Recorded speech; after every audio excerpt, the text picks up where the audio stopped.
I don't want to set the world on fire. Please welcome Tom Montgomery. In your heart. I'm here, and your white my privileges heart, are going I to have save you but tonight, okay, one guys? desire, and that one is you.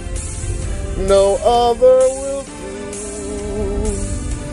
I've lost all ambition for worldly acclaim. Any government is to monopolize as much violence as possible in order for it to inflict it on as many citizens as possible. I've been on this like weird anarchist arc for a few months now. This is playing by their rules, exactly how they are. Me. I don't want to set the world on fire. I just want to start a flame. You're watching the Dog and Chicken Show. Like, share, subscribe.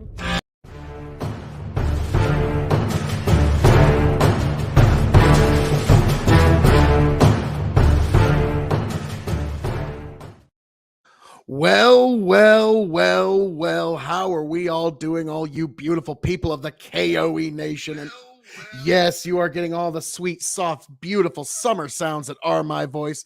How are we all doing, folks? How are we doing indeed? Welcome, one and all, to the K.O.E. Nation. I'm wearing my Sunday finest, because why not?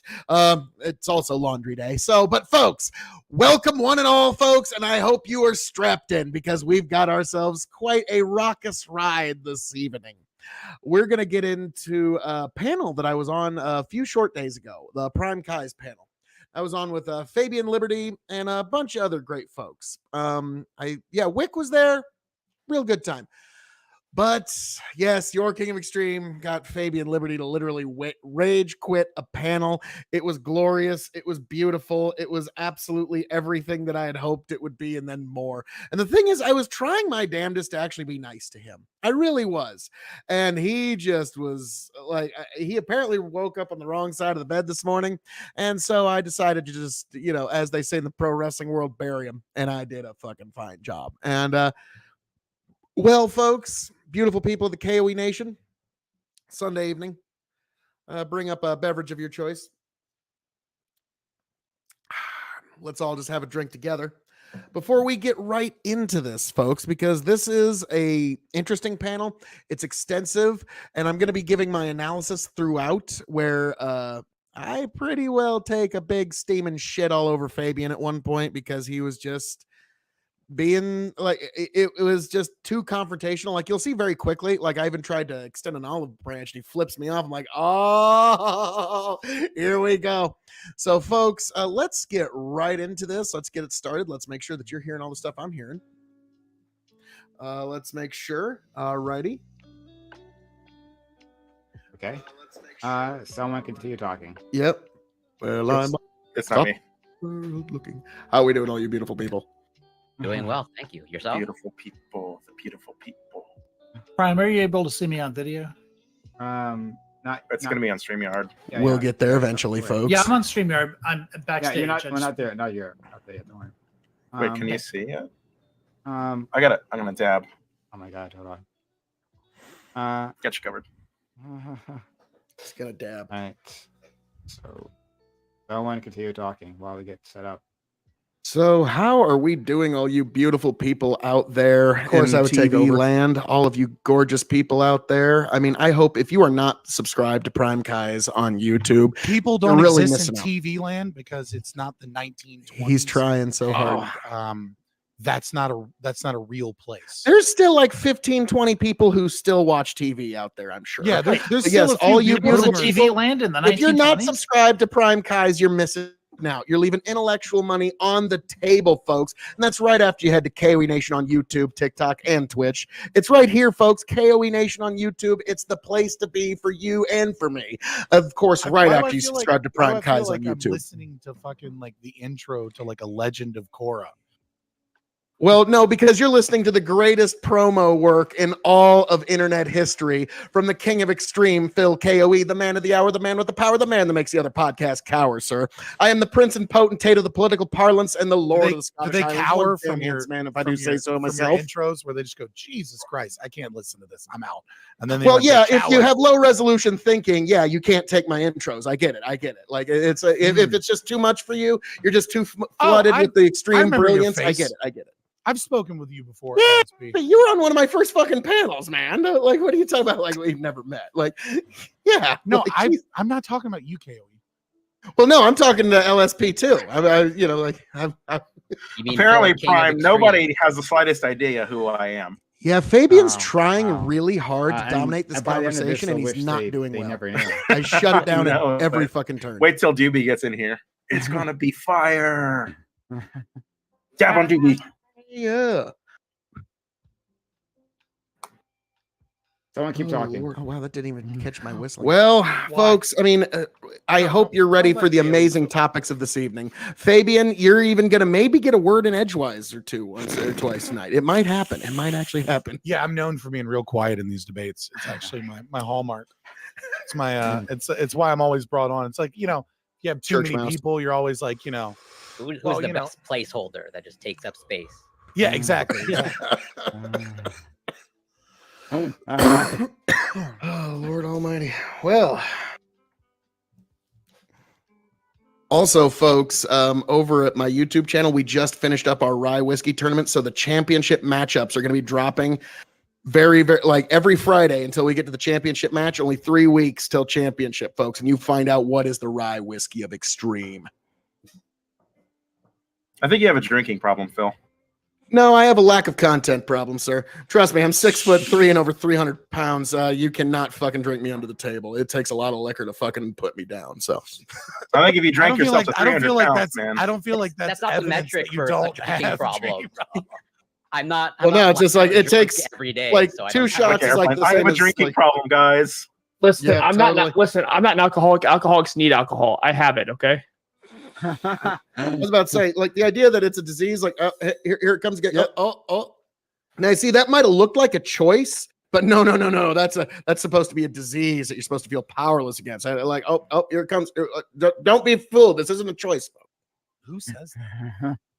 I do actually. Jesus. I feel like Fabian's anybody says trying, but failing. I think a well, lot of I people just say did. So alcoholism welcome is to it, a man. disease. Alcoholism is a Wait, disease. A lot of people say alcoholism is a disease. What are you talking Yeah, about? a lot of God, folks you're do already- actually. Like you actually get You withdrawal. ever from heard of a thing alcohol. called Oh my God. Alcoholics Oh my God. Anonymous? Phil, Yeah, Phil, like, Phil, please don't. Please, before the debate starts, don't start with like straw manning by taking the first half. I haven't An strawmanned a single argumentation. thing, but I'll let you know when I feel like starting. The other Phil King of Extreme. Yes, I am LSP. Phil K.O.E.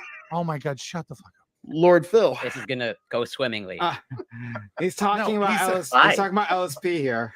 Oh, LSP, imitation is the sincerest form of flattery. Thank you, good sir. You're welcome, Come on. good sir. The other Phil.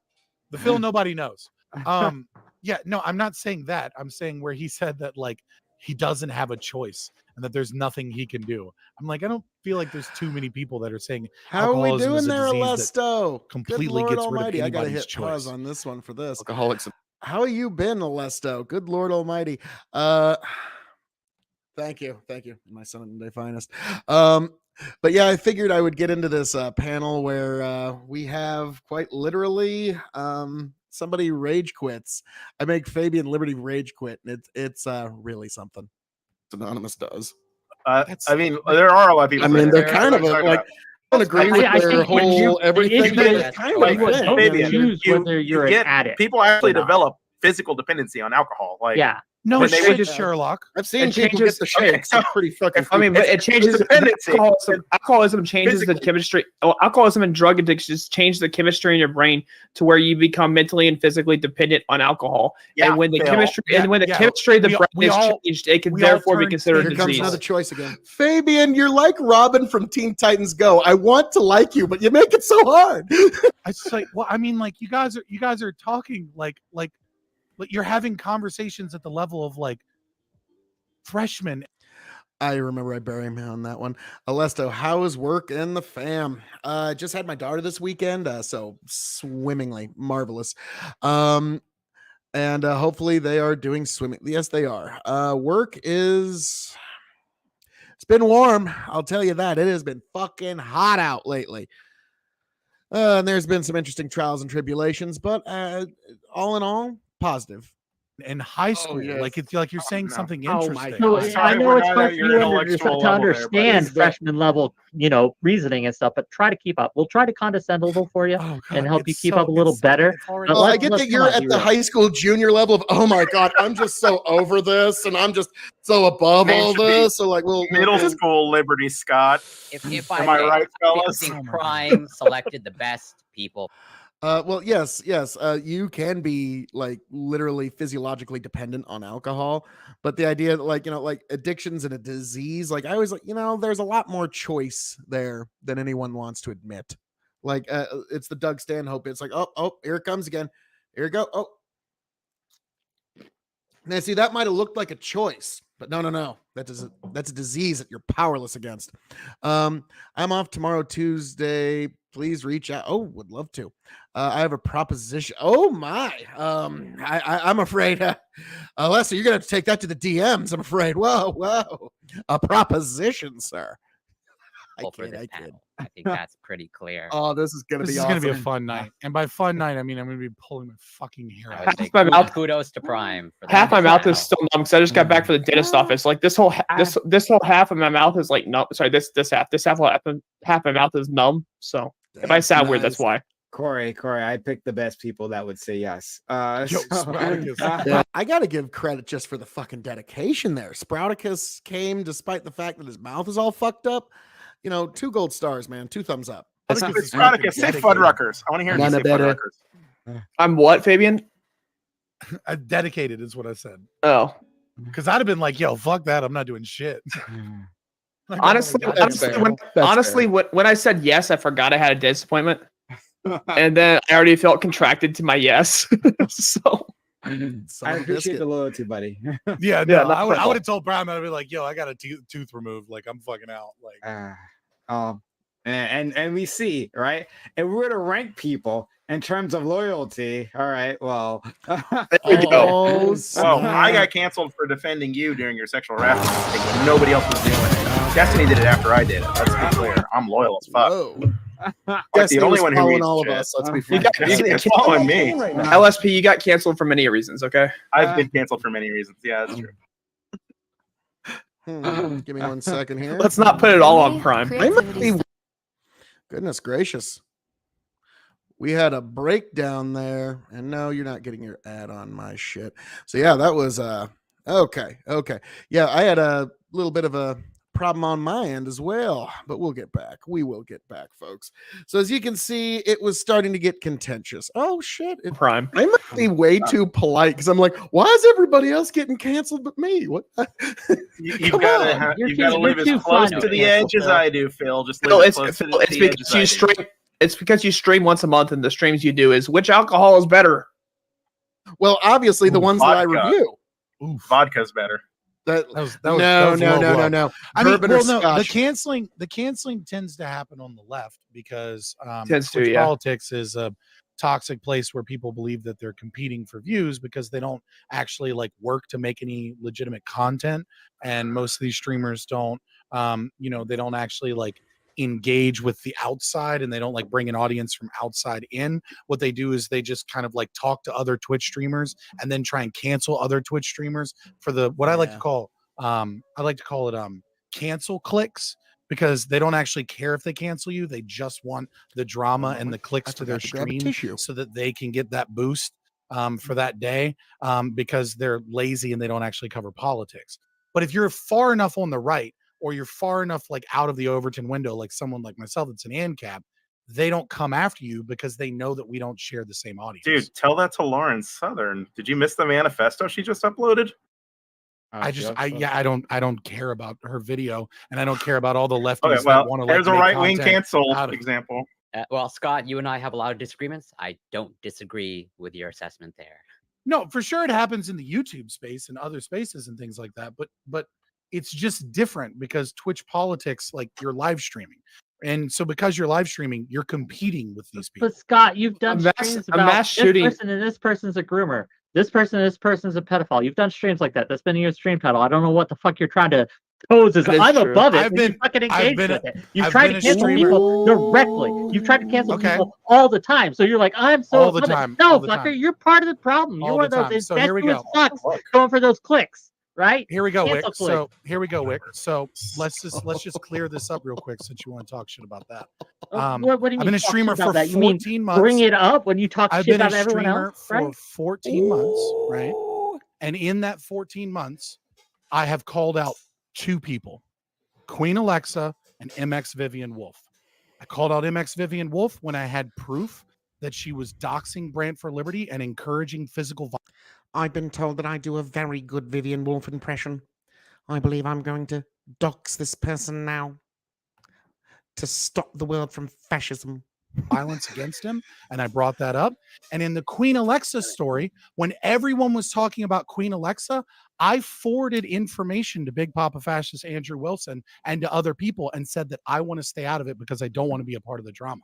I did not get involved in the Queen Alexa thing until Doobie shouted Queen Alexa's server out on a massive platform, and everyone was pretending like this person wasn't a fucking liar and a creep and a piece of shit that lied to a bunch of people. And so, yeah, I did a stream reviewing the evidence of that. In 14 months, I've done those 2 drama streams. That's the entirety of all of the drama that I've ever been associated with. A week ago, Keffels wanted to talk about the Queen Alexa shit and wanted me to bring me in. You know what I did? I said, if you want to schedule a fucking debate on an actual topic, go ahead and be my guest. But I don't need the fucking No, views. Keffels didn't want to talk about the Queen Alexa shit. Keffels just wanted to debate an ANCAP. I was there for that. I talked to her like minutes before that. Mr. Brain Damn, Dead was he's not waiting doing for good. me in the Yeah, same Mr. room, Brain, because which is the same listen, person because that listen, was is the same person. listen, Fabian. I that tried understand. to mass report my stream. Fabian, listen, you're making shit up at this point because I was in the same Discord call as Brain Dead, and I was invited to the Keffels stream because someone told Keffels that I was an ANCAP, and she wanted to talk to an ANCAP. my. You're making shit up. Like this, she did not want to talk to you about Queen Alexa. Okay, maybe not, right? But I had DMs from other people saying that it was. I saw Queen Alexa constantly engaging in the chat, and I saw the person that helped mass report my Queen Alexa streams in the VC with her. So I felt like those are enough pieces for me to be like, yeah, I'm not doing this drama shit. If you want to debate me and you want to have like an actual debate on a topic, pick a moderator and a time. And of course, she ignored that because she wanted it in her Discord server and she wanted control and she wanted to bring up some drama. To be clear with that, her mods have reached. Hey, a more perfect union. How we doing out there? How we doing there, good sir? Long time. God bless. I'm just going over a interesting panel that I was on the other day. PrimeCayes panel. Boy, howdy, was he not happy. It got a little salty there even. Holy crap, where you been? Nice. We're all friends here at the K.O.E. Nation. It's the great binding agent of us all. But yeah, more perfect union. You've been busy as fuck. Same here. Same here. There's a reason why I had to wait till 11 tonight to start a stream because I've been busy as fuck. But I wanted to get to this tonight, so I said, "Fuck it." Prime is a racist, according to the More Perfect Union. Interesting. I'll be honest with you, More Perfect Union, I'm going to have a hard time saying much of a coarse word about Prime.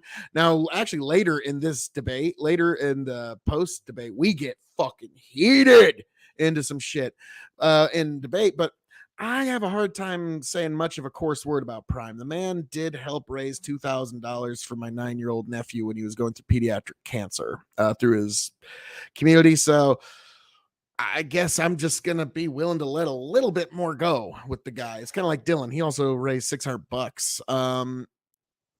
So it's really, really tough for me. You know what I mean? Like when they had the Prime Dylan issue, that was fucking heartbreaking for me. You know what I mean? It was tough. I feel that, bro. when you reach out to us. Oh, thank you. It is, yes, and it is hot as fuck. But yeah, the all black everything panel I've heard has been a very controversial decision by Prime, but you know, hey, it's his show. And hey, controversy gets that cash. Shout out to possible moderators, right? Speaking of I have been controversy, wait contacted until me and possibly Fabian and moderators Liberty get into it a little later. So I think that if Well, you wanted I mean, to debate, and that, throughout the entire after debate, you brought Queen Alexa but I want you to in see as an attack on me how it in the Q&A escalates. portion, like why would I trust you as a moderator? well, asserting that that's what happened, really, you're gonna. I mean, it literally happened. Like whether or not it was intentional. Yeah, it didn't figuratively happen. Let's just be clear about that. It wasn't figurative at all. It It was wasn't me literal. that dragged her in, right? I didn't know you had beef until, well, after. Can we make I a don't get in distinction? drama. They got I like don't get this. involved in drama. I guess we can just say I'm that saying, none like, of us are it's truly been above 14 it. months, and I've only done it once, and I did it begrudgingly because everyone was pretending like this person wasn't a piece of shit. And when everyone was Begrudgingly. trying to get those views and clicks and do debate panels and shit, It's like, oh, I gotta do this drama panel for clicks. Woe is me! Like begrudgingly. Oh, I stayed out of it. It just funneled like what a dude information. has a one night But stand. I also, did it can we make a begrudgingly. distinction? Can we make a distinction between drama content and cancel culture? Right, like Fabian can attack somebody's character without saying this person shouldn't be on Twitch or this person shouldn't be Saying you allowed do a to stream speak, begrudgingly right? is like, yeah. Saying I you mean, did to a be one fair, night stand. I was sure, look, actively I'm not- saying we shouldn't associate with this. Look, disgusting I know group. there's this big difference between, like, look, there are drama farmers out there. There are people who that is their content, Dubious is the famous. drama, Two right? wicks in But I the don't think panel. that Yep. Fabian is one of those people. Wow. To be very Two clear, beards but of to knowledge. act as if he's never done it or engaged with it is just so. Like I said, yeah, I've engaged in it twice in times that I thought it was severe and like needed to be addressed. But that's not necessarily cancel culture. That's just criticizing somebody. Okay. I'm hungry. Interesting. Can Well, somebody buy folks me a in the- pizza while we're doing this? Hey, I was about to say, well, folks in the comments, what do you All right, think? Destiny. Is that cancel culture or is that just criticism? I think we need to hear from you, beautiful people. hey, Oh my God. LSP. Yeah. Man, Fabian's what just was this jealous. I'm better at him manifesto at by this Lawrence Southern? in almost every way. She did this long thing about how like actors on the right, Milo, Paul Joseph Watson, fucking Tommy Robinson, how about all of them just like blatantly lie about shit and will throw their support staff under the bus, you know, in order to like save face for something. If you want specific, Yeah, that was a great video. Yeah. She's Yeah, been hanging and out. also- She's been hanging out with Destiny too much. That's also totally got some rapey vibes, and she's just like, oh, but the left, they're so extreme with their rape culture things. It's just okay, weird. Okay, that's in disingenuous framing what she said. Well, I did it in one sentence. You want me to fucking write an essay? Well, don't imply that she was like dismissing rape culture shit or rapey shit from the right. Do you think she thinks rape- It's weird hearing Doobie's voice but not seeing Doobie. That's all. I'm Okay, fine. What We Doobie? need a visual frog here. I'm to be afraid. fair, Lawrence you've never Southern- seen Doobie. What Lawrence Southern actually said Unsure. was that she like believes in some aspects of rape culture, but she disagrees with the way the left presents it because she feels like the left broaden it too much or something like that. There's something to that effect. But without it Incorrect. in front of me, I Again. can't. Okay, feel free to correct me. Baboon. No, that's fine. Your mom's a baboon. It's racist. Wow. It took us just a few minutes to get to yo mama in this panel. That's efficient. That's efficient. Doobie, could you tell me about this manifesto? I've not heard. If it happens on Twitter, you know I don't Mama's know. so how it's fat. Well, going. I think all it of the plays. was really good actually. So I Your follow. mama I didn't wears follow Lauren combat Southern boots. directly. I just always found her to be kind of boring. When she was like rising or whatever. But I followed all the other characters right back then. They were like in my rotation of like political people that I'd look to right on the right. They're like my right wing political people that I'd look to. And it really gave like a lot of insight into like what was actually behind the movement, quote unquote, which was a lot of really narcissistic, selfish, jackasses. Ego-driven, yeah. And how little they actually cared about the movement, quote unquote, and how willing they were to fuck other people over to get just any fucking attention. Milo especially. Clout, major clout and I already hate Milo. Milo did the similar shit to me twice now. Right? I have his He cell phone molested number. you? I have his phone number on my cell phone. I've been so tempted to leak that shit just to piss him off. Right? But yeah, I fucking hate Milo. So all the stories that she's told about Milo, I could absolutely believe. Because I witnessed him do it to me and to his like support staff. Right, where they all showed up on a weekend to do an AMA at the studio All of them were there, and he just wasn't answering any phone calls. I was talking to them that he was like, oh yeah, he's just ignoring us. You know, we don't know what's going on. You know, he might have had a bender again. He does it sometimes. He just doesn't respond to us. Yeah, so these are just like really shitty people. That seems like I could have just assumed that. Yeah, for sure. And I'm not sure Yiannopoulos like throw people under the rug. Why? I don't know what to say to you, sir. I'm so shocked. The world doesn't make sense anymore. I just, I feel like you know, like content creators that are like constantly doing interviews and pushing online movements might be narcissists. Like, I don't know. Like, it just seems kind of like, I feel like that would be the default assumption, and I would have to prove that they're not. We're totally different, folks. Yeah, neither one's here, right? Yeah. But I feel like if you had somebody on the left, like who's like a major. Oh, nope. Hey Google, backyard lights on. Jesus Christ, really? Yeah, no, you're not getting your goddamn commercial on my show, you no good bastards. Similar stories from the left. I feel like that kind of like space just invites those kind of people. Can you think of like leftists that have done something similar to like what she's describing as Milo or Tommy Robinson having done? Revolutionary Wrestling Podcast. I know of like stories of people doing that kind of shit, but what I'm talking about is somebody like actual who was involved on that side deeply, right? Like one of the rising stars of the leftist movement on YouTube. It'd be like if fucking ContraPoints dropped out and did some kind of shit like this, right? Like exposing all the lefty creators who are like scumbags. And I can't think of any that have done that. I feel like the left. The great thing about lefties, too much. Yeah, we all know who the scumbags are.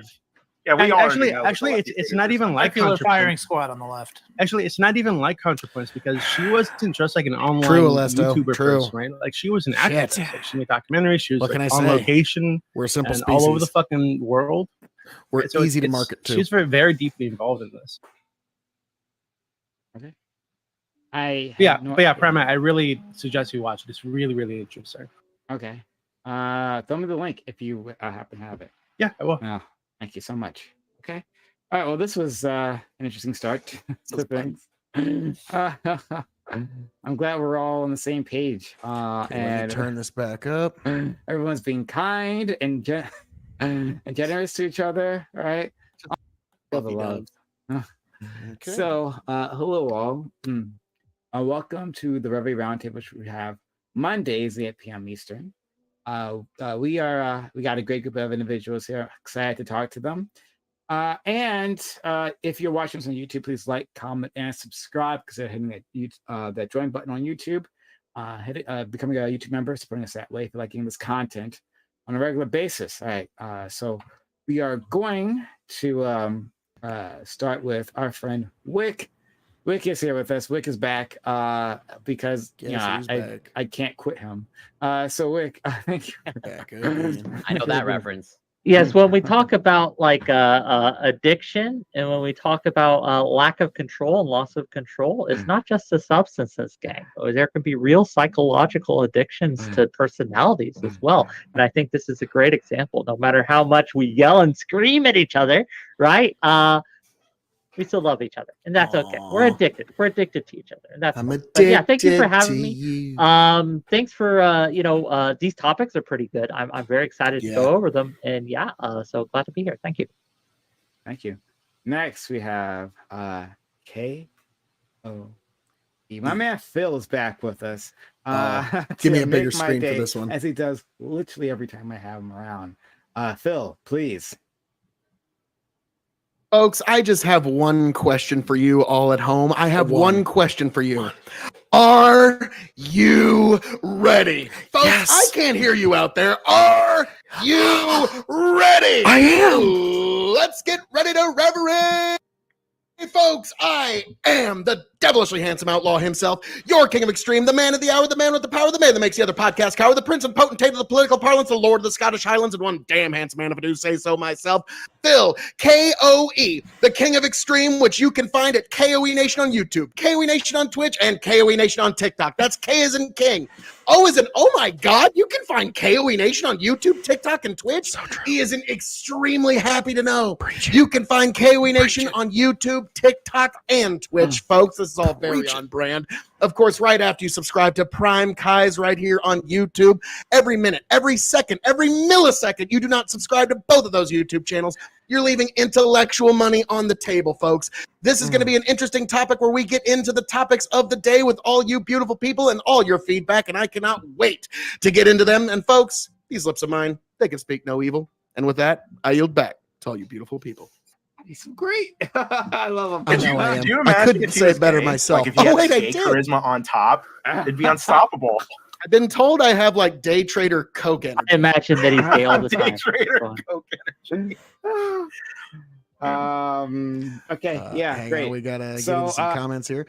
So anything can be addictive. Very true. Very true. If it can appease a pattern in your brain, yes.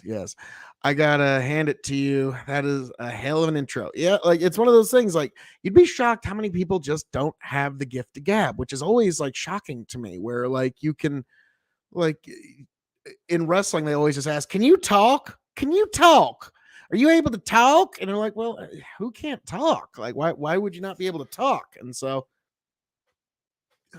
like to me, the art of the promo is integral because there's different ways that you can talk. I mean, you can talk, folks, can I ask you what's going to happen? And I can raise the anxiety and I can raise the tension and I can put you on the edge of your seat. Or if I want, I can talk in a way that I'm going to guarantee starting to calm you down from the way you were just feeling a moment ago. And if you listen very carefully, you will start to feel a greater calm come over yourself. Like really, like it's very much it's not what you say, it's how you say it. I've always said it's doggy want a cookie.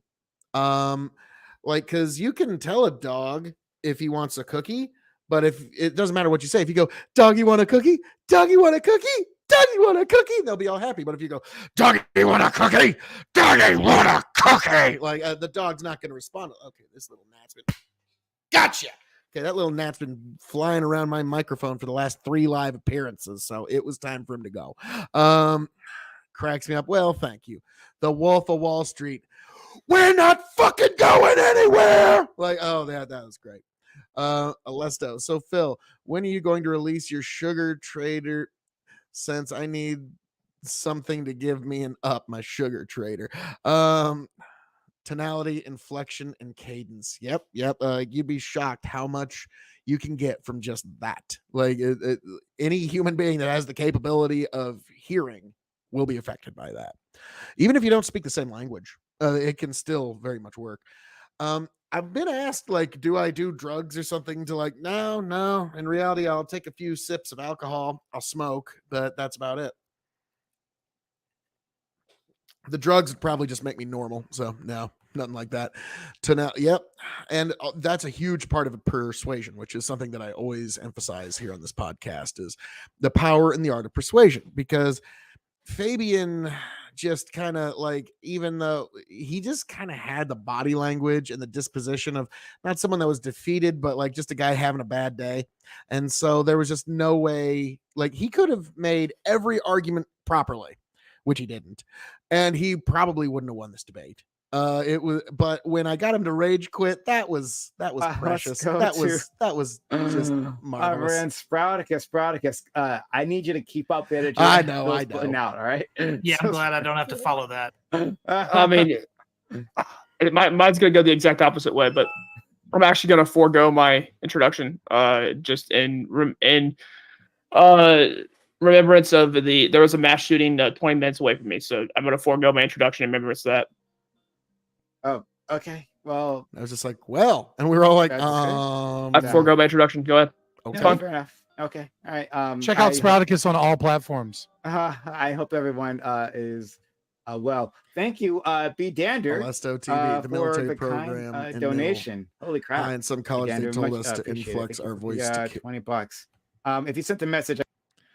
Let's see. Alesto, the military program in middle, high, and some college, they told us to influx our voice to carry.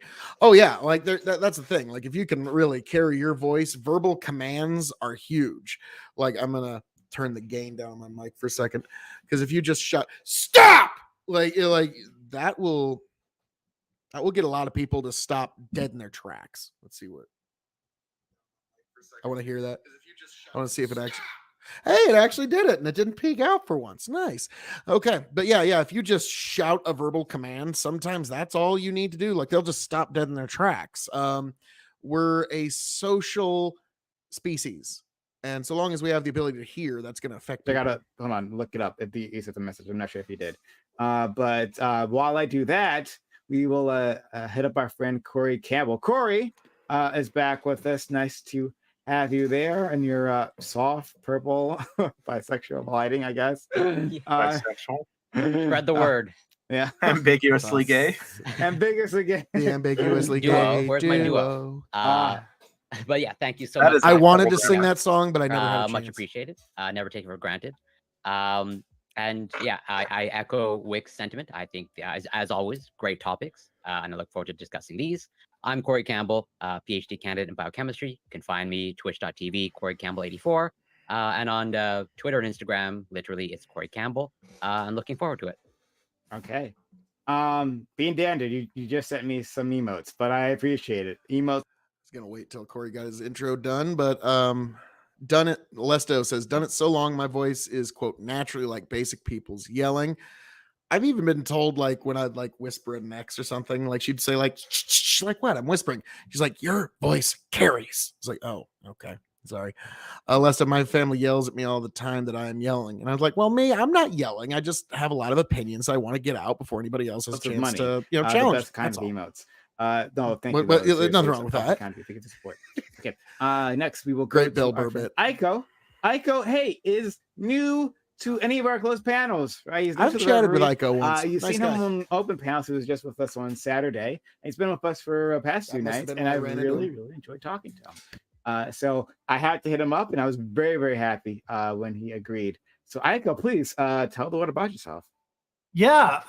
Well, there's not a whole lot to know.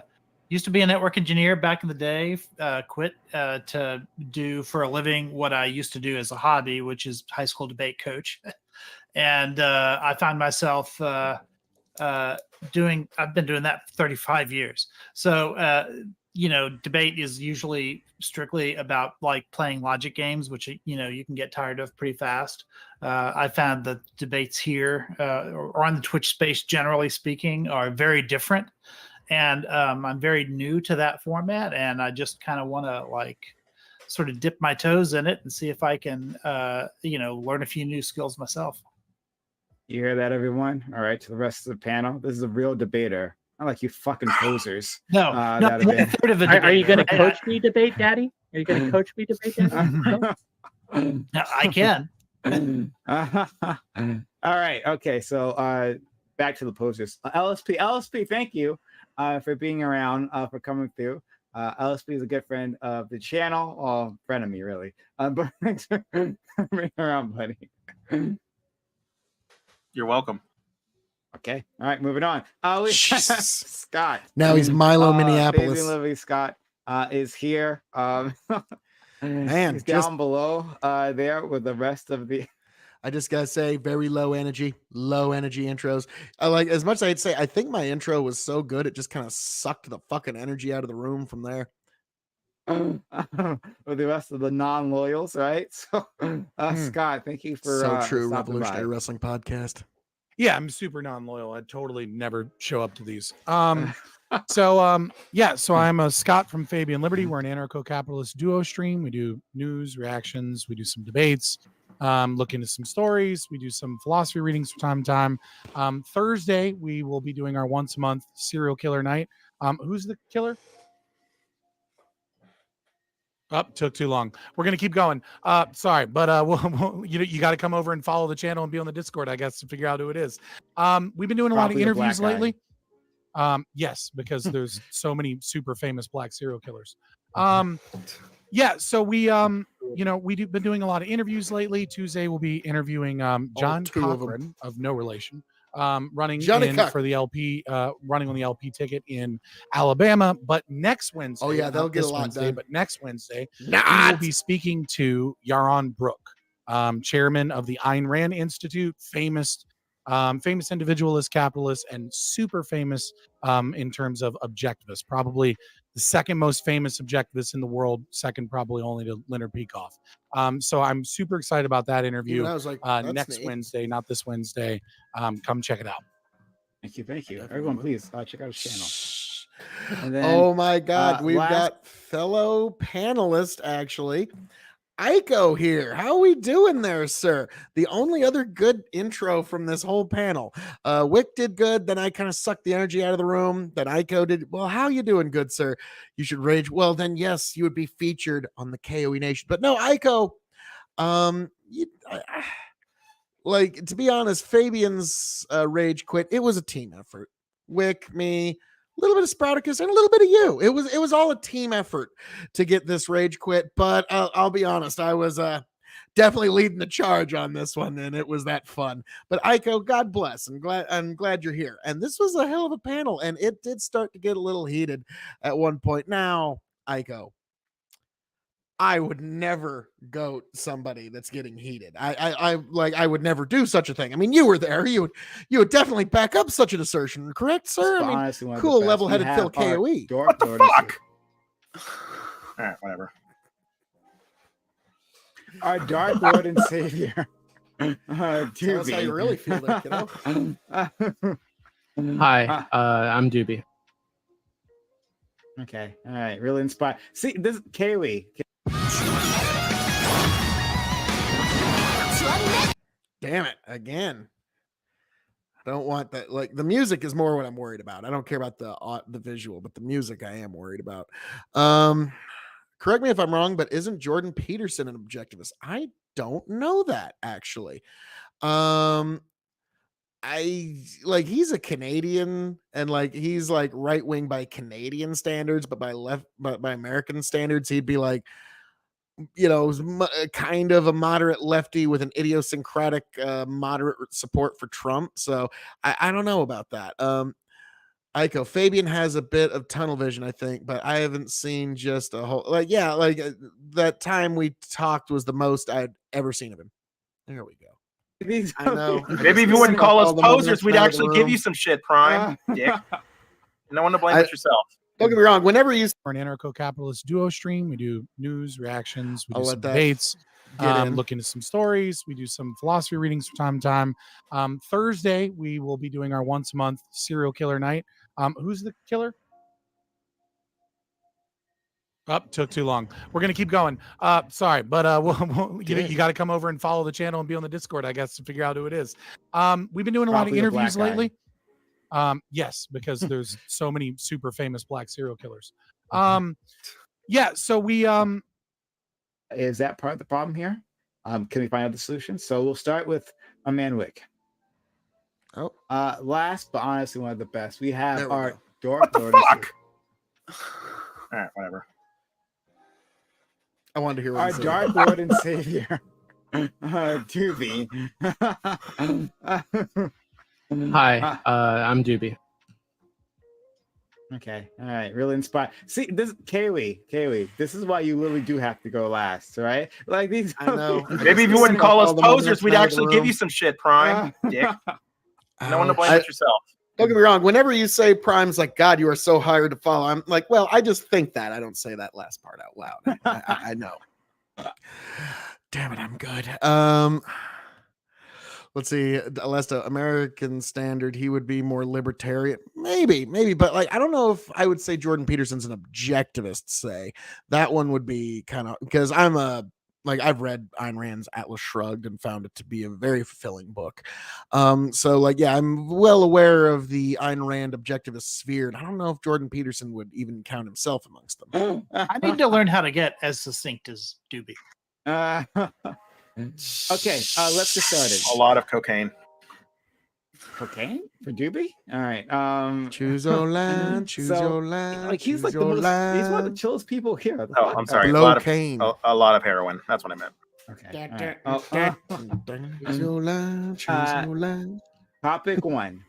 In the West, there is a housing crisis. The West. People are finding it increasingly difficult to rent and buy housing. A recent article in the Jacobin argues that Solving the problem requires more public housing rather than more home ownership. Do you agree? The Should we move Jacobin. away from the idea that owning a home is a right and move to a model of housing as a right through public means? That'd be If like you me. believe that housing isn't a right at all, should we look? I'm sorry, but that'd be like me citing the Limbaugh letter saying, "Did you know that capitalism's a good thing?" Like, yeah, it's I don't know about that. Iko, Peterson's political philosophy has been evolving. He was defending Putin recently. I don't really know how to categorize him. That's interesting. That's when, I think we should all strive to get to that point where people can't really categorize Outside you of the anymore. market for solutions to the crisis, or is the market the only way? Yeah, The only way. I thought it was a really interesting article, and trying to turn the way we look at housing on its head, especially here in the States, since other countries have a very different models of ensuring housing, right? Or not even ensuring it, but just providing it in general. Is our home ownership the idea that everyone has to have home that's part of the American dream, that you necessarily own a plot of land? Is that part of the problem here? Can we find out the solution? So we'll start with a man Wick. Okay, so yeah, this goes. Before we get any deep, Lesto, Peterson is a wild card. Yes, he is, and I think we should all strive to be our own personal wild cards. I think what this world needs a little bit more is a bit of nuance and a touch of And there's a cleverness. very heated debate between two different groups, right? The Yimbys and the NIMBYs, as they say. The yes in my backyards versus the not in my backyards. The not in my backyards would characterize themselves more as housing justice, searching for housing justice. But the Yimbys have kind of co-opted that label for a bit. When we talk about housing, right? The only solution, at least in the capitalist system in which we exist now, it has to be primarily a market solution, right? We have to have more supply, right? We have to get rid of the red tape surrounding putting up new housing developments in certain areas. We have to expand our focus on subsidizing housing, right? We have to remove a lot of the red tape when it comes to that. And there's a lot we can do. And that's where I stand on these things. I'm very much a YIMBY when it comes to these things. I'm very much for building up more homes and walkable, livable cities and things like that. I do not think that necessarily precludes private individual home ownership, right? Especially in rural areas and things like that. But I think that moving towards a more communal model in this case and giving market incentives for that is probably the way forward. Thank you. Okay. All right. Next, Bill. Thank you, sir. I will say, first and foremost, setting aside the fact that the Jacobin is a self-admitted socialist publication, so the idea that a socialist publication thinks that we should move to a more socialist method of organizing our housing is not at all that surprising to me. But setting that aside for a moment, really where you get to this problem is, and we often saw this in COVID, was the diminishing returns of having very, very compact metropolitan areas, especially when everyone can work from home. We're starting to get a big diminishing return on that. And the reason why we're having these problems of everything seeming so cramped and compact is also the reason why we're having a housing crisis, is because we've got 98% of the human population trying to live on about 3% of the Earth's landmass, New York, LA, Sydney, Tokyo, take your pick, all these major cities. So, I mean, come out to Nebraska. There's plenty of fucking room out here. There's plenty of places that you could build housing. And to me, I've often said that rights are the necessary conditions of one's proper existence. And much like a right to self-defense and being able to repel threats to yourself and others is a necessary condition. Now, what's funny is rights being the necessary conditions of one's proper existence. That's actually something, that's a direct quote from Ayn Rand from Atlas Shrugged. And I'm shocked that Fabian did not know this. I find that interesting. Oh, close that. I got a little window jumping up on me. But yeah, I found that fascinating. Jacobin would call me, Iko, that's unfortunate. Like, the left is willing to call anyone fascist, anybody they don't agree with fascist, anybody to the left of Noam Chomsky is a fascist. And the problem is, what happens when you run out of real Nazis to punch and you just start qualifying other people as Nazis? Like what happens then? Like that's something a lot of people don't really think about, like, because everybody likes to pretend that they're these highly trained Nazi identifiers, but I don't know about all that. But the panel continues. Of one's proper existence, you have the right to have a gun to defend yourself. You don't have a right to be given and provided one. And it's an unfortunate reality that we have in this life is you are given life, you are not given the amenities to support this life. And on the promise of escaping people from this basic reality, brutes. Well, like, I just want to say circular firing squad on the left is real. I'm also going to say, like, what LSP does here, just starts drawing during the debate. That just seems so juvenile to me. It just seems very childlike that you're having a discussion and you have to do some thing that distracts you while you're having an open discussion. Like, to me, that just seems like a very childlike, immature quality. And I know you disagree, but that's just how it comes across. Have risen to power. So whenever we have this idea of, hey, there's a better way and we just have to avoid the basic rules and laws of reality, if you just go like, now, do I think we should have more public housing and low income housing for people who need it? Absolutely. And the places that need those the most, like, could we expand it? Yes. Is there ever sufficient amount for everybody in need? No. That's the unfortunate reality, is you're always going to play whack-a-mole when you're trying to help those in need. And Fabian, actually, one thing I just want to say as a side to you, because you talk about narco-capitalism. I've often thought, like, when I was younger and I used to talk in NCAP's circles, I thought, you know, if the first question out of everybody's mouth wasn't, well, how are the poor going to be taken care of? I would think in ANCAP is completely impossible. If that wasn't the first question out of people's mouths. But the fact that that is at least gives me a little bit of hope for our humanity. So I just want to reiterate one last time before I hand it off, folks. You are given life. Double love to you, my man. Double love to you. But you're given life. You're not given the amenities to support this life. And with that, I yield.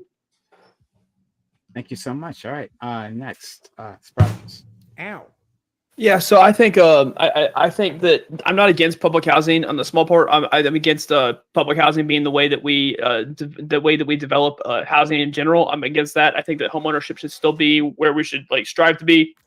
Renting and homeownership. You can see. So, Aiko says, the coffee cup I have on display is made by a porcelain company by the name of ANCAP, which is why I put. Well done. Well done. It was a homage to Fabian, but he didn't find it. I doubt he even understood the reference, to be perfectly square. Major public housing failures, like in Chicago when they built the high rises that were the public housing, those majorly failed in Chicago. Regarding that, even when Wick says that like that the private properties should be built up, building up has proven to been a failure over and over and over again, unless you live in a very compact city like New York City. Like in the inner city, that's the only time that a building up solution has ever actually been found. And so the single family households, like we have now in the majority of the country, is the way to go. We should continue to build those, and I think that we should build public housing for people that are homeless. I think that homeless deserve to be underneath the roof, and I think that we can definitely afford to build houses for homeless, and we should do that. Let's go to Corey Campbell. Yeah. So first of all, I will say, I really like the article because, firstly, it started by mentioning a Canadian in the first sentence, albeit, a conservative Canadian, but a Canadian nonetheless. So, kudos to you, Prime, for more Canadian content. But I would reframe it as in, like, personally, like, the concept of home ownership as a right, I would reject. And I would personally reframe it as, I think you have a right to a decent, livable shelter without getting too bogged down in the weeds of what exactly decent livable shelter means.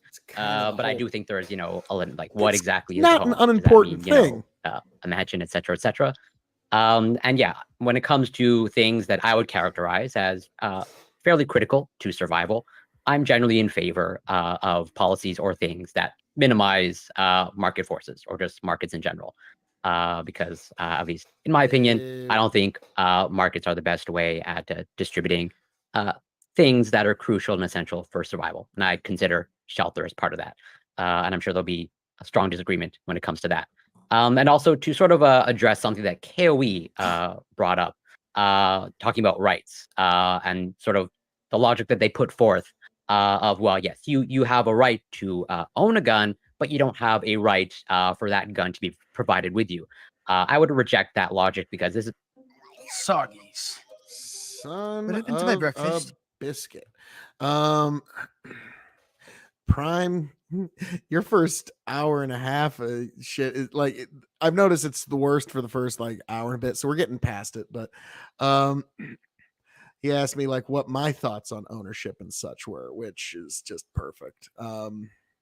Like, but no, so basically he said he wants free guns for everybody. That's what he's saying. He wants free guns. If he rejects the notion that you shouldn't be provided a gun, then he's saying he wants free guns for everybody. I mean, hey, I don't make the rules here. What can I say? And we are going to be back in 5, 4, 3, 2, 1, and this is more or less how conservatives get around sort of when abortion was a right at one point in the United States, where it's like, sure, of what exactly decent livable shelter means, but I do think there is, like what exactly is a home? Does that mean, a mansion, etc., etc.? And yeah, when it comes to things that I would characterize as fairly critical to survival, I'm generally in favor of policies or things that minimize market forces or just markets in general. Because in my opinion, I don't think markets are the best way at distributing things that are crucial and essential for survival. And I consider shelter as part of that. And I'm sure there'll be a strong disagreement when it comes to that. And also to sort of address something that K.O.E. brought up, talking about rights and sort of the logic that they put forth. Now, let this just be noted, folks, that the ads always drop on Prime's channel when things are going to be addressed to Phil K.O.E. and the great king of extreme is going to be asked something. So obviously Prime knows where the moneymaker is. It's this beautiful mug here. But just something I thought you should all note there, folks, is that like every time it's the king of extreme. Yes, you have a right to own a gun, but you don't have a right for that gun to be provided with you. I would reject that logic because this is more or less how conservatives get around sort of when abortion was a right at one point in the United States, where it's like, sure, you have a right to an abortion, but you don't actually have rights to an abortion clinic or health services to get that. And so rights often become useless if you don't have the means to exercise them. That holds true to some extent in Canada, where yes, we have a right to healthcare, but that is meaningless to many people if you're living in a rural area and there's literally like one health clinic or one hospital. And so like, yes, I think in some context, you do have a right to those means to exercise those things. And I'll stop it there. Okay. Next, please, Echo. Yeah. Okay. So I'm basically a sock dem, but the way I see it, that means I'm a liberal essentially. And as a liberal, that means. Now I wanted to just in between there. Aiko said, I told Prime that now would be a good time to have a climate panel with all the heat waves and whatnot. Yeah, it'd be fascinating because I mean, the obvious comeback is that, weather doesn't equal climate, and it being a little bit of hot doesn't necessarily mean one thing or another. To me, it's always the troubling question of to what degree can you exactly measure man's input on it. And I remember when Tucker and Bill Nye had that back and forth, and it was pretty telling that Bill Nye didn't really have a straight answer for that, because we don't really effectively have a really straight answer for that question.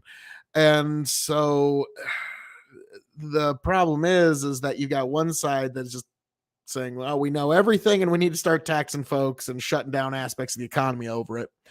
We got another side saying, I don't know about all that, and maybe we shouldn't shut down everybody's jobs over something that's maybe abstract. So that's a tough one. I have to look to capitalism. I have to look to markets first for solutions. And then Look whatever into solutions that it capitalism. fails to provide, that's when government steps in and sort of like fills in those cracks. At least that's kind of the way I see the world.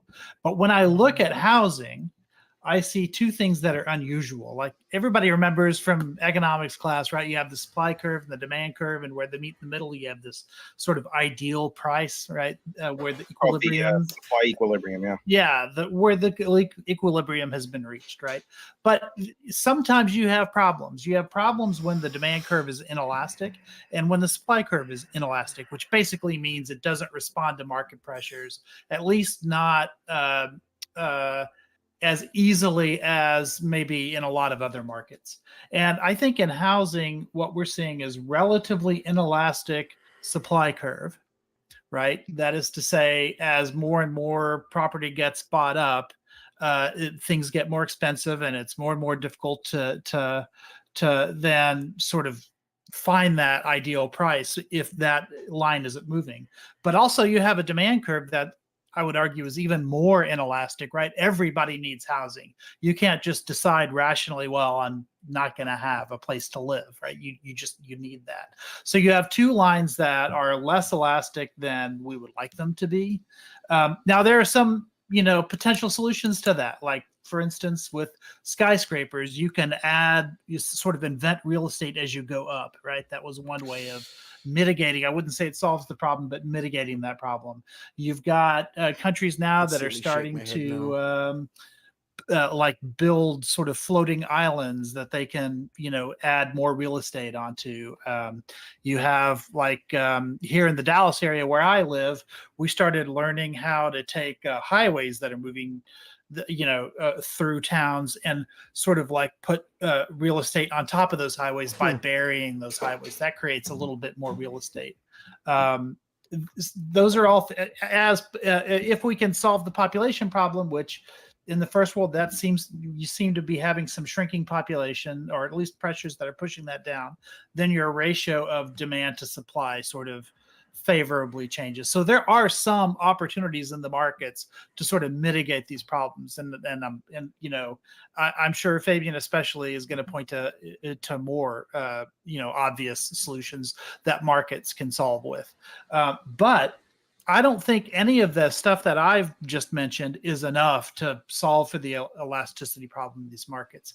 And because of that, I'm open to anything government can do to create its own mitigations. And I don't entirely know what those are yet. I'm willing to listen to people on the panel as to what that might be, but I'm not walking into the panel with all the answers. What? You don't? What? You don't? Sheesh, Aiko. I mean, like, I walk into every panel with just every answer ever. I mean, and I'm also very humble and full of humility. Aiko, yes, weather only adds up to climate in the aggregate, but it is always a big topic when it gets really hot or really cold, which is very true. Because it's one of those things, it's the only way that you can really demonstrate climate change to people, because you can't like walk outside right now and detect climate change. Like, you just can't. Like, I mean, like, you can't like see it with your eyes. You can't feel it with your skin. There's no way for your five senses to detect, hey, climate change is happening.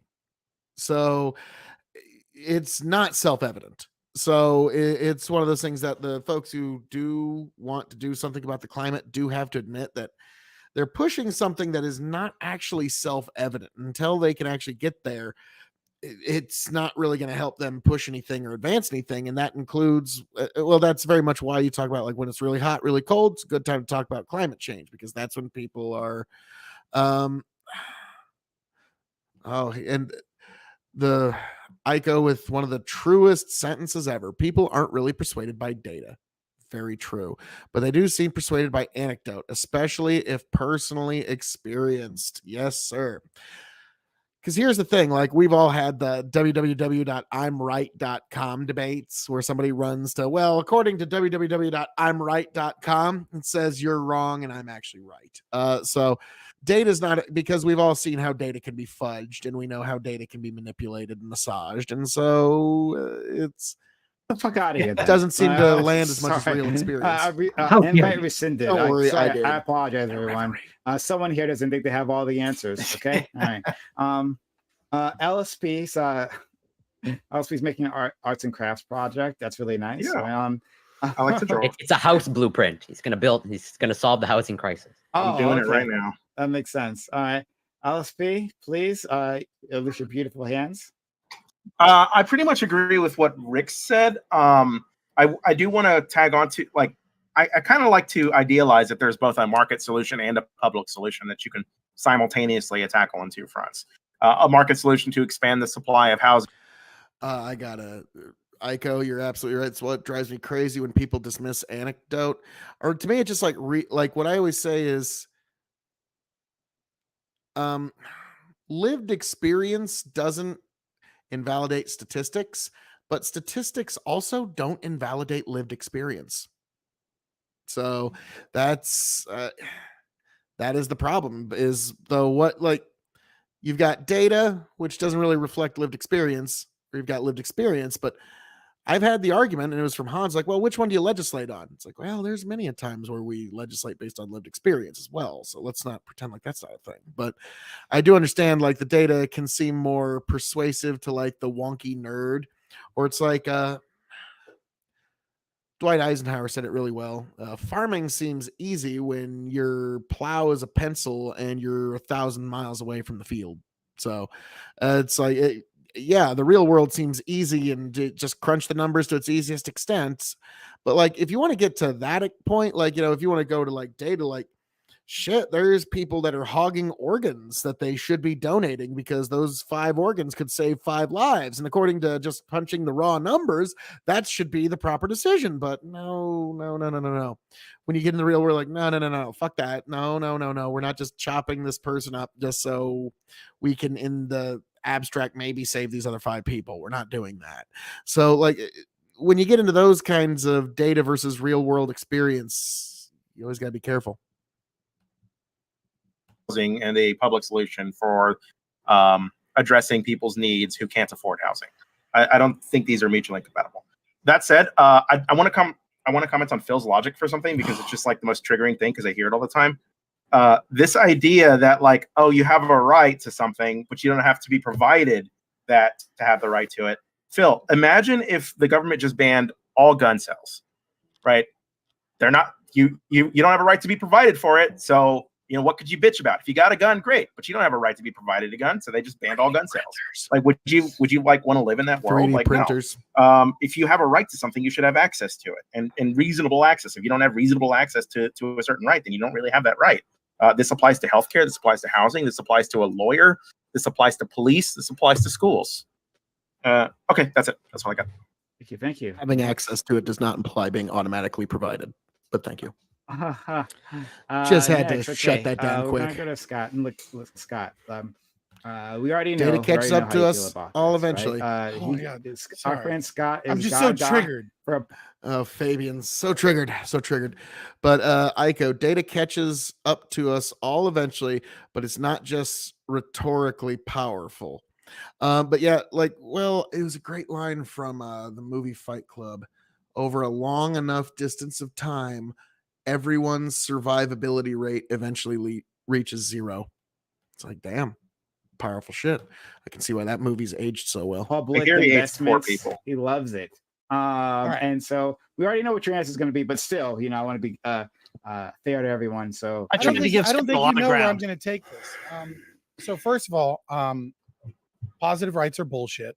And Milo Minneapolis, as we will now call him now, just made the dumbest fucking argument I've ever heard, which is the state violates your negative rights to being able to freely purchase firearms, and then tries to use that as somehow an argument for positive rights. Like that's just fucking stupid. But regardless, let's actually get into the housing argument here. So housing isn't a right, obviously.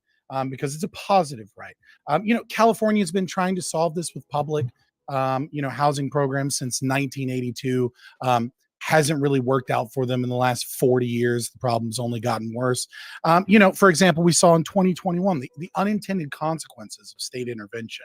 In St. Paul, Minnesota, they capped rent increases at 3% per year. And of course, they saw 80% reduction in 2021 in new housing permits, and they almost doubled in Minneapolis, because that's what fucking happens when the government comes in with rent control. And so now what we have is the failures of the market, right? Market failures. Yes, we have Wick and Ico, the beards of knowledge on this panel, that are mostly caused by state regulation and rent control and things of this nature, where the government caused the fucking problem to begin with. Now they want more government to solve the problem that they fucking caused. They caused this problem with massive amounts of regulation. That's a major part of the YIMBY movement, the yes in my backyard, because in California, it's impossible to build apartment buildings because they're fucking illegal. And if they're not illegal, you have to jump through so many hoops in order to get them done that it's exceedingly expensive, because the government forces you to not be able to build housing. In San Francisco, for example, there are like abandoned factories that developers want to turn into apartment buildings, and they've been jumping through hoops for half of a decade without being able to get the building permits to legally build apartment buildings so that you could have cheaper housing. And so they say, well, now we need public housing. Well, what is public housing? Public housing is welfare, and welfare, as we know, is the oppressor of the poor. It is a systemic racism. That is what it is. It is designed to help keep Black communities down, and to oppress Black people as well as other low socioeconomic status people, and to force them into horrible conditions. But you say that and you go, but it's money specifically for these people. How could it possibly do that? Well, let's look at what public housing actually does. You see, public housing is only available to the most poor. And so one of the things it does is it reinforces single parent households. It is the government incentivizing with finances, just like a sugar tax or a nicotine tax, or, Meet Renee, bank manager and mom of the year. Hi, Renee, but you're not going to get any more advertisement on my show. I'm sorry. I call this the Bill Maher's shed problem. Yeah, like Bill Maher, he's starting to sound a lot more conservative these days, ain't he? It's pretty funny. The left has gone such a far push to the left that it's getting really hard to stay with them these days. The left loves to change behavior because they admit that the state can use money and taxes as a form of changing behavior, but somehow magically that doesn't happen with welfare. And it creates public housing, which are units that are almost exclusively full of single mother households and low socioeconomic status. And what happens, of course, when you congregate poor people without fathers in the home is you get crime, you get issues of that nature.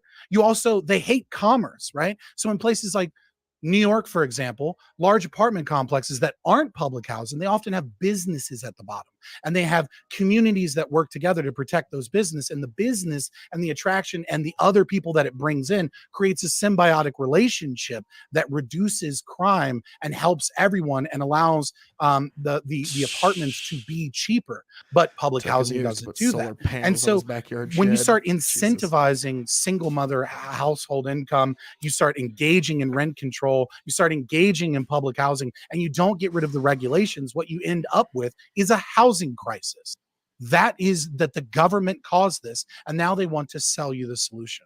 And I offer one question to anybody here, because I guess I'm just kind of curious. Other than me, has anyone actually ever lived in Section 8? Has anyone here actually lived in the projects? I'm just curious. Anyone else? Camden, New Jersey. Yeah. Yeah. Okay. So you understand how horrible these fucking places Wick's a Jersey boy. There are definitely problems, but we have opening statements, so we'll get into it. Okay. All right. I definitely didn't know where you're gonna take this. I mean, finding out you're champion of Black people. All right. Thank you. It's that 12% of me coming out. We're looking out for you, Prime. We're looking out. Dark Lord and Savior Doobie, please. Actually, just about everything Scott said, but plus, I think that there's like an obsession that a lot of people have with staying on the coast of the U.S. where and therefore they Pretty much what I was see saying. houses for like 1,200 square foot is like $500,000 for this shitty little condo or something. Where there are massive parts of the country, middle America, where you can get a fucking 2-story house for $100,000. Right, so the housing crisis is on the coast. Right, it's where people are concentrated.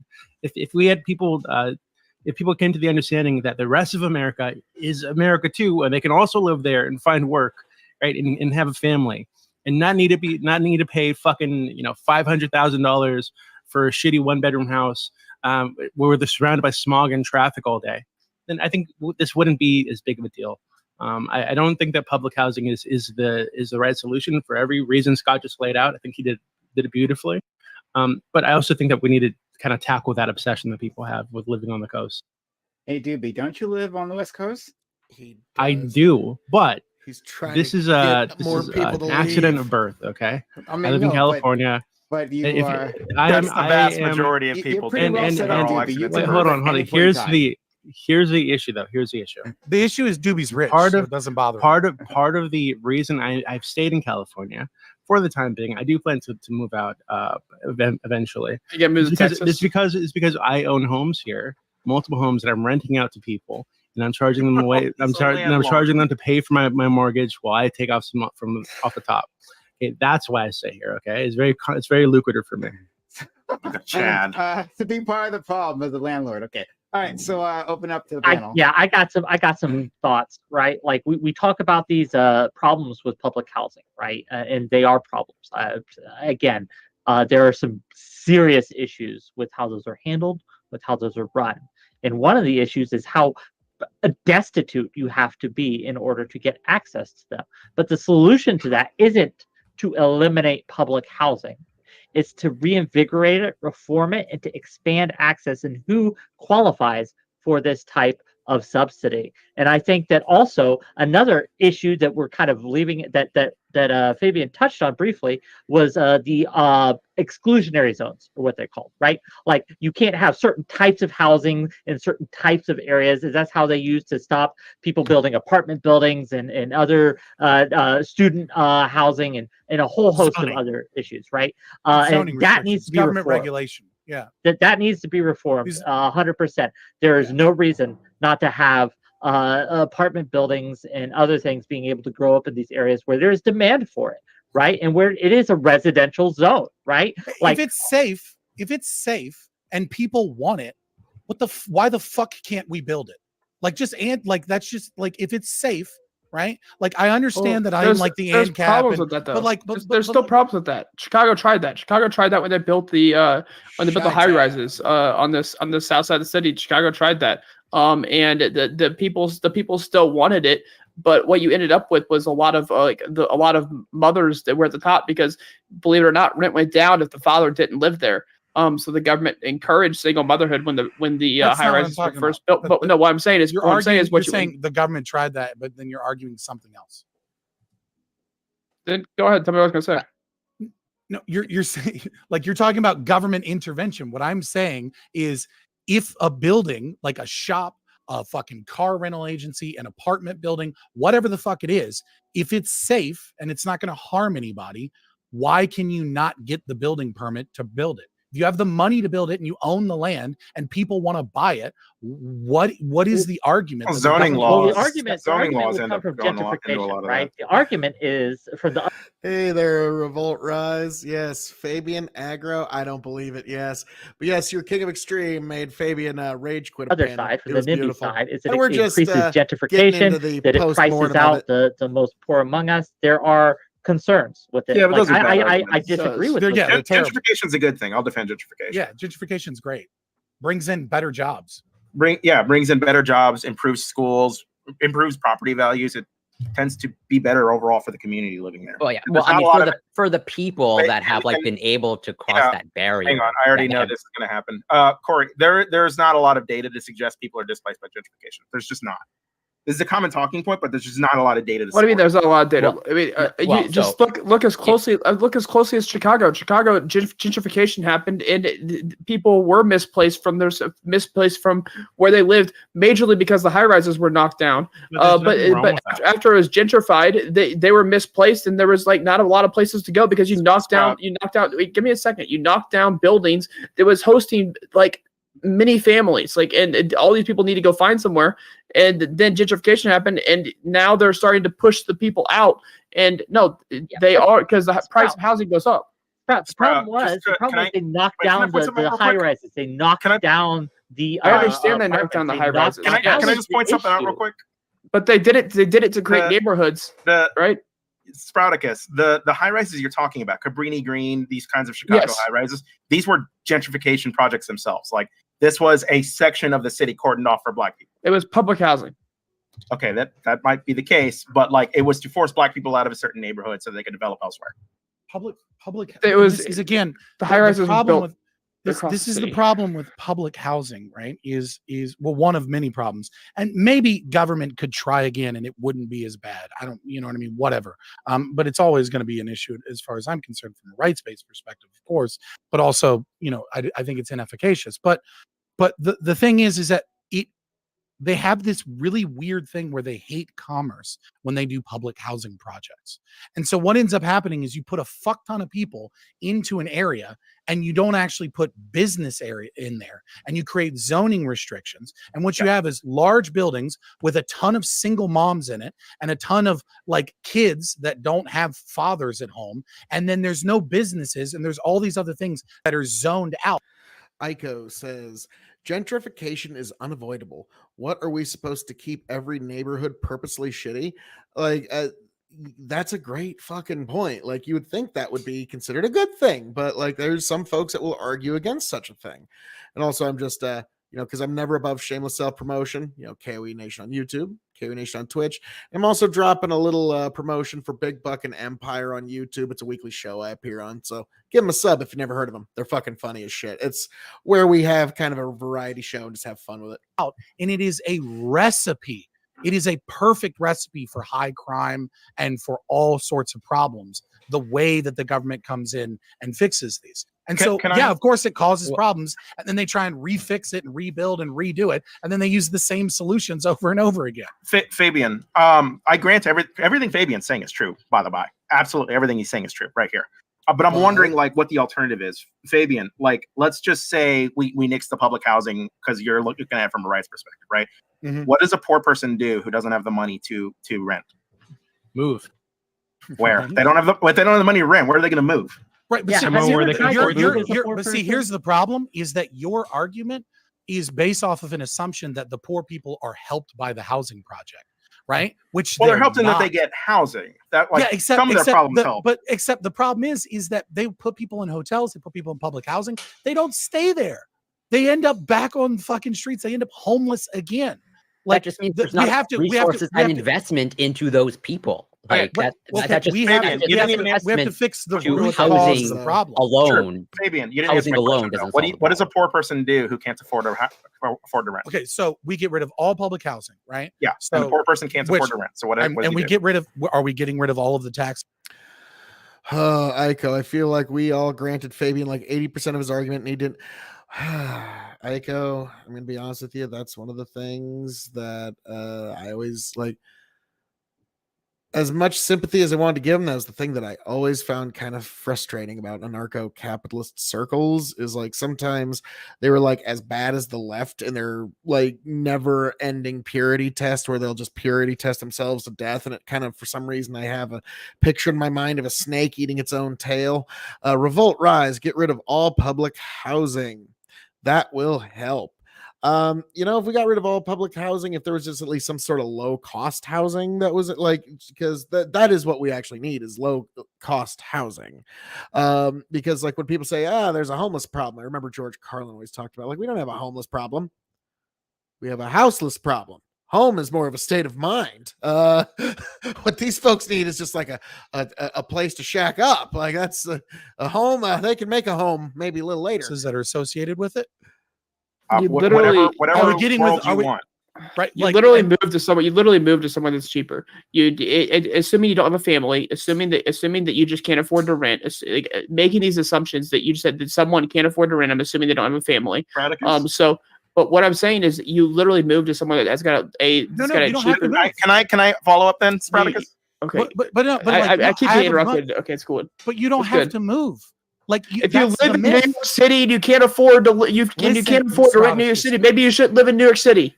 No, but here's the thing: is let me try again. The trick is you don't have to move. If you get rid of public housing projects and you get rid of all of these unnecessary regulations in housing, the very nature of both of the. Let's see. Iko says low-cost housing would be great, especially if it could be peppered broadly across cities rather than concentrate. Like, to me, I would think, just peppered broadly across the country, just all over the place. Like I said, like there's a lot of expansive country once you get out of the big cities. Like I've said, the big problem is you got 98% of the world's population trying to live on about 3% of the Earth's landmass in these massive cities. So now what I do find funny is the millennial generation. It's the funniest fucking remarketing, rebranding. And Iko, next time you watch one of those like reality shows, you're going to hate me when you see it. But my generation, millennials, I'm going to bring myself up here, will be like, ugh, I'm not going to live in a trailer home. Goodness gracious, no. Look at that tiny house. Oh my God. It's so incredible. It's the same shit with a fresh lick of paint. Are you kidding me? So, that's the funniest thing. Like, if you could just put a tiny house somewhere, there's just a infinite number of people my age it'll just fucking flock to it. Iko, yeah, that too, although transit then becomes an issue. Well, I do think it would be kind of hard to organize, but like if you had people that just truly worked from home and they knew they were going to be working from home till the day they retired, shit, go live somewhere where there's a beautiful view outside your fucking window. Like, yeah, that would like shit, you can put that anywhere where you can go look at some beautiful trees and go hike and go walk any day of the week. And it's Revolt Rise, there's so many problems with how we do things in economic terms. We do them the most expensive and backwards way possible because of emotion and moral attachments that don't test out. Revolt Rise, haha, tiny houses are hilarious. Revolt Rise, it's just a double wide, but single wide and double tall, and maybe like a weird staircase or something, and a very odd bathroom arrangement every time. Like that's the one that's like, well, this does look, and then bathroom, wrong. Nope. All right. Nah, you had me till you showed me the bathroom. Nope. Iko, rural living works if you're telecommunicating, sure, but that's not really compatible with most working class jobs. No, but it's just like it's something to consider for the folks that found out they can work from home. Shit, go anywhere. Like, it's at that point, like, yeah, you can go live in any fucking place in God's creation thanks to the internet. Offer millennials cheap treehouse living. Oh God, don't give them ideas. Don't give them ideas. Those things. There's already a reality show about that. The supply of housing. Okay, it increases the supply of housing, but a person's still too poor to live there. What does he do? Right. It reduces the price on rent, and it reduces the price on buying homes. So many of those people that are too poor are no longer too poor to be able to buy the housing. I absolutely agree. Do you really think if we just got rid of? Congratulations, Iko. That was quick. That was efficient. Well done. Took all of about 15 seconds for that meme to take hold in someone's mind. If you give me a farm with it. Okay. So he's wanting like his 40 acres and mule, like in the Homestead Act. All right. Bit of like public housing and increase the supply, there would be nobody who would be too poor to afford housing. Tree in it, apparently. I never said that, but what I'm saying is, I'm asking you now either though. Let me try again, Fabian. We don't have a system now where there's a person is too poor to afford housing. Okay, all the supply, right there's now. Plenty of supply of housing. Yeah, right. But he's too poor to afford it. He's living paycheck to paycheck. He's barely getting by. He can't make it. What does he do? He's living paycheck to paycheck. What can he do? Well, this is an individual problem. This is not a problem that the government step. Nice. He wants 40 acres, a mule, and a treehouse. You know what? You know what you want in this life. Chase your dreams. And magically solves with a fucking rent control or public housing or any of these things. There are because millions there that are have this all problem. Welcome to the show, by there the are way. all kinds of unintended consequences that often make the problem worse because you're not actually focused on helping the individual. I agree. So There's my answer consequences is, that make. let me meet this guy. Let me figure out what he's doing, and let me see how we can help solve this. Fabian, But you're talking about an individual. I don't know why this individual is so poor. This is a societal thing. Like, there are millions that have this exact same circumstance. Is the answer really we just meet with all of them and figure out how they can better budget? What do you? We just meet with all of the. I mean, it depends. It's an individual responsibility for you to be able to get your shit together. What are you talking about? These large sweeping solutions there are those who cause are, more problems than they solve, and they destroy rights and freedoms. I was just going to say, unfortunately, there are those that are homeless due to some sort of circumstance in their life, or they're poor, hit with extreme poverty due to circumstances in their life. Like, you know, it's like, this sounds like a cliche, but like, you know, the widowed single mother whose husband died on the way to mailing the life insurance check. That sounds like a cliche, but that shit happens. But then there's also the poor or the homeless by habit. And these are the kind of people that, you know, whether they spend too much money on drugs, or they're just like too whacked out, or they just exhausted the charity of everyone else in their lives. And that is actually why there is a segment of the homeless population that is homeless, is because they've exhausted every charity of everybody that they already know. And so I'm sorry, like, if you've ever had to deal with a fucking hardcore addict, you can give them all the fucking free anything you want in the universe. And all you've done is just lock them into their behavior forever. You've enabled them. Okay, Phil, what do you do about those people then? Do you just let them live on the street? Eat what I throw away? To be frank, shit in the shit and piss everywhere? so what? Wait. What can you do to a self-destructive addict? What can be done other than fucking handcuffing them to a fucking bed? What can you do? You can get them healthcare and access to other services. Unfortunately, I've seen it in my time too many times. Unfortunately, fucking 3 hots and a cot at the local county jail is usually the only thing that straightens up a lot of addicts. It's a very hard thing to say, but it's true. What you can do is you can provide. You can provide. Sorry, I'm just going off my personal lived experience. What you can do is you can provide legal space. I've already said too much in that regard, but homelessness exploded when sanitariums were shut down as part of the backlash after one flew over the cuckoo's nest, which is another great example of how art can actually alter society. Like, that's just fascinating to me. But yeah, like, I've seen some folks that are addicts that are just truly self-destructive, and there's none of this, oh, get them some help. Unfortunately, you just need to get them away from the drugs. That's all you can do. You have to get them away from the drugs to get them through the physical addiction and then the psychological addiction. And that's all you can really do. Unfortunately, when they let like those hard powders get on top of somebody, there's not much you can do for them. Cases for people to use drugs where it's not going to be criminalized, but they're not going to be put in jail for this, and where they can start to receive help, and they've got therapists there that they can talk to, and it's a more. What do you do to people who don't want help, who don't want to get better? You'd have a lot less of those. You'd have a lot. Like, yeah, that's a very real question. Revolt Rise, also a weird one, since we were giving lobotomies right up until we kicked them out too. Yeah, which is really fucked up. I'll be honest. We've always had homeless and beggars. It happens. Occasionally people refuse society. It happens. Yeah.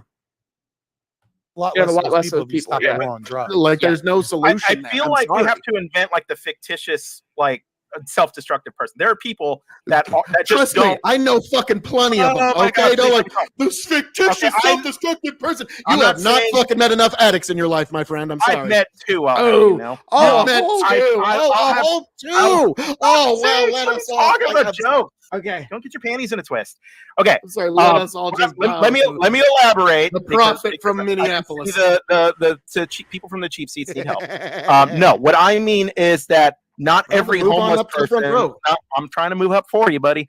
Not every person that is homeless, not every person who struggles is just self-destructive and a drug addict. I didn't say that. Okay. We reduced it to that. I'm talking about people. I'm talking who about need that help. specific Okay, case. can we just leave off the specific case, because we could just acknowledge, like, yes, there's some people broadly we can't talk save, about but homelessness? then there are plenty more that can be saved, right? There's plenty more that are stuck in these loops that can be drawn out of these loops. So we don't need to worry about the people who will never be fixed or saved. Aiko goes, yeah, we need the sanitariums back, but maybe not lobotomies, LOL. Maybe the answer should be just to fire Nurse Ratched. Interesting, because that gets into a whole lot of rights and liberties and taking somebody's freedom without being accused of anything. Like that was a lot more sticky than we originally thought. Well, hey, how we doing there? 827L, welcome to the party. Faster than Prime. Yes. But yeah, we're going over this Prime panel again. Welcome to the party, good sir.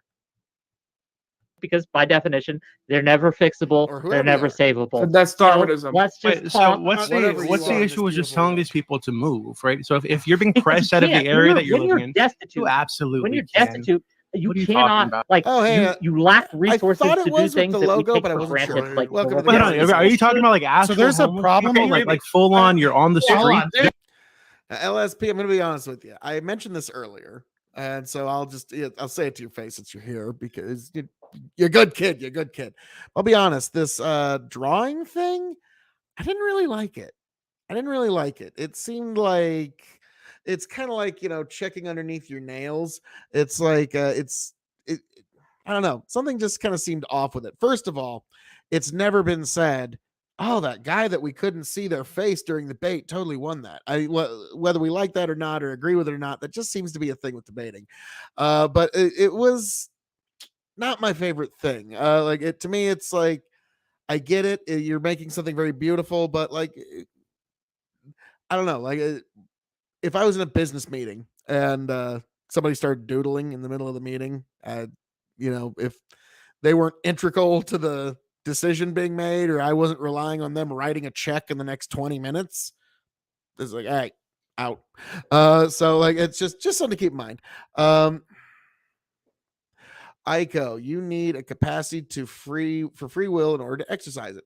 Addiction robs you of free will. I don't know. Because like I said, here it comes again. Oh, that was a choice there, but no, it wasn't. So yes, those should be kept for a while until they regain the capacity for consent. Like, unfortunately, like, it is like, that's why I think they need to sit for a while, because they're going to make the choice otherwise. They will justify it to themselves in any way they can. And so they have to dry out, and sometimes not even rehab does it. And I don't like the idea of a jail being a mental health facility, but we have an imperfect world and we have to deal with an imperfect solution. LSP, Jesus Christ. LSP says, if it wasn't drawing, I'd be playing games.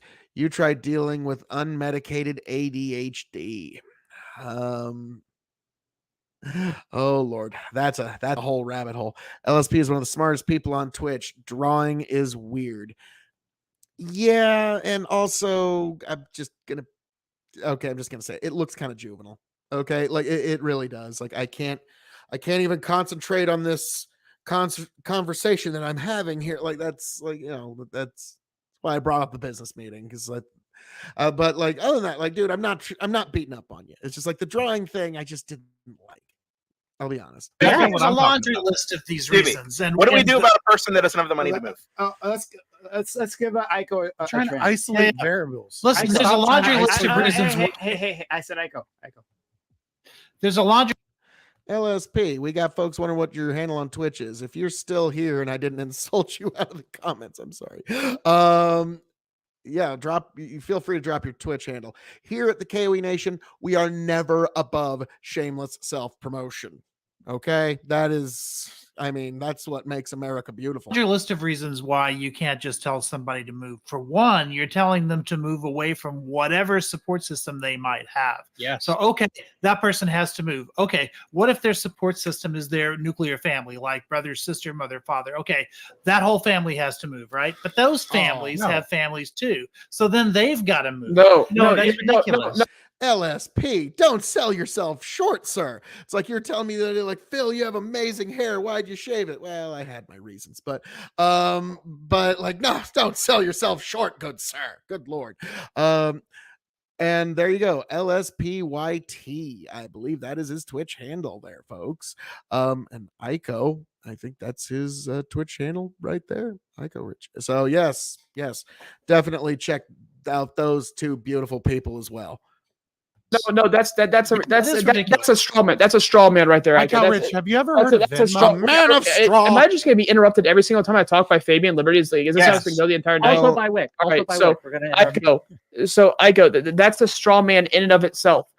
Because to suggest that someone if someone moves and they need to take their entire support system with them would mean that anytime someone moved for a job, that their whole family would have to move and their whole families have to move, which is asinine in and of itself. No.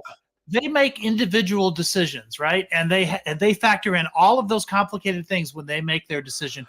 And I just wanted to point out that, bam, I also am following LSP on the Twitch, so expect me to eventually annoy you in the comments at one point, LSP. So take a shot every time Fabian says to read a book in response to having no argument. No, because I don't want, like, it won't even be alcohol poisoning. It'll just be like straight up just drowning from just sheer too much liquid. So like that's I don't think I can do that, LSP. I'm sorry. I don't want to actually physically drown. So we continue to just move, right? Okay. But when someone on this panel says to this person that we've made up that, oh, well, they just move, we've then imposed that solution on countless people without knowing what their individual situations are. I go. You're trying to point out individual situations. We're talking about it as a whole. Moving it affects your entire life. I don't care what anybody says. It's a fucking big goddamn deal. So Ico says, I feel like most people understand that moving impacts everyone in your life, right? We're not all 22-year-old fresh out of college with no wife or kids. LSP, hello, y'all too kind. Looking forward to chat, lurkers. Always. Like, the biggest time you're going to find me chatting is like when I'm getting off work and I'm driving home and I've got like a nice good like 10 miles on gravel to get to my house, so I can just like kind of chill at like 30 miles an hour and not like, don't get me wrong, I'm still watching the road, but I can still like, ha lol, like that kind of stuff. And that's when I usually like to check in on the Twitch world when I'm on my way home from work. So I guess that's kind of almost a way I decompress. But yeah, LSP, you're always appreciated, good sir. So wait. So with that being said, would it not be better for someone to maybe live separate from their family, but now they've got a job and they can afford the housing that they're living in? Would it not be better for that to happen than to live in the vicinity of their family? Again, it depends on the individual circumstances of the person, but there are plenty of people, and I've known plenty of people who thought that because they could make $10,000 a year more by moving out of a town, they'd be net better off. And it turns out what they lost in terms of their support system, in terms of not being near family and friends and everybody else that they sort of grew up around with or whatever, caused more problems than it was worth to get that increase in salary or that reduction in rent or whatever other reason. What problems did it cause? You said it caused more problems than it was worth. What problems did it cause?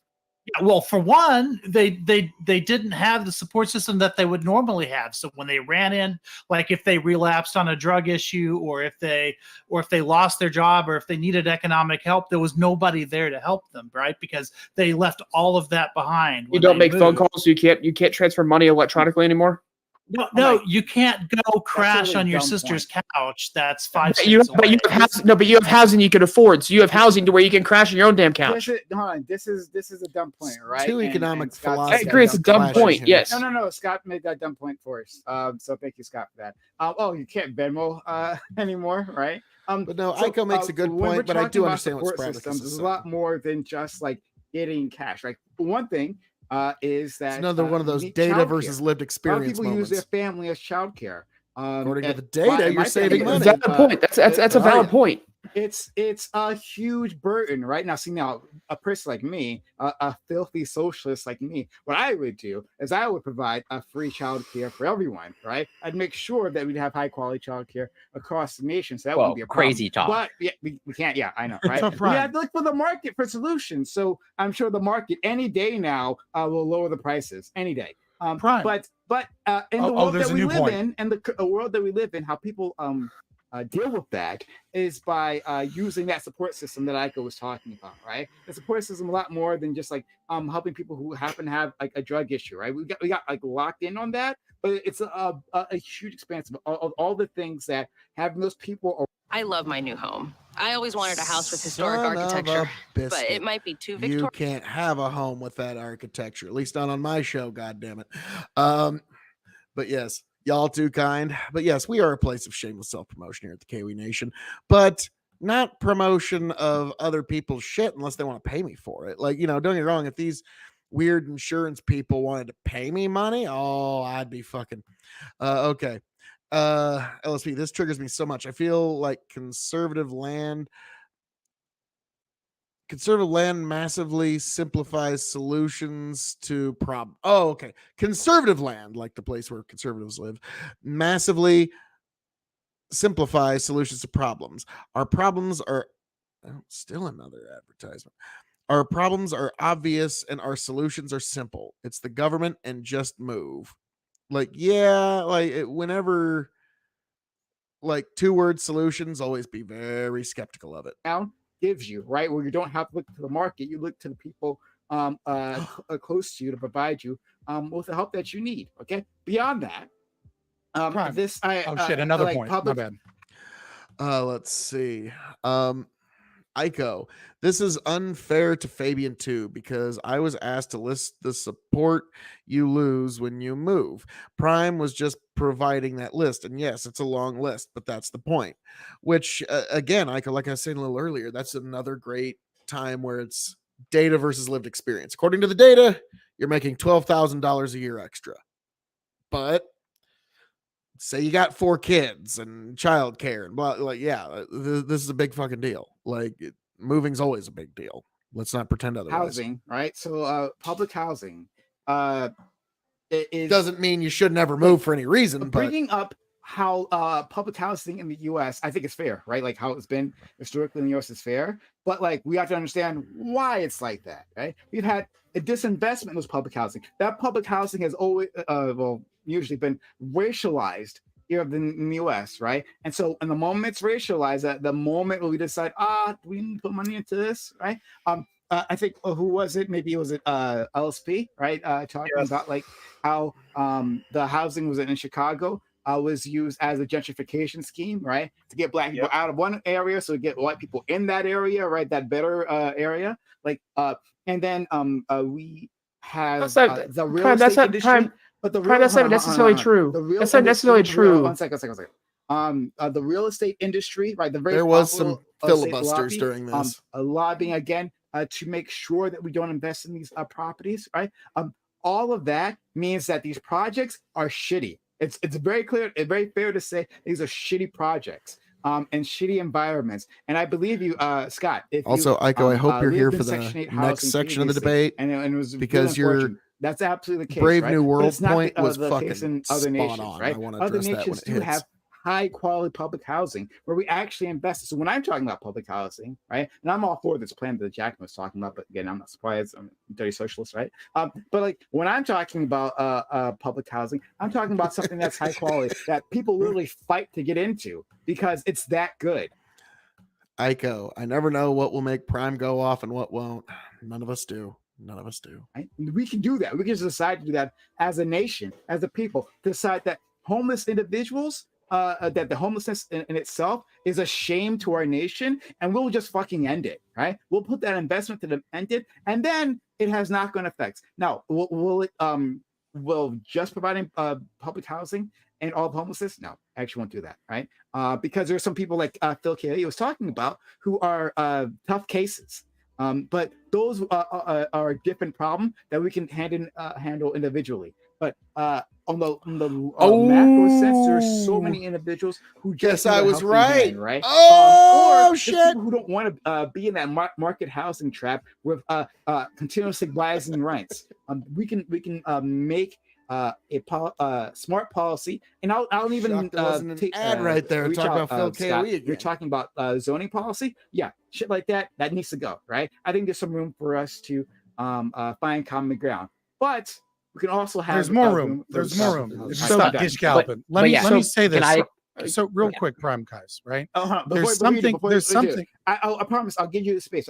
Corey hasn't said anything. Yeah. Then I'll go right to you, Scott. I promise. And I don't have much. Like I actually want to expand on your point, Prime, in terms. Aiko, hey, come harvest. Would you have contests and send the winners ears of corn? I hate how much I love that idea, Aiko. I hate how much I love that idea. Because Jesus, I it was already think like 6 points. Well, no, just to sort of like hopefully clarify it, because I think public housing is sort of a vague, ambiguous term, and obviously I think it means something in the United States as it does in Canada.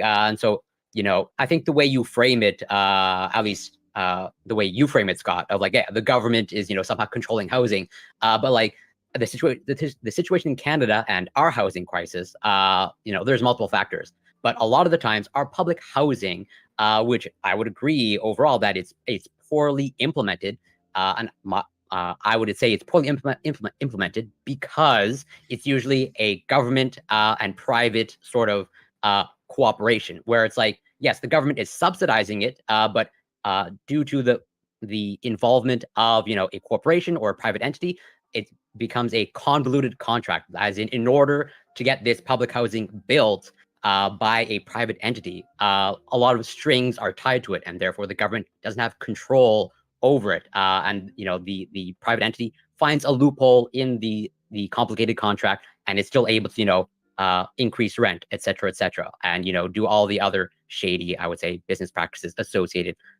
with housing. And so it's not like public housing here is like, it becomes like a public utility, as in like Hydro-Quebec here, it's controlled by the government, it's a crown corporation, and like it has pretty much complete control, and I would say it's pretty well run, as opposed to like that doesn't happen in public housing, at least here in Canada. And I would suspect it's the same in the United States, where it's like it's the result of like this intermingling of the government and a private entity. Okay, Scott, please. Yeah, so this is the thing that like upsets me so much about socialists, is because they're like communists, but they're even dumber. Which is hard to do, to be more dumb than a communist. Yeah, take that shit from him, Prime. Like, just look at what they are doing to the black community, and they have been doing it as a form of like the capitalist class, if you will, since the Industrial Revolution. Luckily, you're there to protect them. Yeah. I'm going to put on my white cape for a second. The champion of black people, Fabian Liberty. Like, wait, what? One of the biggest problems with housing in cities in general and homelessness in general is that we built this idea that the nuclear family was a good thing, and the nuclear family was literally the best of like the worst choices. The nuclear family is not good. It's the lowest fucking bar to survive. We've understood for the entirety of the human species that you want your grandmother or your abuela or what the fuck ever in your home. You want a large extended family. And in many ways, in like kind of suburban public housing ghettos in America, like the black community has rediscovered this, right? And there is a lot of sharing in much larger families and things of that nature. But public housing and inner cities are not only is it a myth that you need to stay there when you could move out into the country and find jobs and make a better life for yourself, but they also use government funds to trap you into fucked communities with shitty housing, with contracts that they do to make the community stay high crime and fuck, and make sure men aren't even in the fucking household, which doesn't even make the nuclear family. But if you just went out into the fucking country where you don't have city planning with these boxes that fucking people live in, and you actually have the capacity to have a large family, what you're talking about is a revitalization of that family network. network of that social support system that iCal Rich had. Well, what he was describing is yes, you're connected to all these people, but you're connected in these nebulous ways by like they live across the street or they live, 2 neighborhoods over, and we talk on the cell phone and things like that. Like, what if you really want to save poverty and you really want to do well, move out of the fucking city into like suburbs or country and bring your whole fucking family and live together like fucking like the human species is designed to do, so you can have more children, you can have your grandparents step in. Aiko says, see, here's where he contradicts himself. How can you have a large extended family when members of that family are constantly moving away? This is what you call ideological capture, where you believe the ideology in both directions and don't notice the contradiction. That's a good one. I'm stealing that term. Ideological capture. I like it. It's like, yeah, Aiko came and taught me one of them like $5 words. Nice. When you're stressed out, so that you can be able to actually live a productive and helpful life. And instead, you're arguing for more of the destruction of the Black community and more systemic racism so that we can keep them as Democrat voters living in fucking high crime boxes. Are there time that limits on fall these apart. monologues? Okay. Are there like time limits on these monologues? We got other shit to do. Sorry, I timed it, and I only took about 1/3 the time that PrimeCayes, the moderator, fucking took. Yeah, goddamn right. Fucking Prime. But no, it's Tell me definitely how my you really fault. feel. But Scott, thank you for defending me from myself. All right, let's go to Sprouticus and then Doobie. Now, I'm wondering, like, who... Yeah, so I just kind of wonder, like, the who, Chicago... who made the rule that, like, the guy that hosts the show isn't supposed to say anything at all in his own show? Like, I remember one time I was on a panel with him and he's like, well, this is what no, I shouldn't say. And I just interrupted everyone like, dude, fuck it, it's your show. Fucking say what you think about this shit. Like, and then he got like a 2-minute promo in, and then we just got on. But like, I always thought that's very strange. Going back to what you talking about, Prime, because I was trying to mention when you said it. The Chicago, the high rises were, sorry, my jaw, was built all around the city. It wasn't contained necessarily to one side, and the land that the high rises were on was some of the most expensive land that Chicago had. And this was public housing. To say that they pushed them out so like white people could live there and put them in the high rises isn't necessarily true, because they used the most expensive land some of the most expensive land Chicago had, and they put the high rises on some of the most expensive land Chicago had. Chicago was sincerely trying to make it better. They failed at it, but they were sincerely trying to make it better. But no, I would disagree that Chicago was intentionally trying to gentrify the city based on putting them in the high rises, considering there was some of the most expensive land in Chicago. That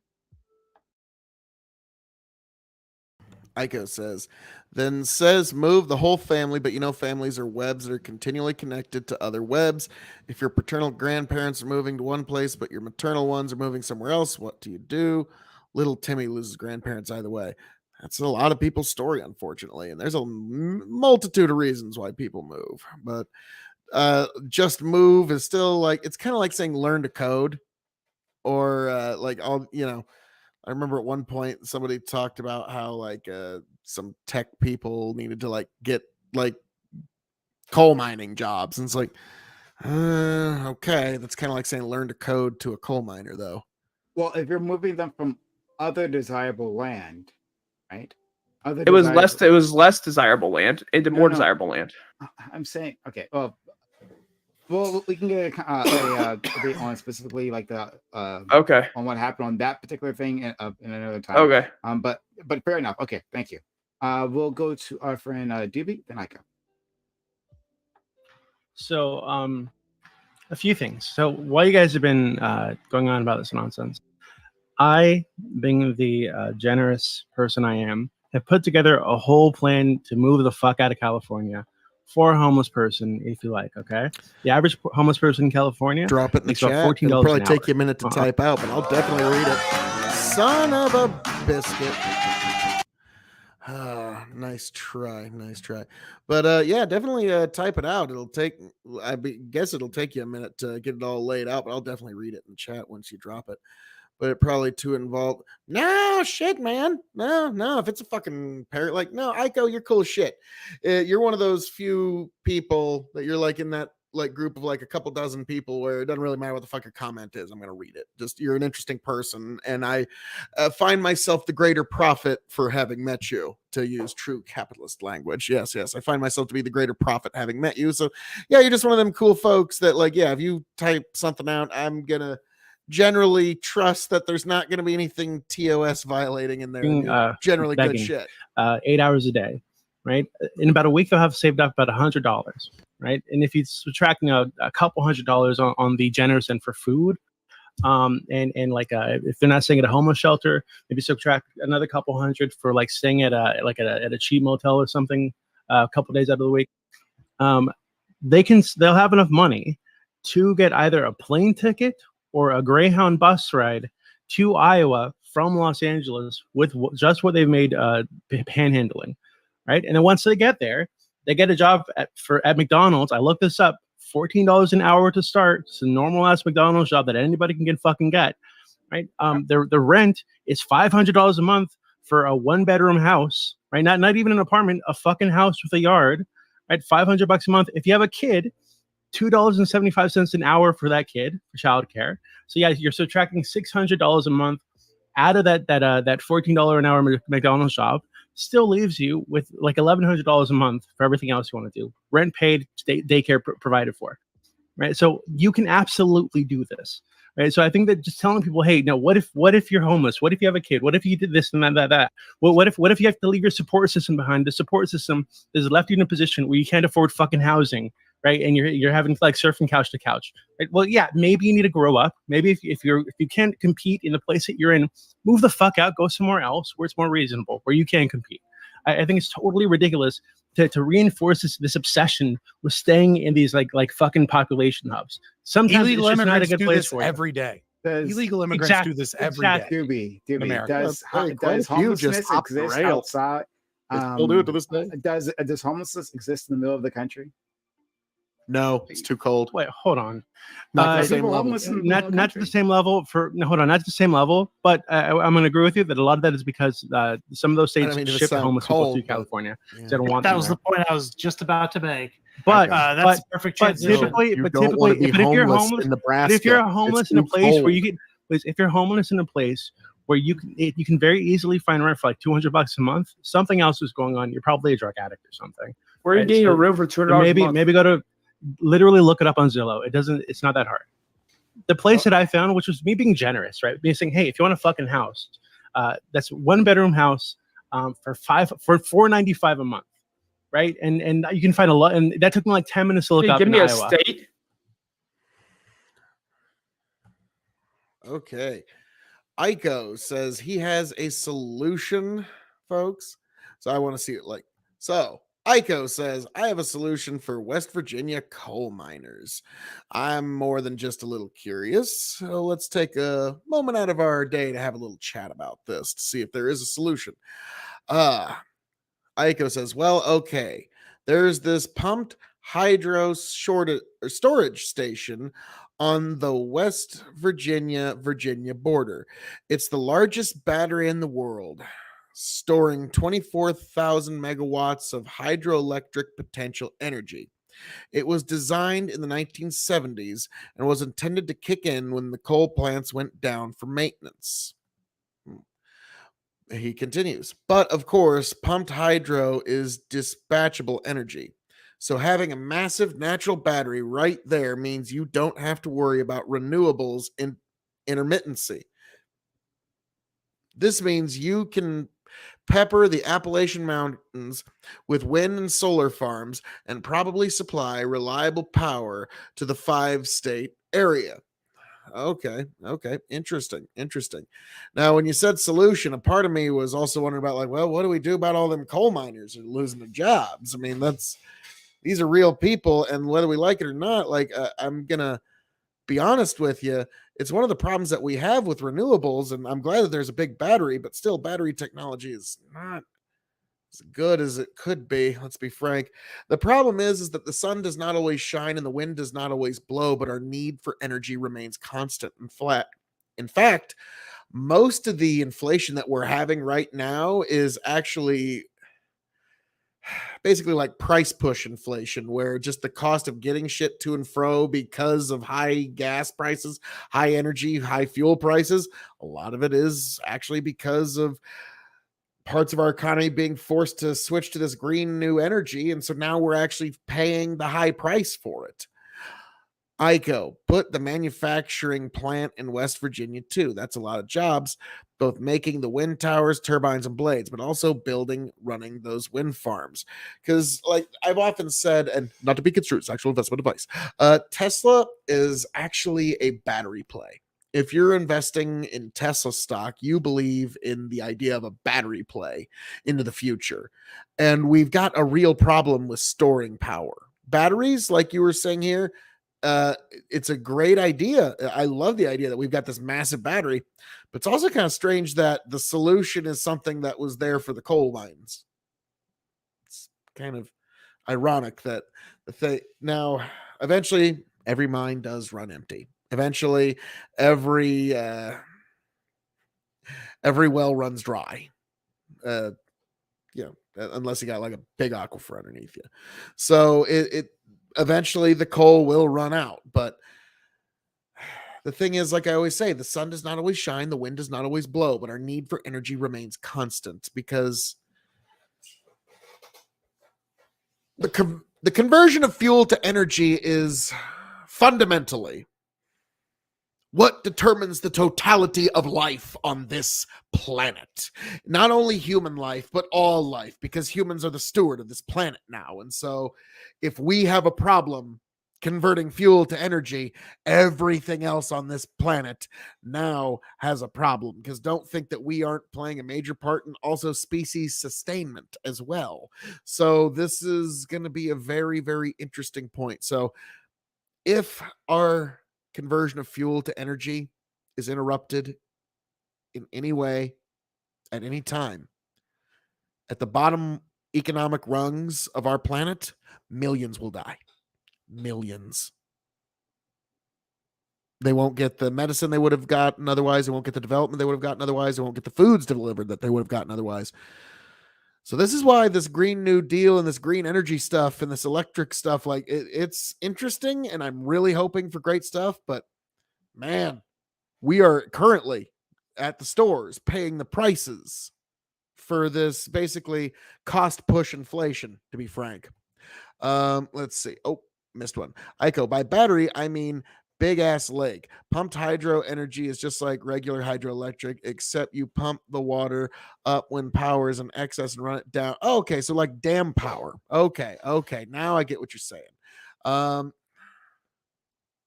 Let's see. ICO.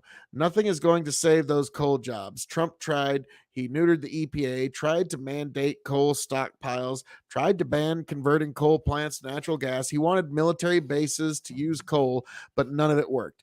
The economics of coal doesn't work anymore.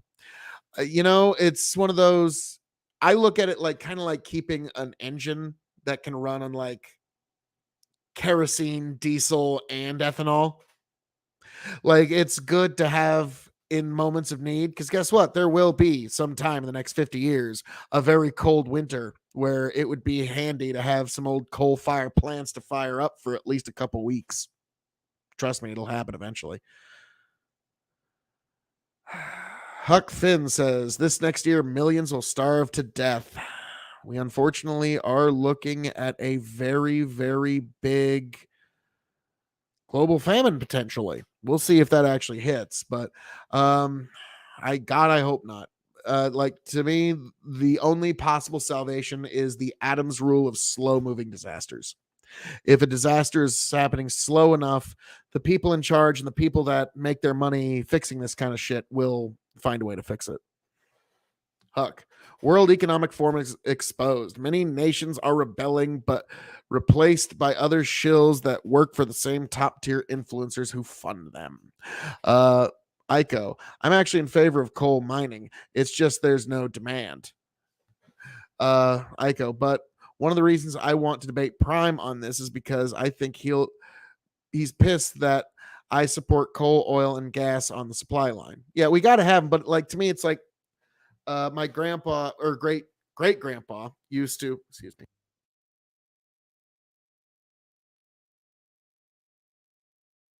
I'll edit that right out in post-production. I'll even put in a standing fucking ovation there if I have to.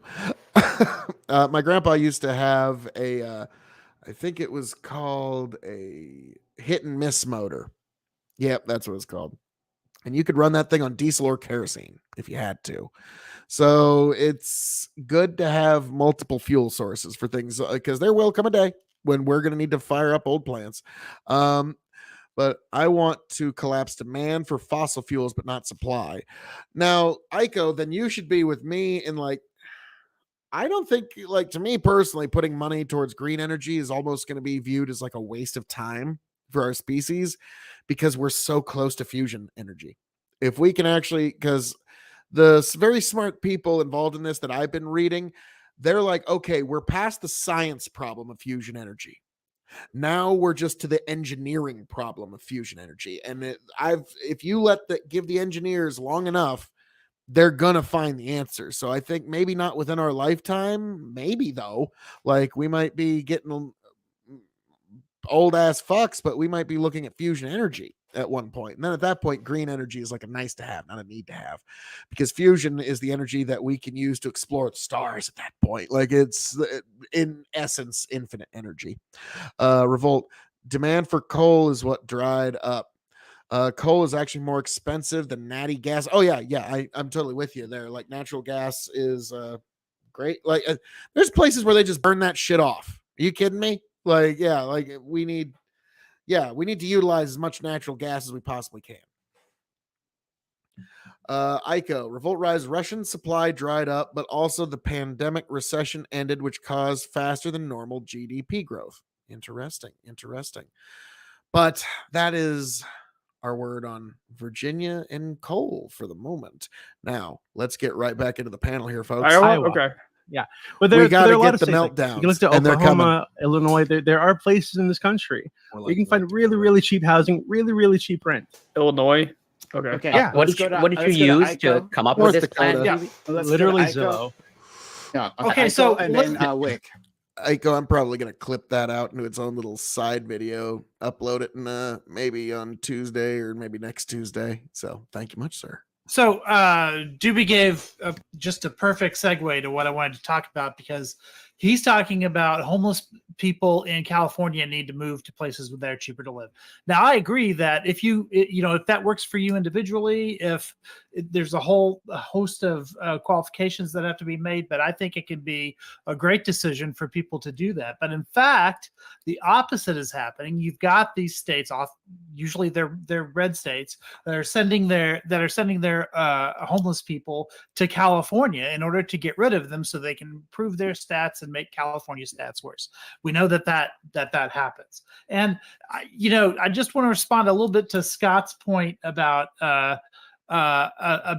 PrimeCayes maybe doing a little bit of a gish gout there, but the point is there are so many different considerations that individuals make if they're considering the just move and that fixes it. Revolt Rise says, yeah, West Texas, all you can hear is the constant screeching roar of flare stacks. And Aiko, I'm going to display that ANCAP cup every time Fabian comes on. I really think you should. It's now I'm going to be looking for it every single time the two of you are on a panel together. That you do have way more than 6 points to consider when you're making a decision like that. And I think all Prime was trying to do is show that there is this long laundry list of those problems. I don't think he's asking anybody to respond point by point to all of those points. Just real quick, that was my argument. Can I say that was my argument to LSP when he was like, well, what about this person? And I said, dude, there's so many fucking considerations. No, well, that you need to look at it in individual. There's always a lot of considerations. I think you could simultaneously hold that individuals should strive to improve themselves, and that as a matter of public policy, we should also strive to reduce homelessness. I don't think these are mutually incompatible. So Scott seems to hold that the answer really is just down to individuals who need to make better decisions. So that's not my position. I got to respond when people say that I'm wrong. No, please, just real quick, for the love of God, because we don't have another 30 minutes. If someone specifically attacks my argument, I'm just going to defend it super quick. Right? That's not my position.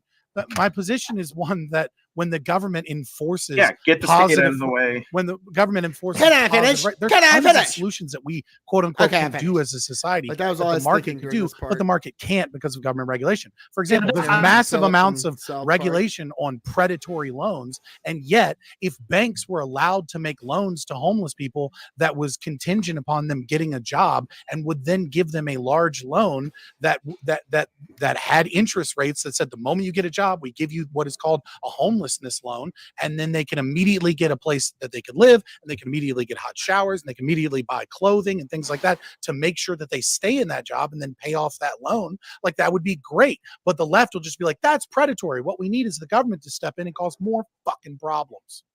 Well, listen, Okay, so- I've identified 4 issues that are being debated in this panel right now. And those 4 issues are public housing, rent control, zoning, and gentrification. God And bless as you. it happens, I agree with Scott on 3 out of the 4.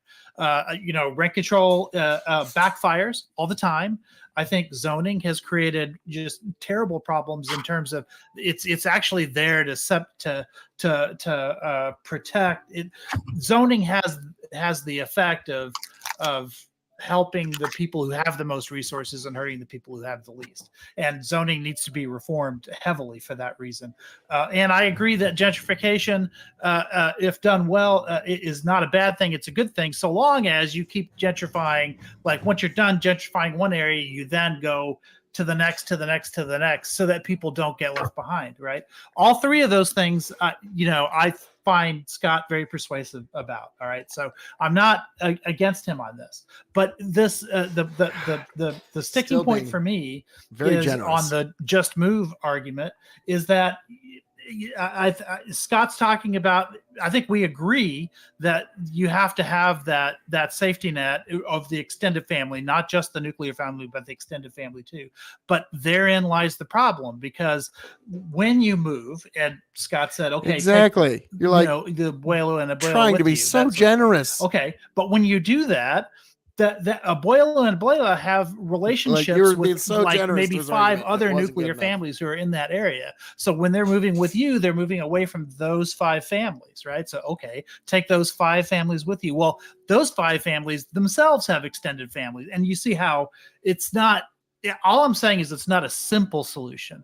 You're right, I'm not Cal Rich. saying- I agree. We should have a mass there's- exodus from cities like New York that are fucking trash. There's obviously no one thing that we can fix to solve this problem. It's a huge problem, and I want, like, I'm kind of frustrated Huge. because we keep on going to the homelessness issue, and that while that is an issue, there are so many other issues with housing and so many other effects. It doesn't just affect homelessness. It affects the standard of living for those who are renting, or for those who are looking to move or buy property, or all these things. There are just so many different levels of things we could I tackle. remember I here, had one more thing right? I wanted to say on that. Like, but we need to look at demolition controls, right? We need to look at the laws, to put in laws in place. If you demolish housing, you need to build more housing, right? We need to have these kinds of controls in place. I think they're a great idea. They're a great thing we need to look to do, because as Spartacus mentioned a lot earlier in this panel, there could be a lot of problems when they just demolish high-rise buildings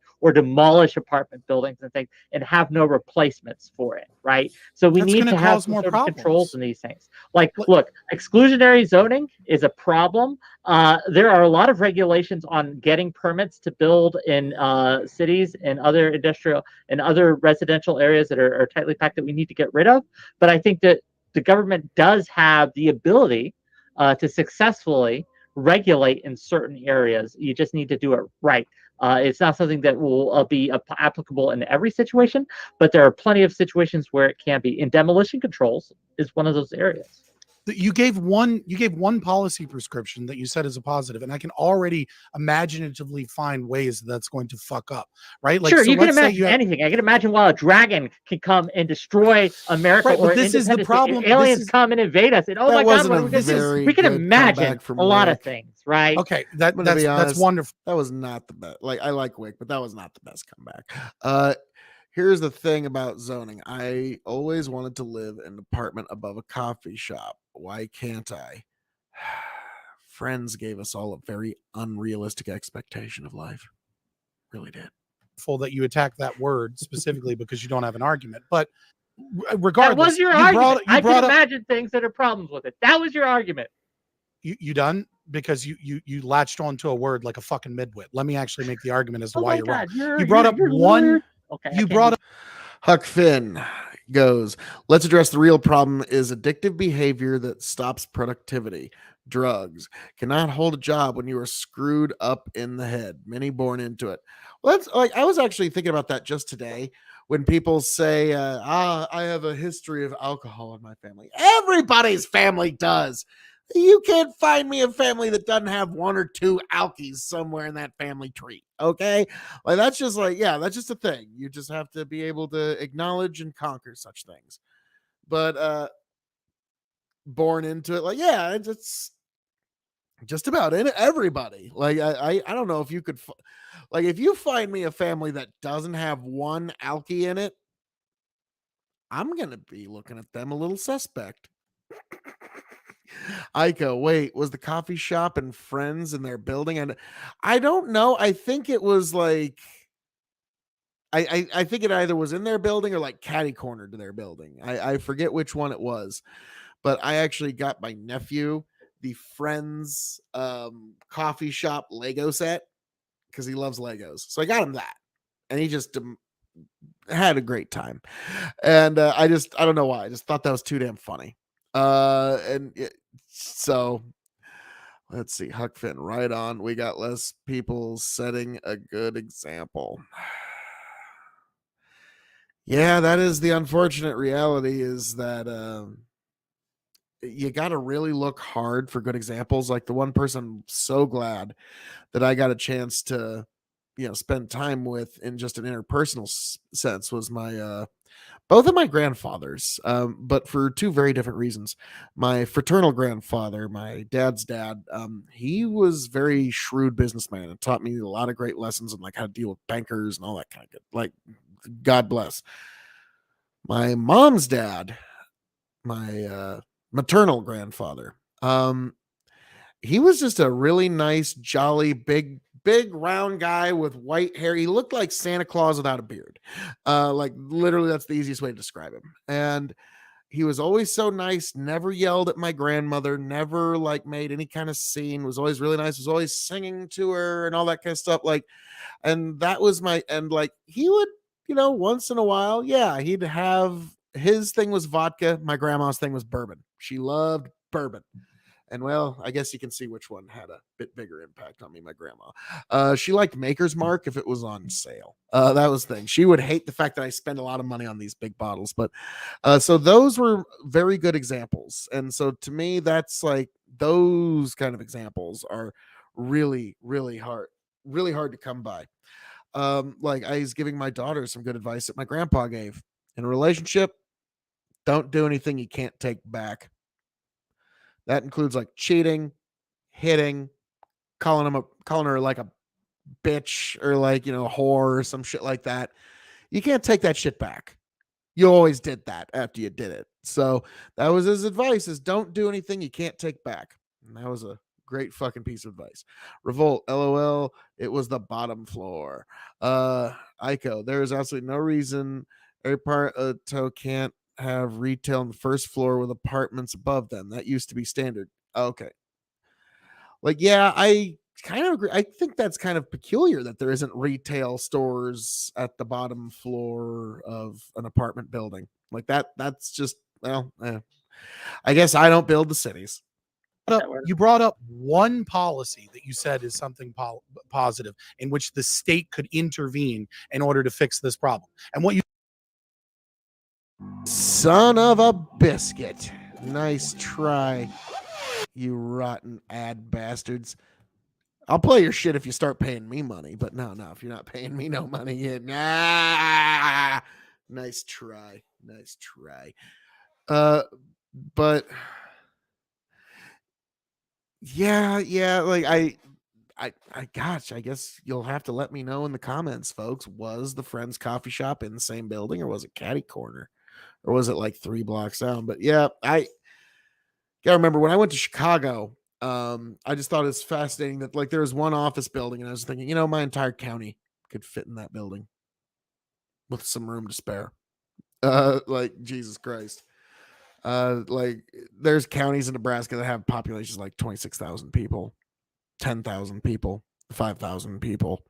I am usually broadcasting from a village of about You said is that 300 individuals, people, but I'm or at the mill companies, tonight. or you made it too vague that There the we go. state may control with like housing permits in some regard, might be what you might be talking about as well. But that when buildings are destroyed, other housing needs to go up. And so now what you're talking about is the state controlling what levels of housing exist in a specific area as a means of ensuring that we don't have like a demand crisis. No, for it already housing. does. Right. It But that's the already problem. That's why we have a fucking housing crisis, is because we need the state out of this fucking idea that like, No, because the solution isn't to get them out. It's to change it how they look. This is so binary. Like we just get rid of them all and nothing bad will happen, right? It's Like, not binary because you can't fucking think past binary. What I'm saying is if you have people where the state says you must, is there build any amount of state intervention you Jesus would be okay with Christ. in the housing market, Scott? Any amount of state intervention? In the interim, yeah, there are some things that I Okay. would allow in Like the what? interim. Well, let me finish first explaining why your idea is fucking stupid without Of you constantly demolition control? arguing. Why is demolition control Yeah, I'm stupid? trying to Please. fucking explain to you and you keep You're interrupting. failing. But go on. I'm not failing. You won't shut the fuck up because you know that I'm about to crush your ass on your Go stupid ahead. ass I'm waiting to be policies. crushed. For fuck's sake, just talk. Holy shit, just talk. So I'm fucking trying. So the state can't says do it. if this Jesus Christ, if the state says if you demolish this, you must build other buildings. Well, they don't want to build other buildings. So what is going to happen? Well, you're going to have some instances where people don't destroy dilapidated. Let's see. Ico goes, oh shit, I just heard BYD is very close to selling in the US. They're the only EV maker that's scaling as fast as Tesla. Now I really want a climate panel. Interesting, because Tesla is really the only battery play for Americans, but if more are getting here, interesting.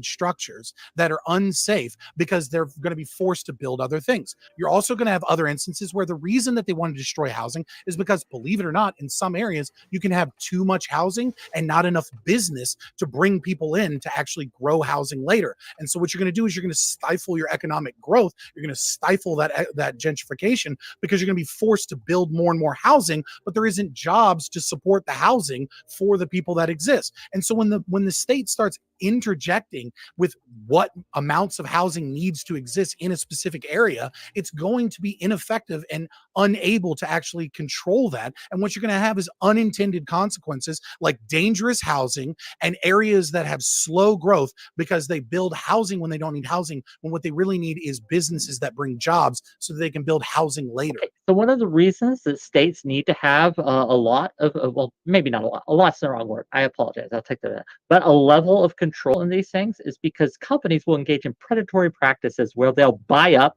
all these different houses, or because it's not making them money, they'll demolish all these things and not place any kind of replacement in order to reduce supply and drive up. Huck Finn, LOL, ghost towns exist. Exactly. Exactly. You know, Detroit exists. That's like, could we call that a ghost city? Like, sure, people still live there, but like, there's just immeasurable decline. Costs and things like that, and we can see this happen all the time, over and over again. Like, are you blind?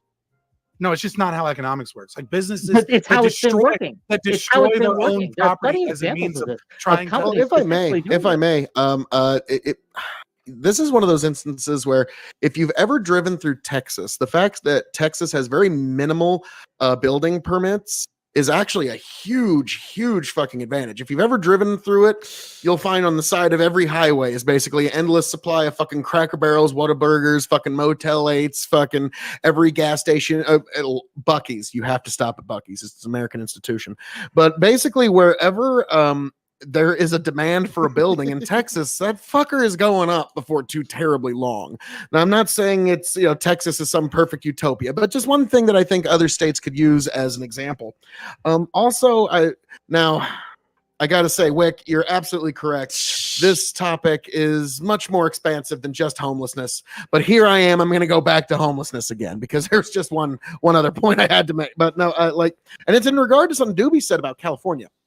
To be honest, that is the one state in the. Can you think of any other state in the union where a person can live outside 365 days a year without the risk of exposure, whether cold or hot?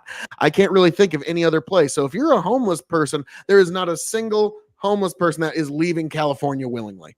Like, because that is the place where you go if you're like, I've heard the story many a times of, well, I'm here in Houston, but I'm going to try and hop the rail and try and get to LA if I can. And so like they're always trying to get to California because the weather is the best there. I mean, Doobie, you know, I mean, that's why most people fucking live in California. This is why we go to like South Central. They're like homeless encampments with. Let's see. Ico says Tesla gets most of their batteries from Panasonic, CATL, LG Chem, and as of now, BYD. Tesla does make their own batteries too, but they haven't scaled enough to meet needs. LSP along I-35, but that has more to do with it being the only good road to San Antonio, Austin, and Dallas.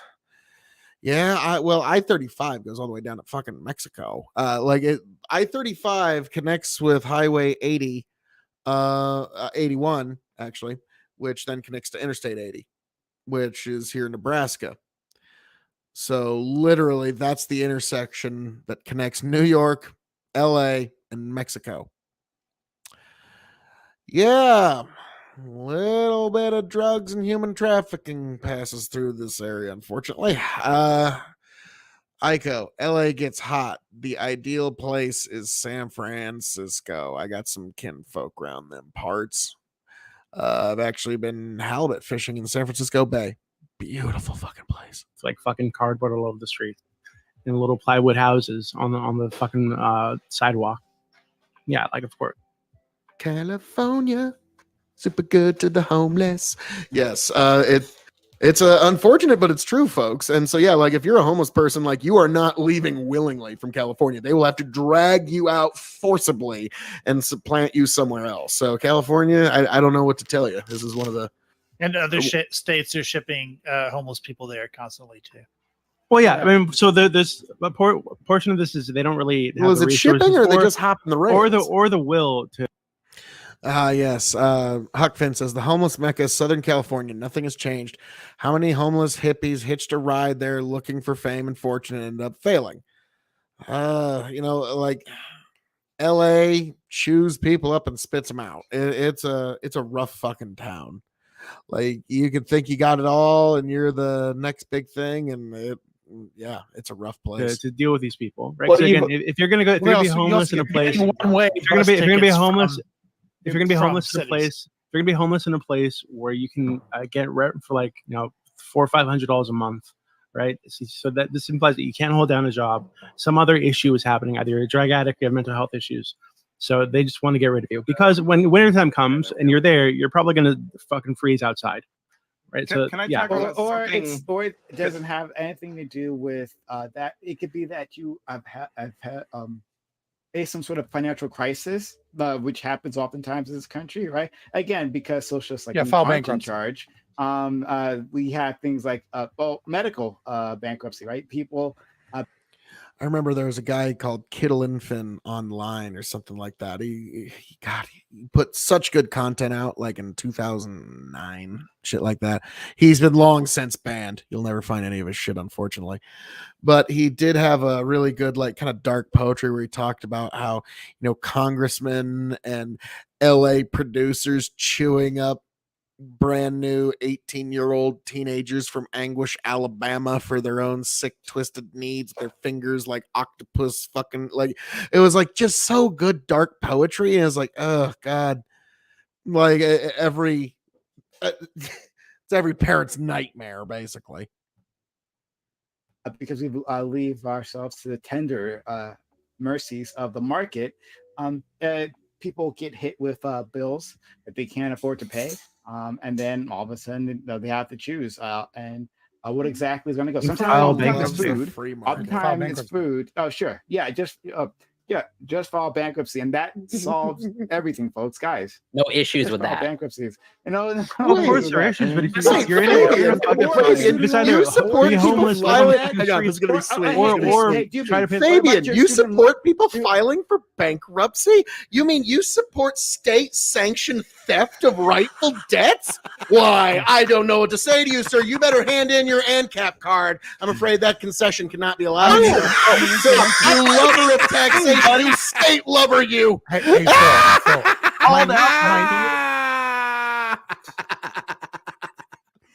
I'm sorry, that was beautiful. That was gorgeous.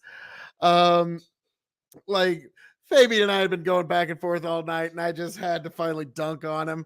And that was just too fucking funny. I'm sorry, it was. I'm even gonna go back 40 seconds. Filing for bankruptcy? You mean you support state-sanctioned theft of rightful debts? Why, I don't know what to say to you, sir. You better hand in your ANCAP card. I'm afraid that concession cannot be allowed, sir. You lover of taxation, you state lover, you. Hey, Phil. Called out by the king of extreme. How's it feel, buddy? My name is literally Fabian Liberty because I took it from Fabian Society. I literally advocate for, like, it's the brand is literally incrementalism. So yeah, under the current system, file bankruptcy. Sure. What about? So his values are just kind of an aesthetic, not something he really lives by. Just kind of like an aesthetic. Like, ooh, look at this shirt, isn't it nice? Huck Finn, all is fun and games until Lake Mead dries up. Whoopsie daisies. Yeah, water. The wars today are over oil. Tomorrow, water.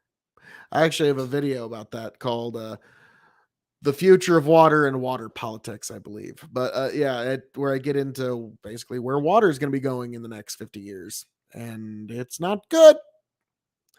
Because guess what? There's never enough of it. Ever. Nope. Not now. Student loan bankruptcy. It's going to get worse in the future. What you mean? The problem government caused? This is like, hold on. So very rare. And if you've gotten a college degree, yeah, it's pretty rare. And if you've gotten a college degree, I said student loan bankruptcy because it's not a thing, right? Because you can't. I'm aware. I see what you're saying. Yeah, I meant somebody being pushed into bankruptcy due to like a student loan. No. But again. So, but if you've gone and gotten a fucking degree, taken loans out for this degree, and even still you're not able to pay your fucking bills, and you're gonna end up homeless over this fucking loan payment, there's some other issue going on, right? You're not. No. There's some other part of your life where you fail. I'm trying so hard to find a job for the master's degree I have in underwater basket weaving. And so that's why I don't have a job, and I'm having to file bankruptcy. You know what, PrimeCayes? I'm actually going to solve this problem. So here's what you do. I'm going to put a little agorism in there, and maybe it's a little bit shifty. Maybe it's a little bit illegal. So here's what you do. If you're genuinely homeless, right? All you need is 2 witnesses that you are homeless to write statements for you, and you can go to the government and you can move into Ohio, just like he said. You can get a job, you can get a place, and then all you need is 2 witnesses to say that you were homeless for an extended period of time. And you know what they will do? They will forgive you bad grades. Even if you dropped out of college and you completely failed all of your classes, if you were homeless for a period of time over 1 year and you can get 2 witnesses to write that you were, even if they're your fucking friends and they're just lying and they don't even know, then you can get that documentation and you can start the process all over again. And then you can get more government loans to finish your fucking degree you dropped out of once you get your shit back on your feet, and you can postpone all of those debts and you can actually get the fucking degree. And then you can get a better fucking job. There are answers out there. Or you could just, as game a society, the fucking system if you government have to. Pays for that. Pays for your college, right? That's subsidization of rich people by the poor. I didn't realize that you hated the poor so much. The worst fucking argument. Hey, I wasn't rich when they subsidized my happy ass to go to college, and I fucking appreciated it. The overwhelming majority of student loans are held by people who make 6 figures. Kid might maybe take advantage of public schools. Hold on. Rather than setting. Last seen 9 days ago, 12 boys and their coach trapped in the flooded cave. You're talking about the 5-hour guy. We reached the boys today. Oh, yeah. Hello? They're all alive. Can we go out now? You try and drive those kids the whole way. All you bring out is dead bodies. You are expecting casualties. Yes. Hi. We can make it.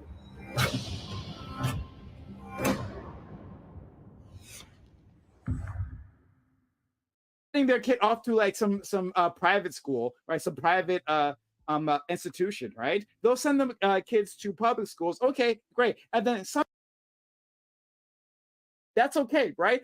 Because for every one of those rich kids, right, there are hundreds Son of a bitch. Middle class, working class individuals who'll be able to Amazon snuck one in on me. Son of a biscuit. I don't give a shit. That's a lie. Rich kid That's a lie. That's a lie. I went to go answer the call of the wild, and goddamn Amazon fucking snuck one in on me. Son of a biscuit. Ah, you no good bastards. Okay, Huck Finn says, start counting the sinkholes. Luckily, I'm in a sand aquifer, not a limestone aquifer, so we don't get those out here in Nebraska. Not nearly like as deadly as you get in Florida. But like, yeah, water shortage gonna be a thing. LSP, never in my life have I seen, met, or heard somebody with a degree in underwater basket weaving. Not sure why. Yeah, I'll never forget when I was talking to this kid's like, yeah, I'm majoring in Sumerian. Like, you're majoring in a 5,000-year-old dead language. Good luck, kid. Jesus Christ. Aiko, wow. I'm going to consume that thing that popped up in an... son of a biscuit. Son of a bitch. Ads work. They're so insidious. That's a lie. The majority of student loan debt is held by people that make six figures. Oh my God. Fabian. It's literally like free college is literally. Well, here's the thing. You took 4 years of Greek. You want to know something? I bet you could go to a place called Greece and at least, hey, where is the hotel? Like, you could at least probably understand, like, there's a place called Greece you can go to. Ancient Greek. Now, is it for biblical translation? I'm betting. If I had to get, no, I tried that. You've been to Greece? Nice. Well, I still want to go because my great grandfather, my mother's father, is actually Greek. And he came from Athens. And so I've always been very fascinated. Like, so whenever I tell my kiddos, like, well, we're from Athens, them thinking Greeks. So they didn't understand 5th century. Oh, they didn't understand 5th century. Like, you probably said, like, Hawk, thou art the Philistine of my inters. Like it was probably like, okay, what the fuck? But so I'm guessing that was probably for biblical translation, because that's usually why Western folks study ancient Greek. That's maybe just an inference, but I'm guessing it had something to do with ancient biblical translations as well. All I could really do with it was translate Aristotle, which I did a lot of. Nice. But yeah, because that's just what I've noticed in here. Maybe I'm wrong on that one, because Aristotle is definitely worth considering. Like, I still to this day wrestle with Socrates personally. Like, the trial and death of Socrates is the most influential piece of rhetoric that doesn't get enough attention. And one of these days, I'm going to do the trial and death of Socrates. So that's a big bucket list project I got. I want to do the trial and death of Socrates with yours truly as Socrates. Taxing people, blue collar workers, and giving money. The issue is the issue is the reason. Fabian. Okay, he's right. He's right, but he's wrong at the same time. Fabian, the reason the majority of student debt is garnered by people who make more than 6 figures is because these are probably people that have student debt up to like a master's or a doctorate degree. And so I don't think Prime is even saying that like a master's or a doctorate should be free. I think Prime's saying the bachelor degree. Let's see. Ico, turns out the Greeks of the Bible is Conian, Conian, and it's about 500 years after. Okay. Huck Finn, get a degree where there's a demand for those skills. What employer looks for skilled labor and person who works well with others and shows up on time? Pretty much. Pretty fucking much. I mean, correct me if I'm wrong, Prime. Yeah, I mean, if you're talking about bachelor's degrees specifically, then that changes the argument, and then we can have a totally different argument about the McDonaldization, about the McDonaldization of academia. Like in 1890 and even in the early 1900s, you had to prove that you were fluent to read and write Latin in order to get into a university. Yeah, but they did that like our to current exclude university minorities system and are other full people. of Like they useless fucking basically degrees. people who just can hold a pen or a pencil now. Like anyone that has like As much- I have 2 undergrads, right, in fucking social sciences. They're useless degrees. I didn't learn shit in college. You know why? Because you we can can learn tell. more in fucking like 6 months on the internet than you You ever don't have to could tell us in you a didn't learn shit in 4-year college, course. buddy. Fabian, We it's can not tell. even that. Like I just gotta say, it's a If lot I like may. The Incredibles. If you've ever seen The Incredibles, there's a great fucking line in there where saying everybody is special is just another way of saying nobody is special. If everybody's got a college degree, This then is what the fuck terrible. is the actual value of it at Same that thing point? with You've high school inflated diploma. it to that level. What if Like everyone Can I has get in that? here, it's basically, No yes, it's one an has. expansion of the No high one- school if diploma at everyone that has point. graduated from Let's be elementary school, frank, like, no one there's a has, couple of right? college kids that just need to be Why? babysat for a few extra we years. should have special people, right? Who have special statuses, who get education, and the rest of them can be quote unquote blue collar, right? And salt of the earth. And they don't have to deal with that, all right? Like we'll just have it for a special class of we individuals need those who gets the people. education. We need those Great working idea. class people. Wonderful, love it. Corey, go ahead. Yeah, I was going to say, Well, Scott. like I hate that like inference that it's just like awful, like oh my god, being blue collar. Like, I'm sorry, you need plumbers, you need fucking construction workers, you need farmers, you need truckers. Okay, like these are people you fucking need. Okay, like you need them almost every fucking day. The idea that it's like I don't like the like turn their nose up at the idea of work that a lot of kids my age do, unfortunately. Like sorry, Yeah, but if you have a job yeah, that's connected to a degree, you have a job that's not connected to your degree, I'm sorry, you have spectacularly failed as an economic actor. No, you just have. well, I'm sorry. Maybe humans are more than economic actors, KOE. No, we're not. Maybe not Fortunately, everything not. just boils down No, to we're like not. you know just Sorry, your Corey. GDP output. Maybe there's more to humanity than your contribution to GDP. There's But not also, more to life than money and hoes. Hold on a second. The majority of CEOs in this country have liberal arts degrees. Rule 1, which get the means money. that they're not doing what they went Rule to 2, college get the for, hoes. but they're way succeeding above what their college degree was for. So Yeah. that's Jobs like was it. a- And was To a- be was fair, a- to be fair, a majority of economic CEOs actor. also have MBAs.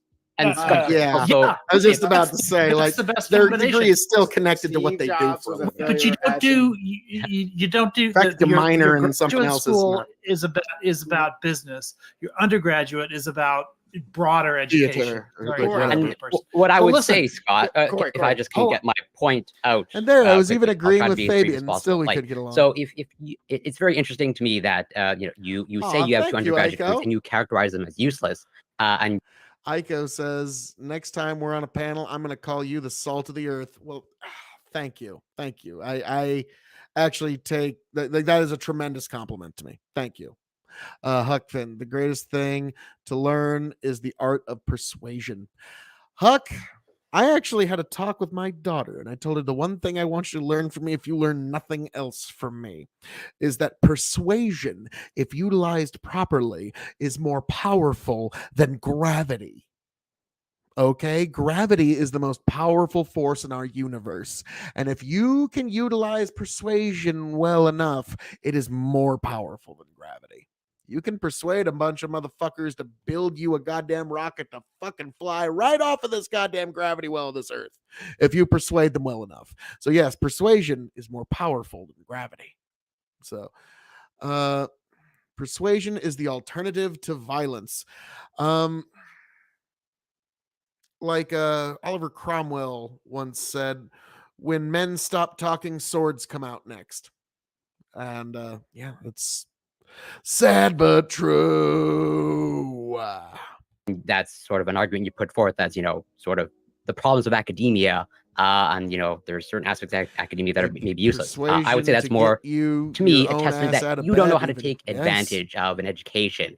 That's to me damn like it. someone saying, Your own I've been to the self-persuasion. gym, There you go. dozens of times, never got anything from it. Maybe you don't know how to extract something from academia appropriately. And if you've gotten 2 degrees and you describe them as useless, that's a testament to you not knowing how to get an appropriate university education. I easily could get a government job, right? As someone that's prior service in the military and has a service-connected disability and 2 undergraduate degrees, I could easily get a GS7 to like GS10 job.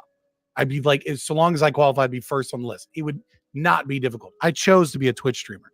But what I'm talking about is not like stand ground or standpoint epistemology of like using my life experience as an analogy to prove that they're useless. I'm simply saying, yeah, I have these degrees, and I'm not saying they're useless as economic factors out into the world, though I would also make that argument. But what I'm specifically saying is that what has occurred to the dumbing down of academic institutions in America after so many government subsidies is atrocious, because the level of education that you get. When goods don't cross borders, soldiers will. Bastiat.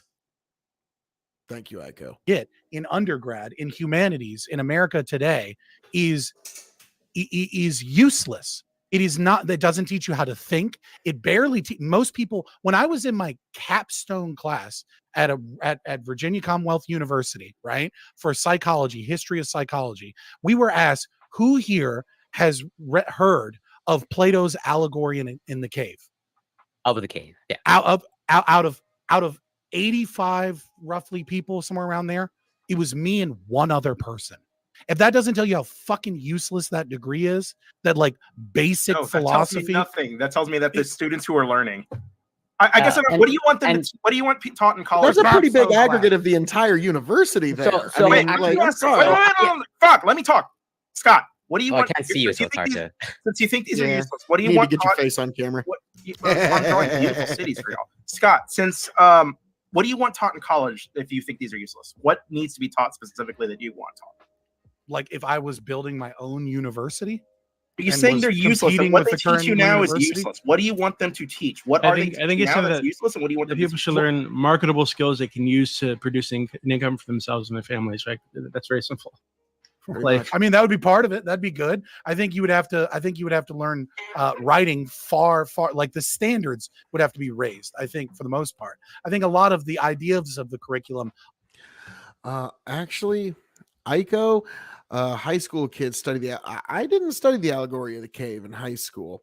I had to do my own examination of Socrates a little later. Now, our school was kind of weird where we all learned the constellations and the Greek gods, and like, most of the kids in our school can tell you where the Big Dipper is and why it would be where and what season, how to locate the North Star by finding the Little Dipper. And it's actually just it's pretty damn close to the handle.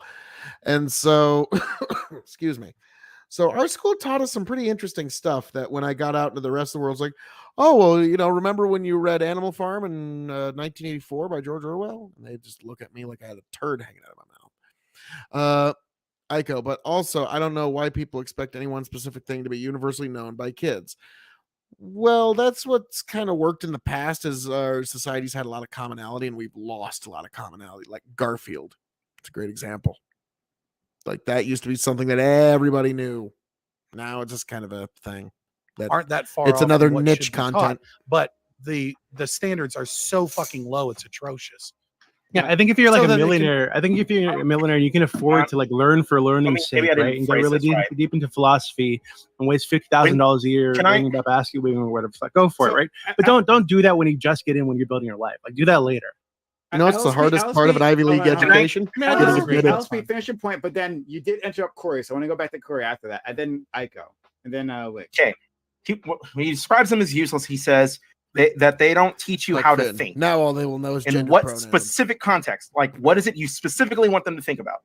Like, is that just building marketable skills? That's like super broad, right? They're teaching you like specific things about the field you're majoring in. What is it that is lacking? I think if you have a humanities degree, right? I do. And you graduate, if you're unable to be able to very quickly I would say produce a 30 to 50 page paper with 30 to 50 citations. If you can't do that in a week's time and have it be, have it be cogent, I think that degree is not done its job. Literally it. And You I would just say, want people to write essays. If you really, can't that's use what it we're to going to do. Like, you're generate going to ask for money. specific examples and create an entirely new topic, and then attack what I say Can it get and you like demean money? it instead of like taking this The seriously. answer's no. You want This people is to stupid fucking this is I don't know a what- stupid like, that's- fucking debate tactic. Like, what I'm are you sorry, I fucking didn't mean to- Vosh? Like, okay, never grow mind. up. Let the other guy go. Okay, let's go. I see you got some. I'll give you I gave you one example, and you're like, you want them to write essays? Let's- That's that was all your you best want? example? Like, They no, can that's write one 30-page example. papers. Corey is nice and beautiful. Let's cringe. get him. Yeah, that first. really- I'm sorry, Corey. Corey, Have at back it. the I'm wig just- and K.O.E. I'm sorry, but you're absolutely right, LSP. That didn't answer your question at all. Like that, like, what do you want people to think? I want people to write a 50-page paper in a week. That's the education for, like, yeah, that didn't answer your question at all, actually. Now that you point that out, like, that was just filibuster. Like, all right, can I run the clock out on this one? You're too kind, Prime. Much appreciated. I'll try to do my best to be brief. But I'm very much on the same page as you, Scott, in terms of like, a good grounding of philosophy is great. I have to assume, I'm fairly certain, you've read The Closing of the American Mind by Paul Bloom. Is that a book familiar to you or not? The Closing by Bloom. No, not specifically that one. So I would. I was thinking of the. Sorry, hold on. I'm thinking of another book. Go ahead. And also, sort of again to your point, not only did they write this book, The Closing of the American Mind, which is pretty notorious, I would look it up. They also have what I would say a very great translation of the Republic of Plato, a very much like Greek word for word translation.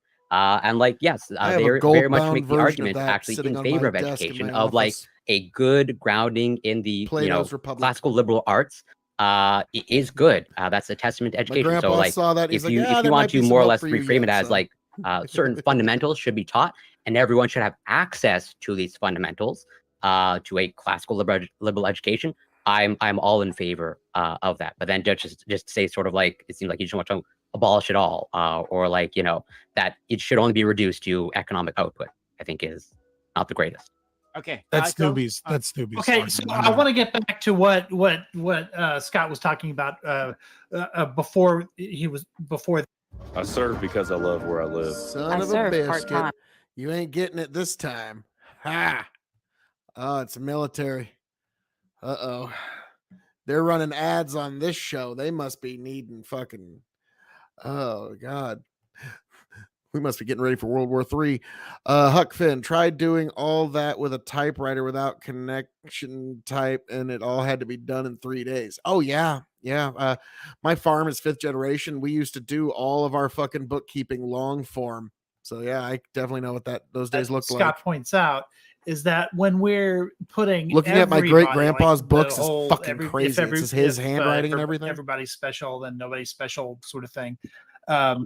If I think those resources need to be redirected, because if we had effective universal pre-K and followed that up with solid elementary. Actually, I think my mom still has my grandpa's typewriter. He was a World War II veteran. He actually served directly under Patton because he was so good on a typewriter. He was one of those. Patton would go like, "All right, you tell those bastards in Washington this, and this," and then like he'd make it all professional and send it back. And so that was part of his job. He was in the Battle of the Bulge and all that kind of. But yeah, my mom still got his typewriter.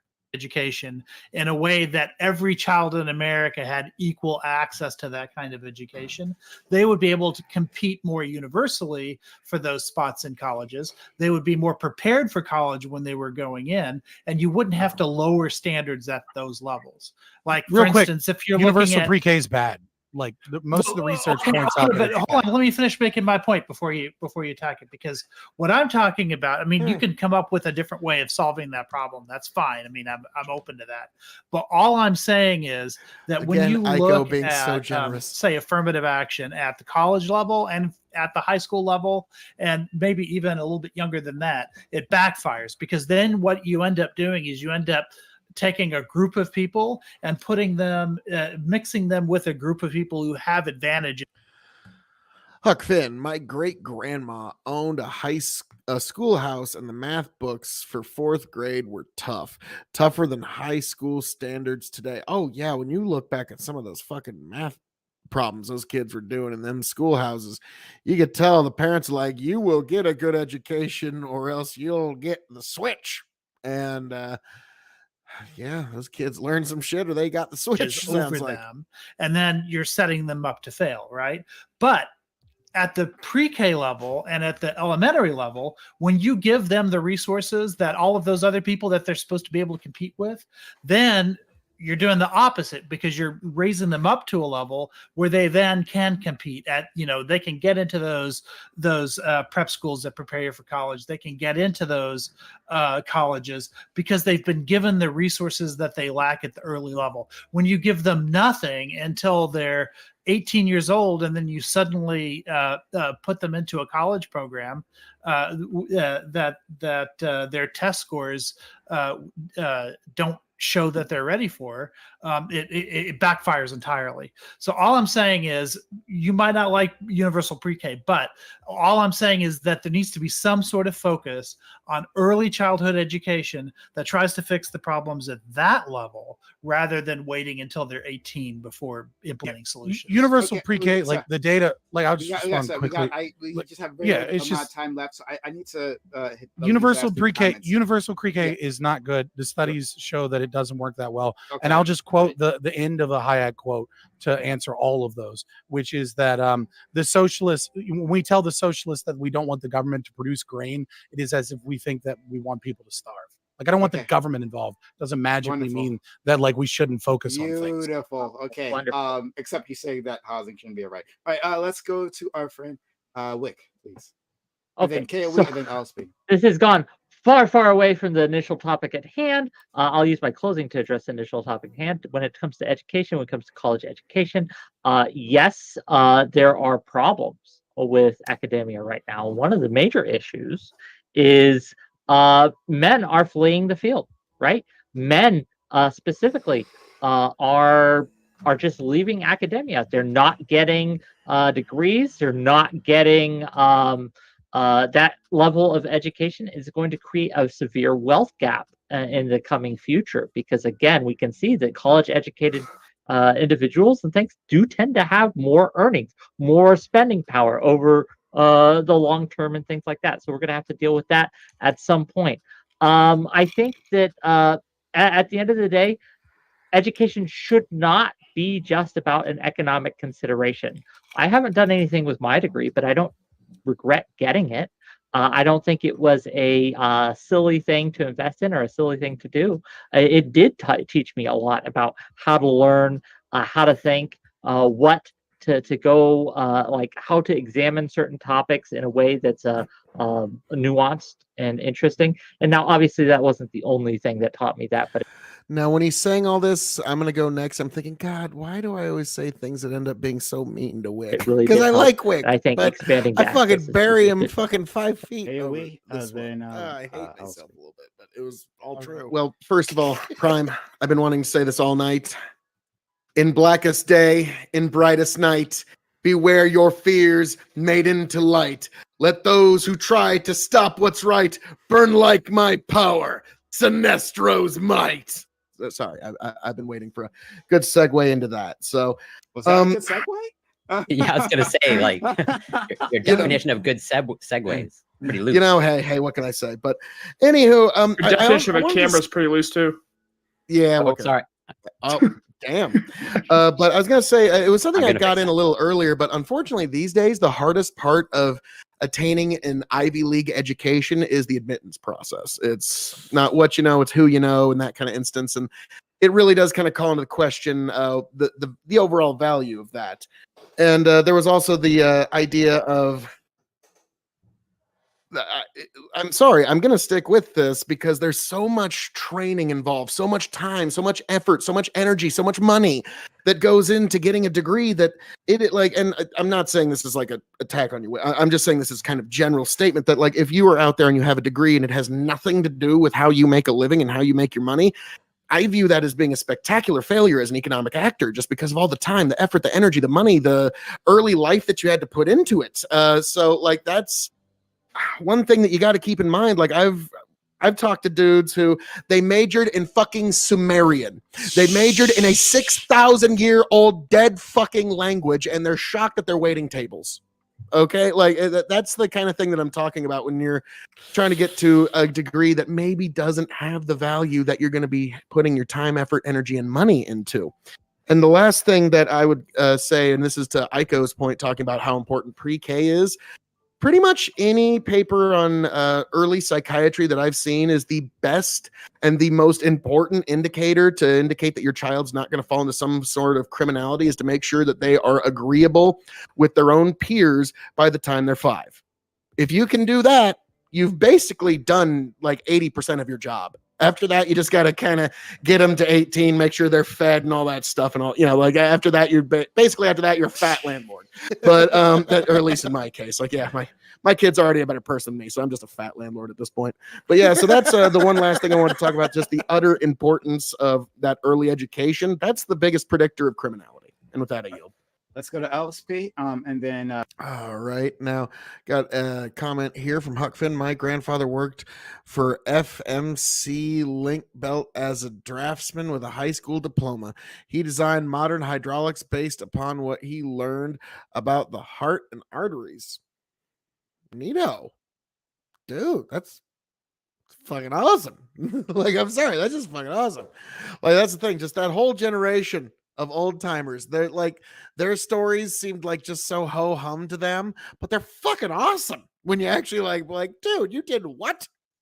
And you just like, yeah. And it's like, yeah, for me, it's like my grandpa. He's like big old fat, like he's like Santa Claus without a beard. Like it's like that was the way he looked. And so, yeah, it's really hard to imagine him like being a fucking badass, fucking beating Kraut's asses in World War II. No offense to German folks. Actually, I am German, so I think I can get away with saying that. It's very little time left, so. Very little time. Damn, that doesn't leave a lot of time to interrogate somebody's. I got a lot of German in my background. In fact, instead, I want Greek and Irish, and yeah. I rather resent I feel like there's a lot of anti-intellectualism just coming from like the right side of this, but it is an undeniable empirical reality that the better educated you are, the better off you are in life. And this is not just exclusive to STEMs. In fact, I might argue that as STEM fields become more competitive, it's less likely to be exclusive to STEMs.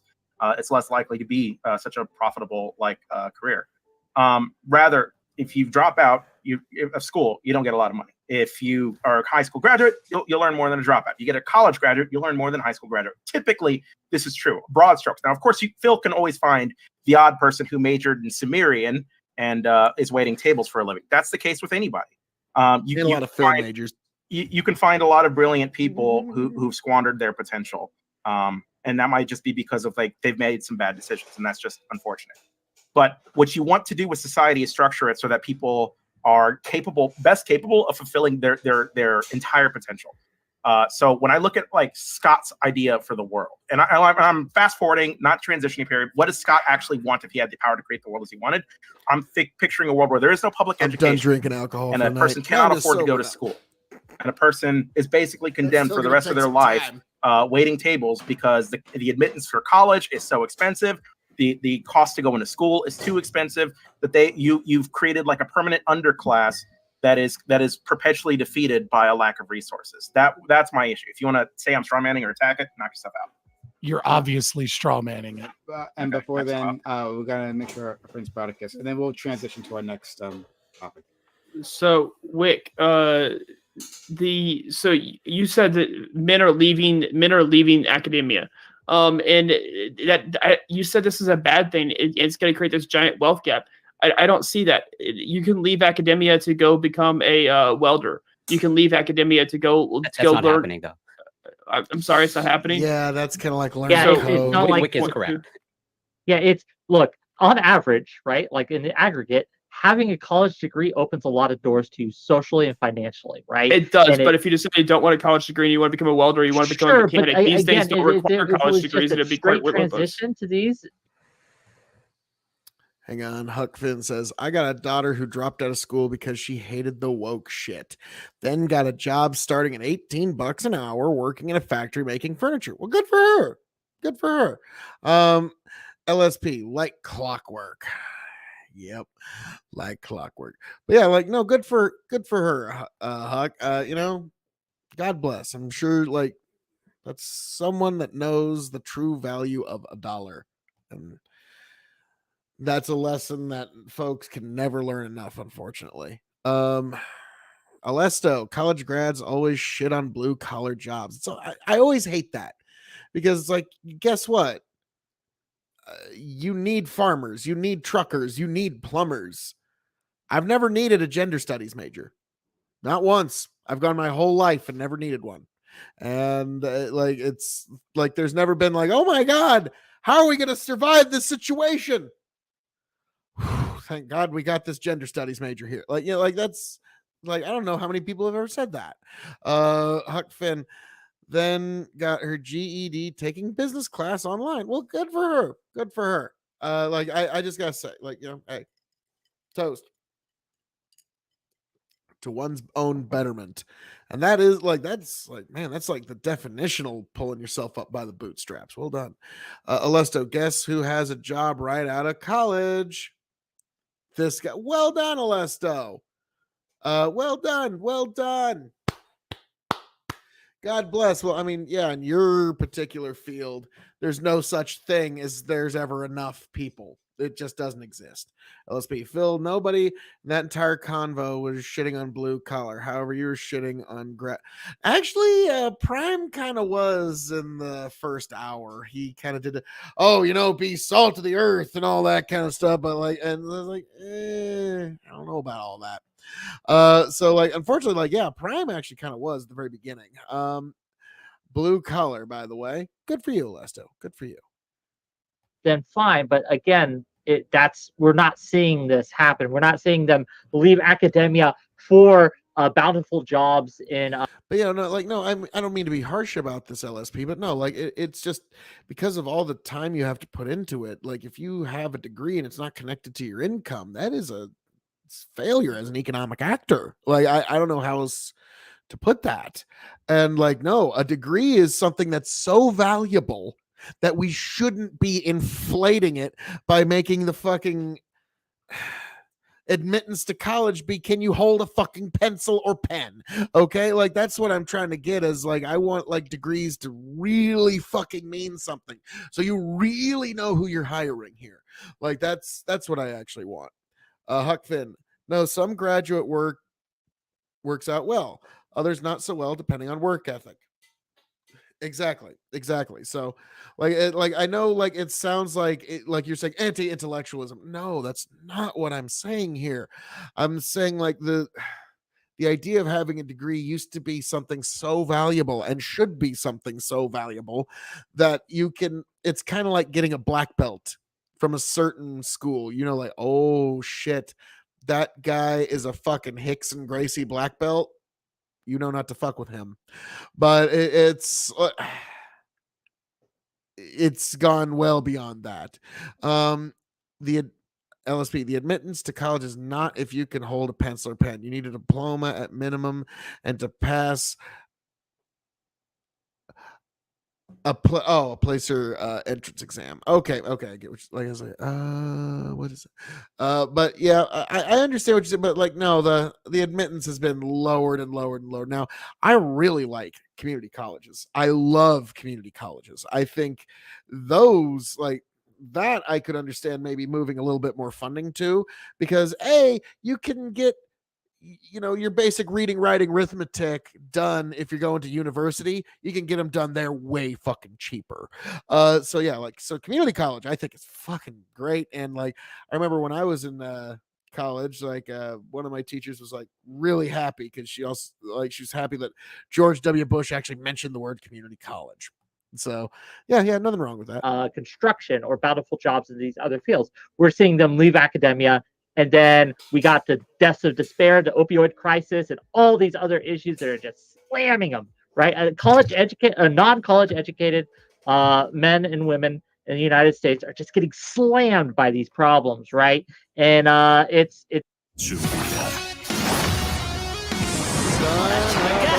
biscuit. Yeah, right.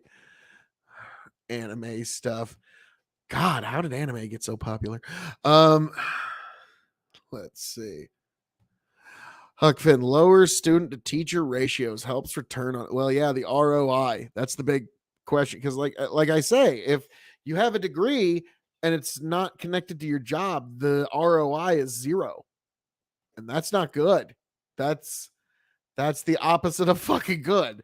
And so that's what I'm saying is that to put a college degree in someone's hand is such a tremendously huge investment that but yeah, LSP, it's not if you can hold a pen or pencil. I don't know. Just depends on the college and how much money you got, really.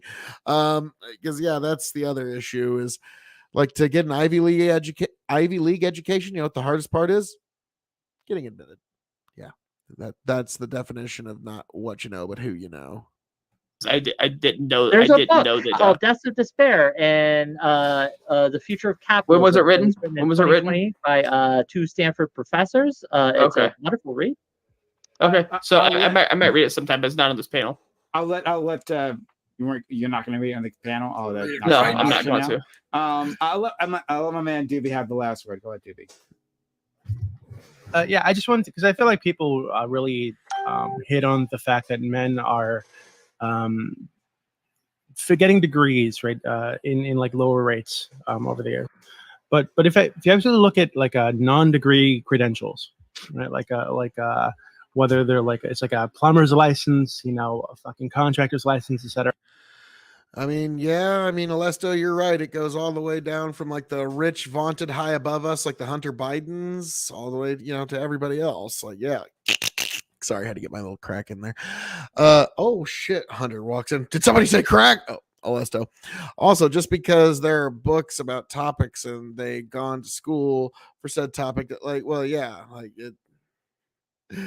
Just because it's in a book, don't mean it's going to help you. Right. You actually see over the years that men are actually Sometimes getting you way gotta more of those. Right? The experience it amount in of the real those world. that the public has in general, but especially men, has exploded over the last like 15, 20 years. Right. And I'm an example of this. Right. I don't have a college degree, but I have an insurance license, and I have like 3 other credentials that are not degrees. Right. That I got through just certification courses that I've gone through to help my career. Right. So, and all these kind of like non-degree credentials can open up huge job opportunities to people. Right. So just the fact that men are like leaving academia or whatever doesn't mean that they're just less educated and they're going to do worse going forward. You can get a plumber's license, make $100,000 a year. Right. Like you don't need to go to college to make that kind of money. All right. So, Pretty jobs. Moving on. So everyone, if you've been enjoying this content, No problem. if you liked what we've There's done no so grammar far, Nazis Wait, here. can I offer something real quick? Or just we don't have any time. We don't have any time. Moving Yeah, on. fuck you. But you can throw it in like in your opening statement. For the next topic. That's all right. So yeah, if you've been enjoying this content, hit that follow button right now. If you're new to this channel, hit that follow button right now. Make sure notifications are on so you know I'm going live with this all the time. If you like what we're doing here, we do more of it. X page for social in chat for our social media. We got plenty of that too. We do Twitter, where we let you know what's going on. Discord, where all our conversations happen. Right? So jump into our Discord. We'd love to have you. I'm not above it. So and then TikTok, where you find amazing videos from this channel, and YouTube is where you find the VODs. So like, comment, subscribe, consider becoming a YouTube member, hitting that join button, and supporting us that way. If you enjoy getting that content 7 nights a week, okay. LSP, are we seriously going to pretend that people aren't rejected from college all the time? It's expensive, it's competitive, it requires months of study, it requires years of commitment to graduate. Yes, these are all things but like to me, it's also, like I said, it's like getting a black belt. Like there's plenty of black belts that can't fight. Okay, like can you actually fight with what you learned with that black belt? And so, and let's be frank, there are some McUniversities that will just pass through somebody that keeps paying. Like, yeah, like that's That's not an unreal thing. Huck Finn. Workforce is short skilled laborers, electricians, plumbers, welders, heavy machine operators. Yeah. I mean, that's the salt of the earth. That's the people that actually make the world go round. Okay. Your electricians, your plumbers, your welders, heavy machine operators. And unfortunately, I've done a little bit of all of that on the farm. I don't know, unfortunately, but you know what I mean. Y'all have Twitter brain on this topic. I actually don't have a Twitter yet. And that's probably why I'm a generally happy and cheery person. Alesto, just look at AOC. She has 2 degrees, and one of them is economics. Oh, rough. Going to move on to our and this is where Fabian gets fucking salty. Amazon's smart doorbell company, Ring, has provided surveillance footage to law enforcement without a warrant or the consent of doorbell owners 11 times this year alone, according to a letter Amazon sent to Congress earlier this month. This has garnered criticism from privacy activists. But should that be the case? The law allows for these instances, and the terms of services of these types of products generally allows the company to use the footage in limited circumstances without the owner's consent. Furthermore, the footage released could actually be useful in solving crimes in emergency. So should customers be outraged by Amazon working with law enforcement? Should people boycott its services? Or should they embrace the possibility for safer communities? Okay, yeah. So there was I forget which politician did it, but there's a politician in our U.S. Congress who sent a letter to Amazon asking for this information. And the response was yes, just 11 times this year, warrantless requests were fulfilled to law enforcement. And yeah, people are pretty excited about it. But I think there's an interesting conversation about like the balance between, security. LSP, and she's a sitting U.S. Congresswoman. Seems like that investment has paid off for her. She went from bartender to lawmaker. She's what I call the influencer politician. So, like Trump was one, AOC's one. They're both actually very close to each other. A lot of people don't want to admit that, but in American politics, the two people that get the most negative reaction right now are Trump and AOC, and that's not insignificant. Alesto, when you sign the dotted line on documents, you sign your rights away to the companies. Huck Finn, she has not introduced one single bit of legislation. Yeah, that's just something to be judged about when she runs for president in a couple of years. Get ready for it. Not her, somebody almost exactly like her. Alesto, these people, if read the documentation, would see they can use the footage any way they want. Pretty much. Drama sells. Oh my God. Yes, drama sells. There's many people, billions of people that are fucking addicted to drama. I mean, it's a mineable resource. And freedom and, like the rights that you kind of give up when you take these corporate products. So we'll start from my man Wick, please.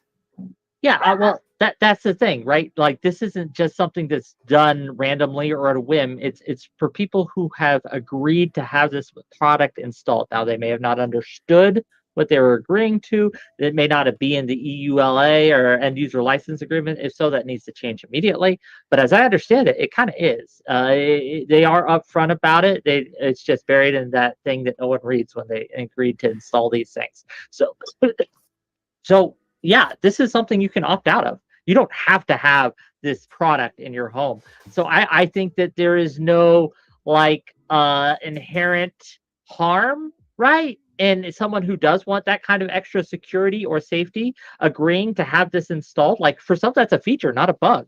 For some that's a feature that they want this in their home so that if an emergency does happen, that the police and other authorities can have access to this to help solve their issue. I do not see that as a downside.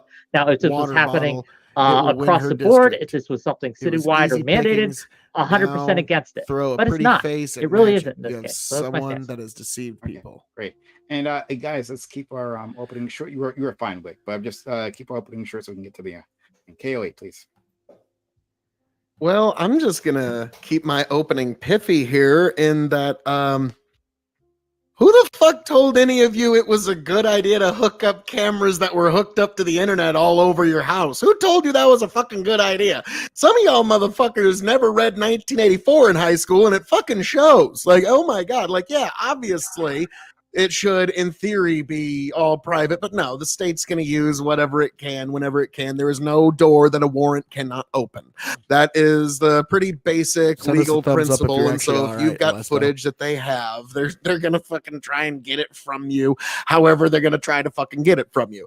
Should they? No. Is it unfortunate that just like in 1984, people are in their homes installing their own telescreens all over their own fucking house to let people know? And yes, obviously, if it's hooked up to the fucking internet, it's obviously going to be taken not just from the state, but from malicious actors otherwise. So again, I'm just going to say, who the fuck told you that was a good idea? Put fucking cameras hooked up to the internet all over your house. And with that, I yield. Bro. So this isn't about cameras all over the house. This is about a doorbell camera.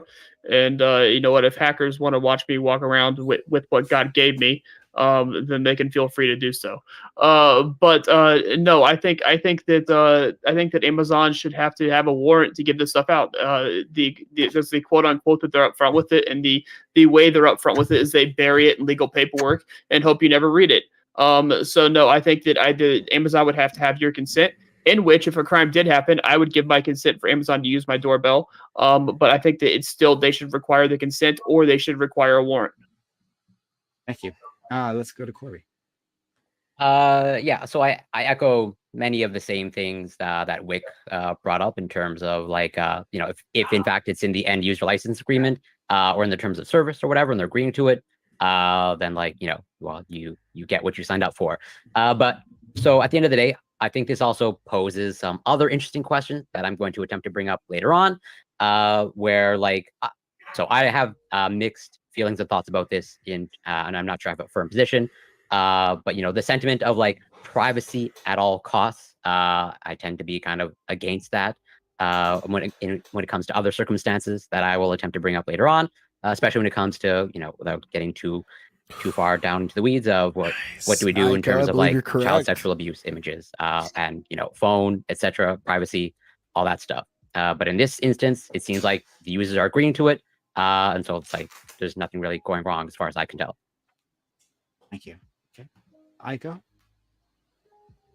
Yeah, I'm going to be interested when it gets to Scott, because I'm curious as to whether or not Scott considers privacy to be a positive right or a negative right, because I think you could go either way on that. I'm sort of curious about that.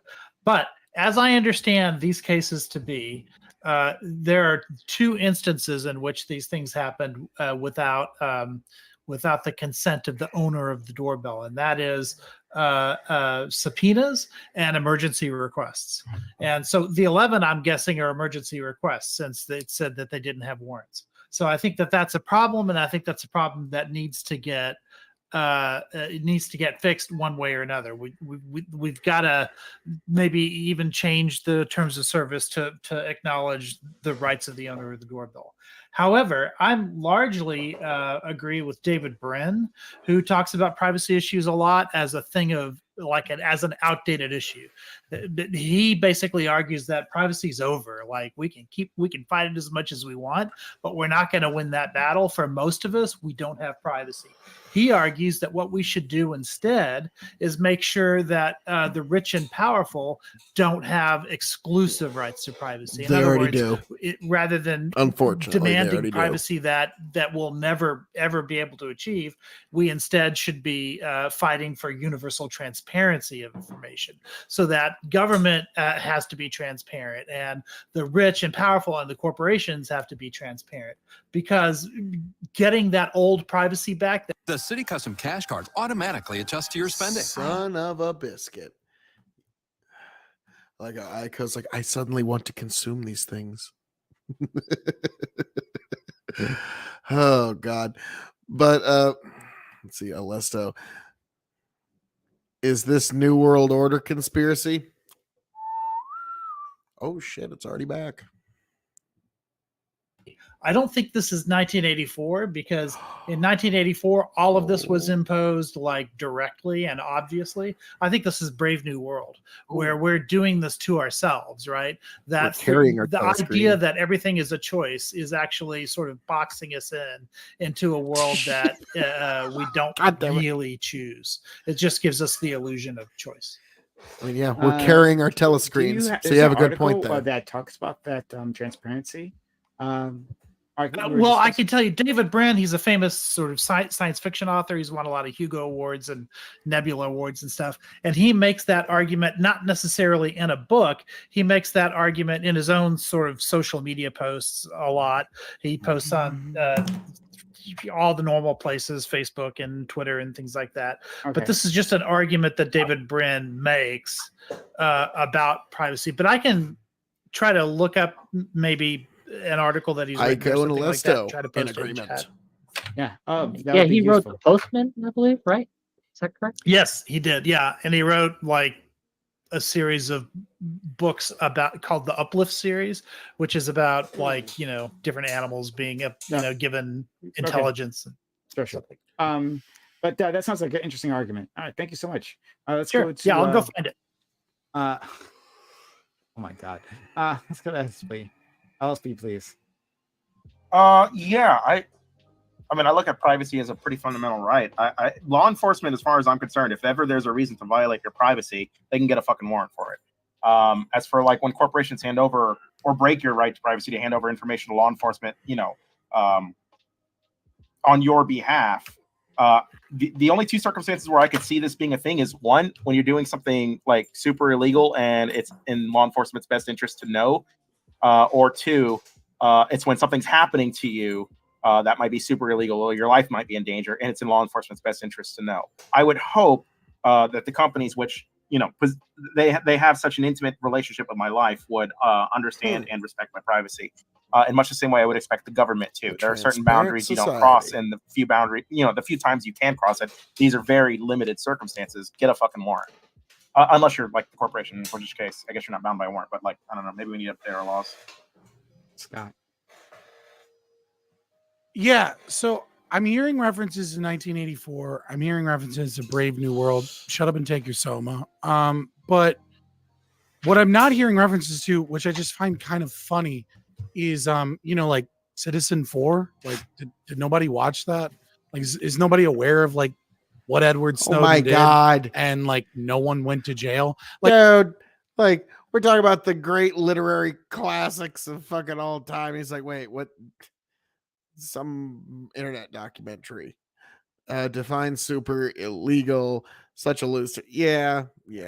I'll give you like the that. idea that you very think loose that the terminology NSA here. doesn't already have all of this ring footage like backed up somewhere anyways, to me is kind of funny, right? Like the state already has all of this. You willingly put a fucking camera on your porch. Now, in terms of like contract and like is Amazon like in trouble for this? Like, it takes no time whatsoever to recognize that this isn't an unconscionable contract. It's written in very clear language, not buried, by the way. Like, it's in the first quarter of the terms of service under section recordings, content, and remission from you.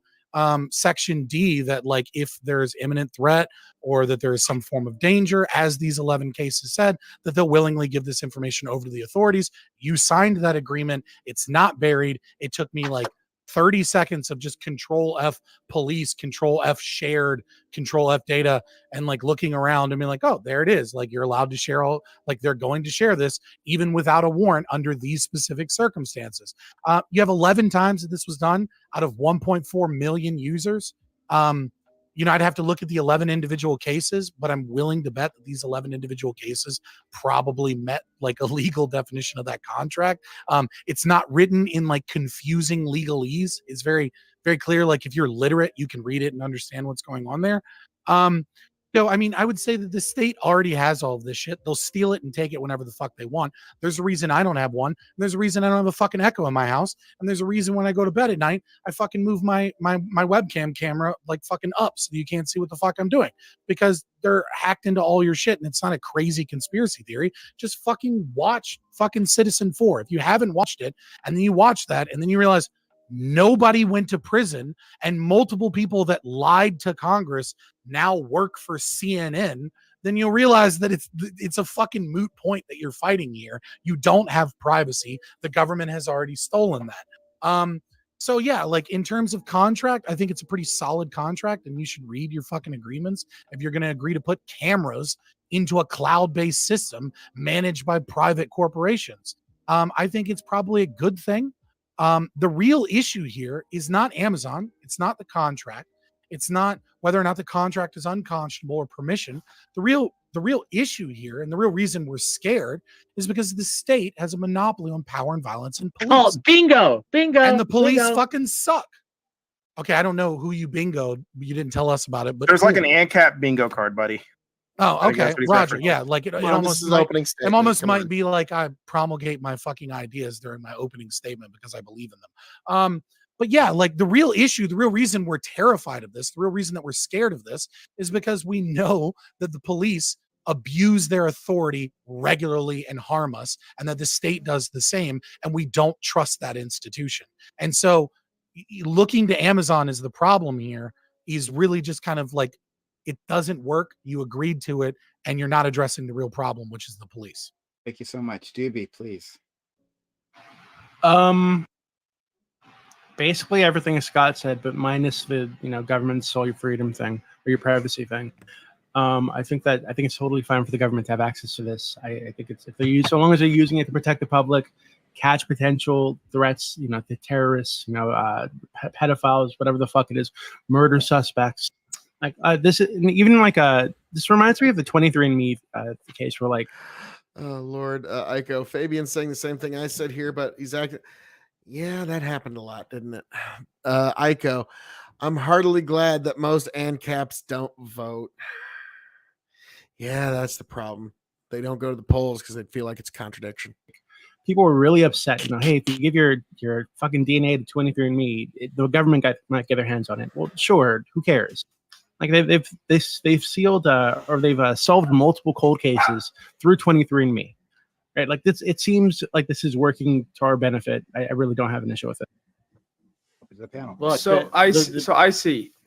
So you're the one that brought up the book of like no privacy, all transparency, right? Right. Okay. So how transparent do you want the public to be? Like exactly, give me a limit to where maybe we don't need to be transparent anymore with the government. Well, I think should we all be able to see each other fuck or like? Wait one second. Well, how about if you're Jewish or homosexual? Like maybe that's not the government. Let him answer. I'm wondering what the. Well, listen. If some people have privacy and others don't, this is the argument that Bryn makes. If only the wealthy and powerful and connected and the government and corporations and stuff like that are able to hide the shit they do, but 98% of society doesn't have that same right, then you have this big sort of differential in power. And all he's saying is that he's saying what Scott said, which is that there's no getting that power back from the government. They have it, that they can get the data anytime they want, and there's just no getting that back. What he's saying is there is getting that back. So I might agree that I might agree we're not getting rid of the FISA Corp. But there is getting that back, as in keeping private companies accountable for not intruding the privacy of a customer. And so that would be very simple. And the idea that like the public should be completely it's actually is fairly easy.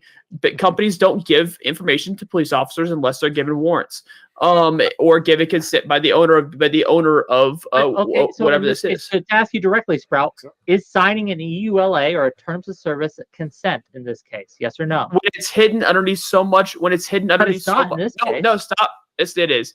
When it's hidden, this just came out not too long ago. This came out 7/12/2022 is when the article was written. It's happened prior to this. It's happened 11 times this year, according to the article. So if you want to play this game, you can play this game. This is just become public that Ring has started giving out information to the authorities. Now, with this being said, it either remains public. It either remains private.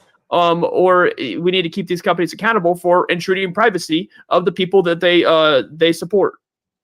But again, they consented to it. I'll argue that the 11 times is not the problem. The time is the count. The problem is the countless times where they get that information because people aren't reading their. Let's go Wick and then Corey. Well, you got to remember, So Sprout the just had issue a here tooth it pulled comes out, into so he's got Novocaine in his system.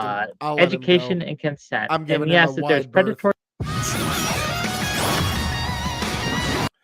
Like Sprout had literally just had a tooth removed, so he's got like Novocaine on the brain. So I'm giving him a wide berth, as a like when you give a ship a wide berth in the harbor. So I understand, but are we talking about federal government? We're talking federal government, not companies.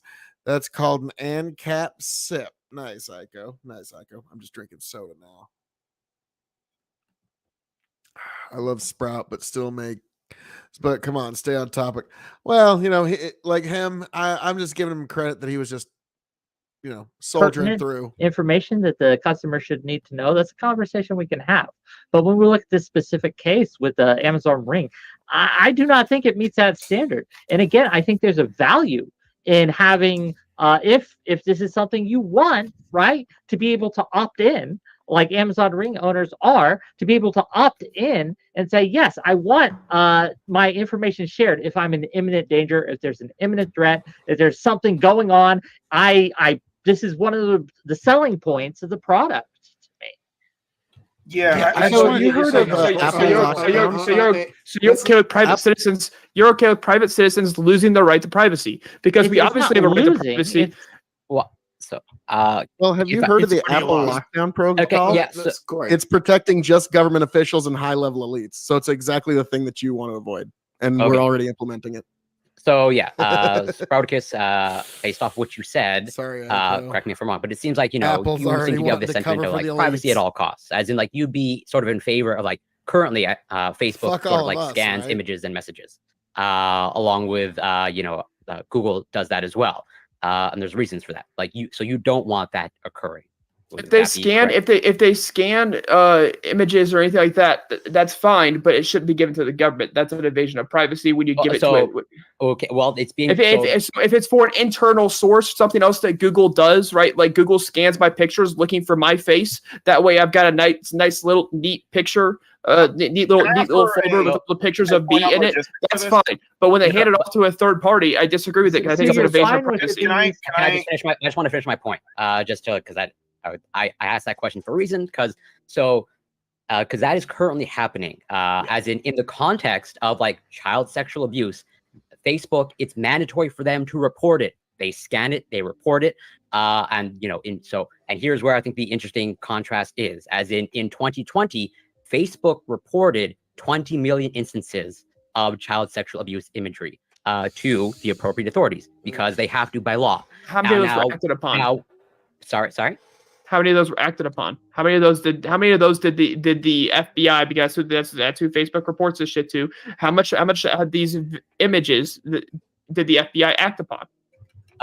Yeah, well, obviously not 20 million because the resources aren't there. But also, this is contrasted with when it comes at privacy at all costs. Okay, so Facebook 20 million in 2020, Apple less than 300 because of they don't do any scanning whatsoever. And if you look into obviously what any sort of child abuse period is horrific, but see, Corey, there is a human cost associated with that, just privacy at all costs.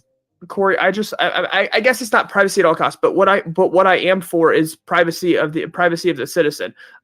So it's something as simple as taking, and so at all costs is what I'm having a little bit of an issue with IC, since you want to throw your hands up and pretend like I'm spouting off some nonsense. I guess it's not at all costs. We're all citizens. Okay, this is awesome. So I guess it's not at all costs, but I do think that the privacy of the citizen should be maintained at a very high cost, and it shouldn't just be freely given to third parties without the consent or knowledge of the owner of whatever happened. So I guess not at all costs, but when it comes down to it, you're gonna need something always pretty have to pretty manage fucking the bad horror you to be take able to and like process report in a day. without like consent of what's going on. Sproutacus, I So that agree. mandatory if I may, reporting. if I may, I agree, Sproutacus. The Mm-hmm. problem is that you said, well, it's simple to fix this. And the fact of the matter is who's gone to jail at Verizon? Who's gone to jail at Sprint? Who's gone to jail at Comcast? Who's gone to jail at who's gone to jail at Google? All of these people specifically allowed the state to have backdoor access into their systems to give the government freely give information. Fabian, to I got to the interrupt you there because the state has letting- had the backdoors. government- see, DARPA's the government had is letting backdoors them do since the this. 90s. No, We just, government- this is okay, the way it is. Okay, We've had you're these making a backdoors since the tangential 90s to pretty much passive every point. fucking piece Like, of tech stay you on got point. since the Internet of Things was all built upon that. Phil K.O.E., you're getting into the weeds. What I'm saying is that No, you that's said what that it is. how much. Trust me, just follow me through on this. What you're saying is that this is a simple thing, and yet we he's already getting have pissed. proof and evidence that the National Security Administration, along with several other members of the intelligence community, along with the 5 Eyes or 12 Eyes or 13 Eyes community, that all of these people already have direct access to every email you send, to probably at this point every text message you've ever sent. They can put trigger Yeah, words you're on you. actually We already right know there. that the parents, right, that I'm were just thinking of when the dared to internet started protest getting what's occurring in schools, implemented. that the Attorney DARPA General started has building its special backdoors in terrorist the Internet of FBI Things. designations You can't to even track purge it all now of their if you wanted to. communications, and they openly report that if you're against, let's say, diversity, equity, inclusion, or CRT in school, and you go to school board meetings and you protest it, that you get put on lists and the FBI No, tracks. that's not what they said. Now, if That's I not may, what they if I said. may, That- if I can may, no, can I please but no, correct fake news? Fabian, like I'm saying, like no, this is a they have well-known all of fact, though. this Like Fabian, you K.O.E. had and plenty of time LSP. to filibuster there, but. And my name's Phil, goddammit. I should do the filibustering. But anyways, I'm gonna say, like, no, Fabian, we've had this back door in pretty much all online tech since the 90s. Folks can look it up. DARPA's had this back door in pretty much the Internet of Things that we've built all of our commerce and communications on. So whether we like it or not, yes, that back door has already existed, whether we like it or not. Now, I just wanted to pose one question to the general panel, but also to you, Fabian, in particular. Because like when it comes to the terms of service, always look up your terms. Well, how far does that extend? Like if you just click agree because you're just kind of like, fuck it. Like, can Apple actually come like the South Park episode and like turn you into human centipede or some shit just because you didn't like how far does that actually extend? Do you think that's actually valid? It's really simple, right? You just follow English common law under unconscionability, duress, undue influence, right? Like you get into legalese about contract law and what is and isn't a valid contract, and it's very clear that this is clearly stated and that this isn't like against your direct interests and that this isn't like particularly harmful to the majority of people. And so you're not signing up for something that is like absurd in some degree. It's widely it's an easy language that anybody could read, and it's not buried like in the middle. It's actually under its own subsection that's clearly titled, etc. And so this is not an unconscionable contract. But what you're talking about, extreme cases, or for example, where unconscionability went to the Supreme Court. I can't remember the case off the top of my head, but you know, you had a Latino individual that was reading a contract that lawyers couldn't even interpret, and he was about like extreme amounts of interest on a payday loan, and they said, yeah, this is an unconscionable contract. No one that understood this would reasonably agree to this. She didn't understand what she was signing up for, and you'd have to be a lawyer to interpret this. These are two different things. So it's perfectly fine contract, but there are lines, right? And English common law has, you know, contract law is kind of a foundation of that, and yeah, you'd have to take them to court and determine if, like, that. you thought like no, we live by the divine right of terms of service contracts. No, I was wondering just making an appeal to common law. Let's go to LSP. Then wait. I just want to point out a bit of fake news from Fabian earlier, and that's fake news. Fake news. The FBI is not investigating you for protesting parents at Crickcourse or anything like that. The FBI was investigating death threats made to school school staff. Yeah, I'm just gonna pause this for just a second because we're getting closer to Fabian meltdown. I want to get there, but Huck Finn, fiber optic communications started on nuclear class submarines. Why Bell Systems hired my dad. He was a communications tech on a nuclear submarine. Nice. That is rare. This is a rare policy panel. Nice. I dig it. They had to replace copper with fiber for computers to communicate more. Now that makes sense. Yeah, it's not like saying it's fake news doesn't just magically make it fake news. Fake news. When the attorney general, when the attorney general specifically, responds to the letter from teachers unions, and there are cases in there like the Loudoun County school case is cited as like a reason for violence. That very same letter. And we have you're citing several. Hang on, we let him respond. have more than one whistleblower that has brought. I'm trying to be information that I think nice was before I Republicans in bury him. Congress about specifically saying that there were designating text. Now, is that hardcore proof? No, I mean we just have a whistleblower in government documents saying that they're doing this. Okay, that same letter you're citing right now, the attorney general outright said like the right of protest needs to be respected, and they're specifically looking for the people making the death threats. Yeah, cool. I don't know anything about this specific letter. I'll just send you a PolitiFact article on it, and then Phil's gonna or he's gonna complain. That so I cannot comment on that. Check, I want to just to tackle. No, I'm just gonna say thank God Merrick Garland never made it to the Supreme Court. That's another subject. But back on the subject of the day, when it comes to ELU, terms of service and things like that, that I think Fabian's right here. There's a level of absurdity that obviously we wouldn't tolerate.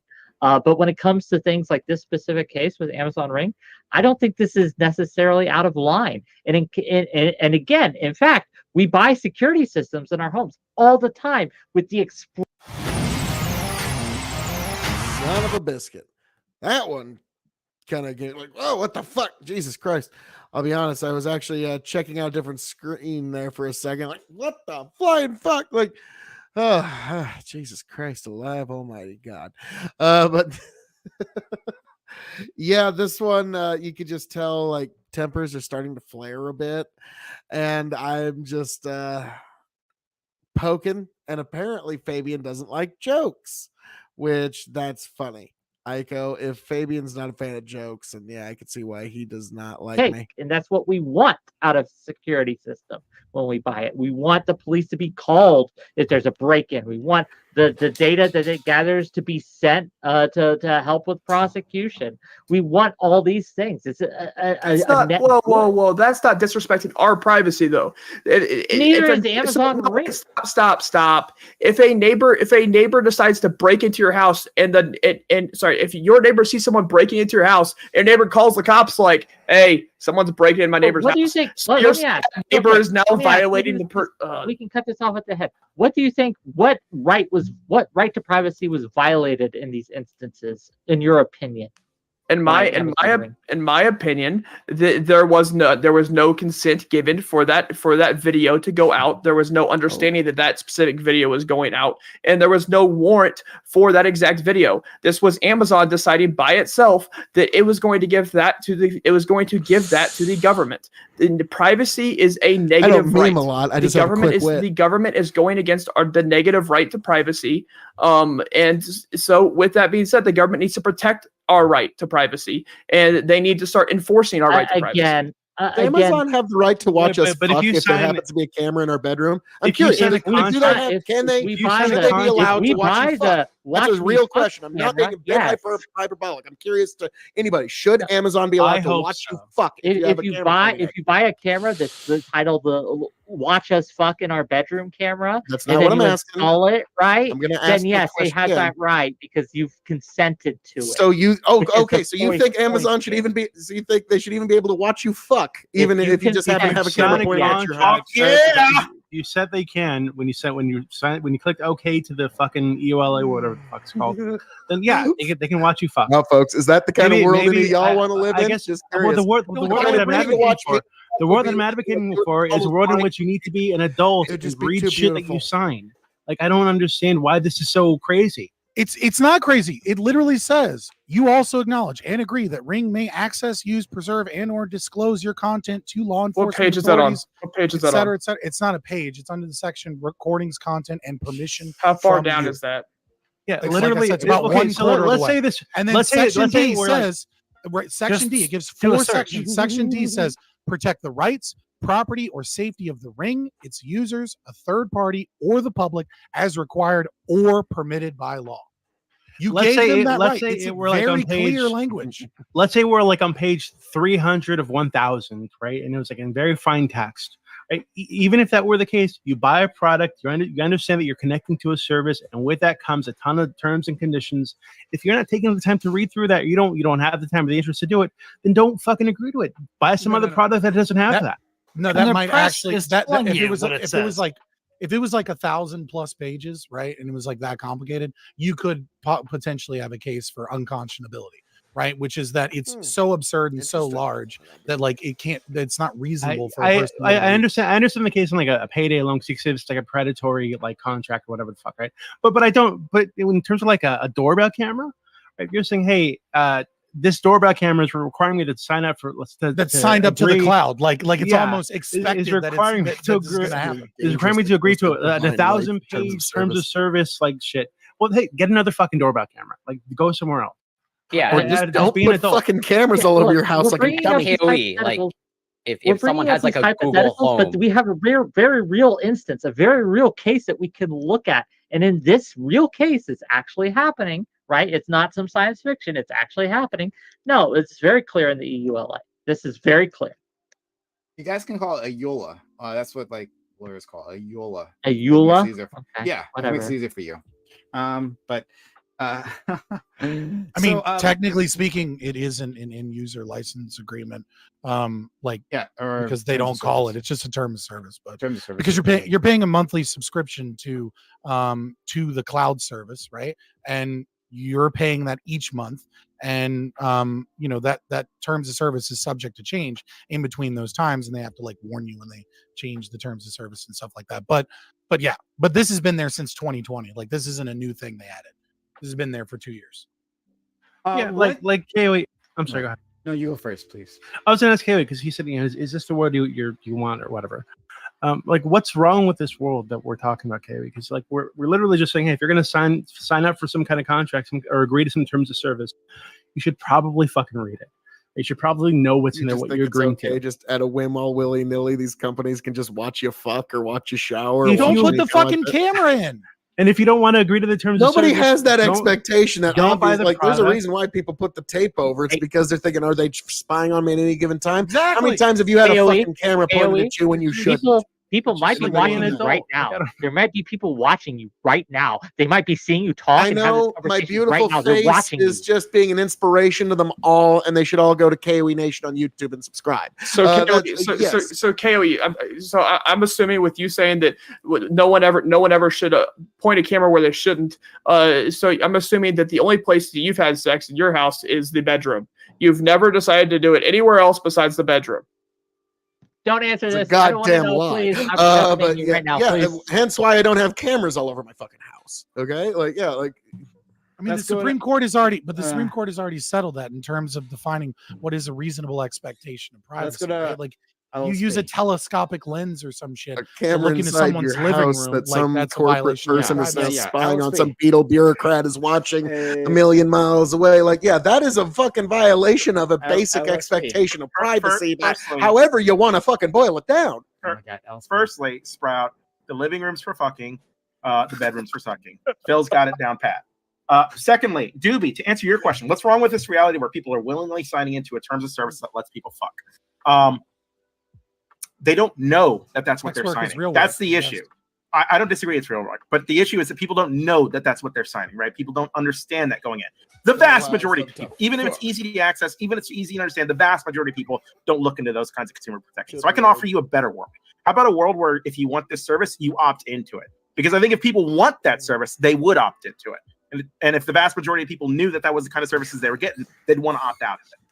That gives people the most liberty and allows companies to still continue. I think gathering if you data. buy this Ring doorbell and then further sign up to have your shit stored on the cloud, right? You are opting into it. Yeah, that is literally Obviously. opting into it. Even if you don't know that's what you're opting into. You're at the you don't even if you don't understand how read this. Even It's if you not don't like read somebody's, the like, agreement, sneaking- you're opting in to keep all of your data from that camera in a corporation server. Okay, let and me you're ask just you again. Do assuming you that think they the don't do it? majority of This bottle people of who get whiskey, it these tells you services exactly the alcohol in just a few little digits. It's not a multi-page Can you just fucking send me that contract where you alcohol understand what you're opting into. Yeah, let me. You have Yeah, to make it stupid fucking simple for people because there's people that are fucking like, I'm sorry, Don't I've say met very people. many Don't simple say people in me. this life. Say me. You need Some to, people we can't need to even make it really fucking super for read you. past a fifth grade level. just let make it opt in. What's wrong with making it opt in? That is opt-in. What's more opt-in than that? It's like You you can can literally get the link. I want my shit stored on the cloud. You're literally opting in. when you I do gave that. you To what's be more clear, opt-in. to be People clear, aren't what aware this that that's what is, they're opting into. what this so me- product is, it's a camera, right, that videotapes and records things that it can see and stores it, as was said, in a cloud. That's a service that you sign up for. So I think that it's a logical leap. It's a fairly easy logical leap to see that they might use this, right, in might kick you off the criminal panel for that. investigation and things So, like that. no, Like Okay, from a wait, security okay, wait, standpoint. okay, wait. I think, guys, I think, like, I would agree for people like us, right, who are like plugged into these things, who discuss these things all the time. It's quite obvious, right? But for other people, it's actually not.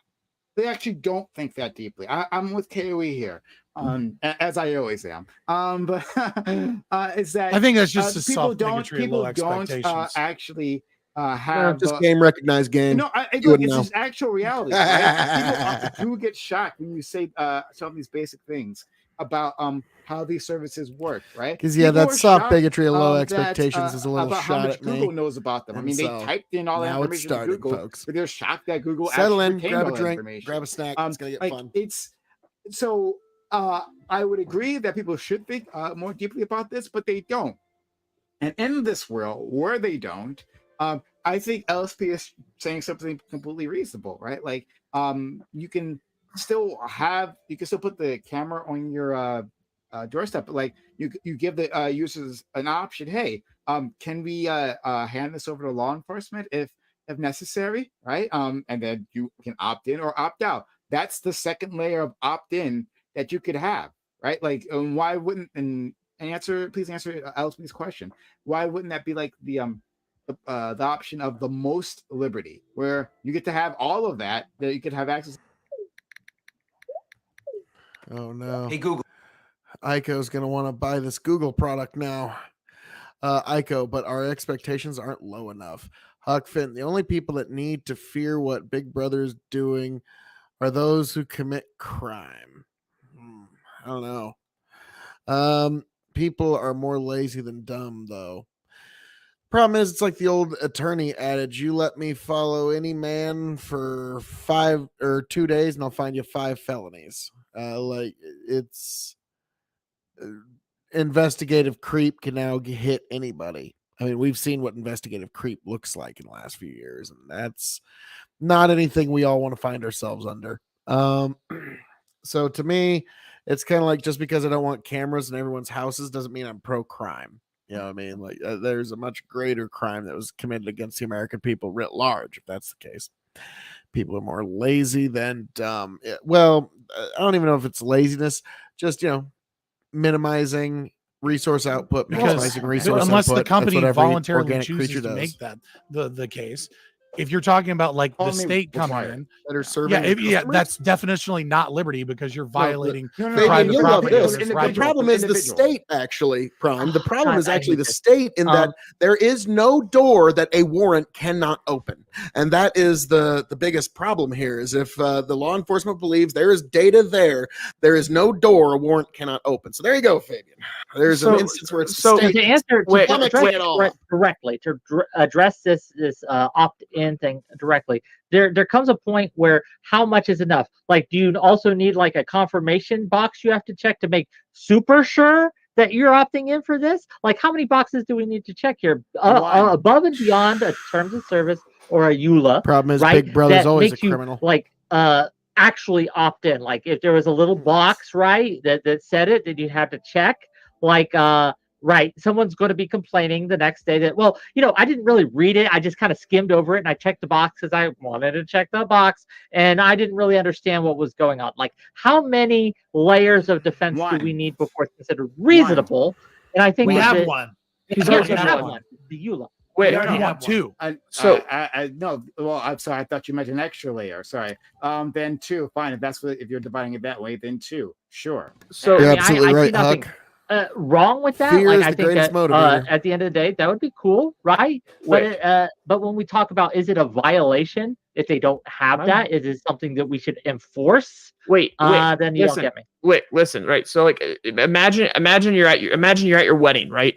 And you've hired me to be your photographer. I don't know why you hired me to be a photographer. I'm a pretty awful Whatever. one, but so in my contract, I have that I'm able to give the pictures that I take of you out to third parties for anything from from promotional material to security. And then I kind of mark the ones, and at the very bottom I label what each one means, and security means that I can give if there's a legal problem, I can give the pictures to the police.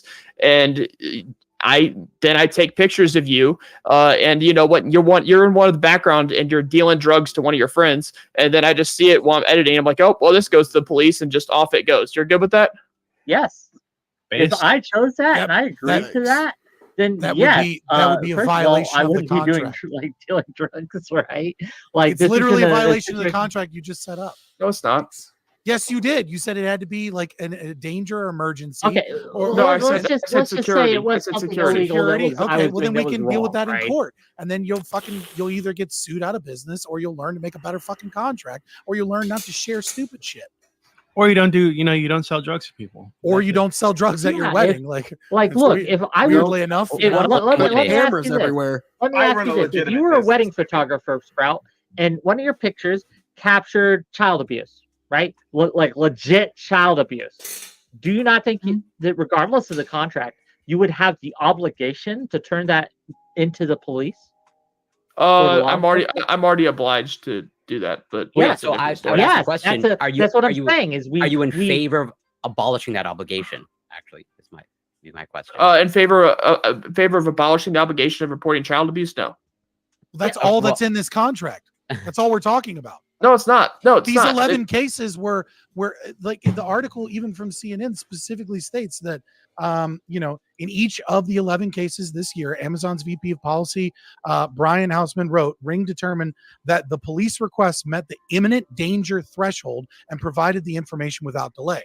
There was an imminent threat to people's safety, and that's why out of 1.4 million users, these 11 times they gave that to the police without an immediate warrant, because there was an immediate threat to people's safety. I mean, that could be wrong. We could investigate that. Maybe that could be a lie, but I mean, 11 doesn't seem like an absurd amount of the only time. thing he said is imminent danger. He doesn't give any it's probably the publicist for Amazon saying this. What is the cutoff for a ridiculous amount of times? Real quick, please. Is there a please. cutoff?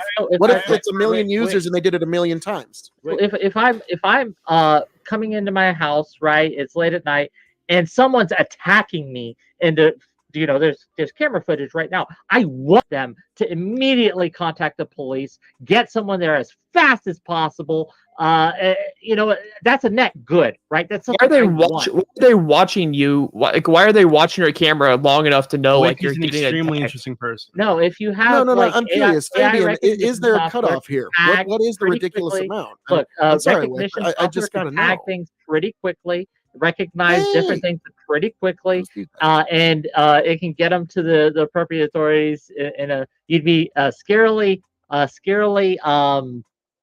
prompt manner. Let's just say that. Like, we have that technology.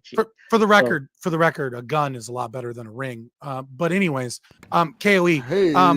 I never made that argument. I never said that there was a reasonable or an arbitrary limit to what was reasonable and unreasonable. Such a small I said- amount. It seems right, I'm almost saying- reasonable. And Right, so, it's like, well, what I'm is an saying unreasonable?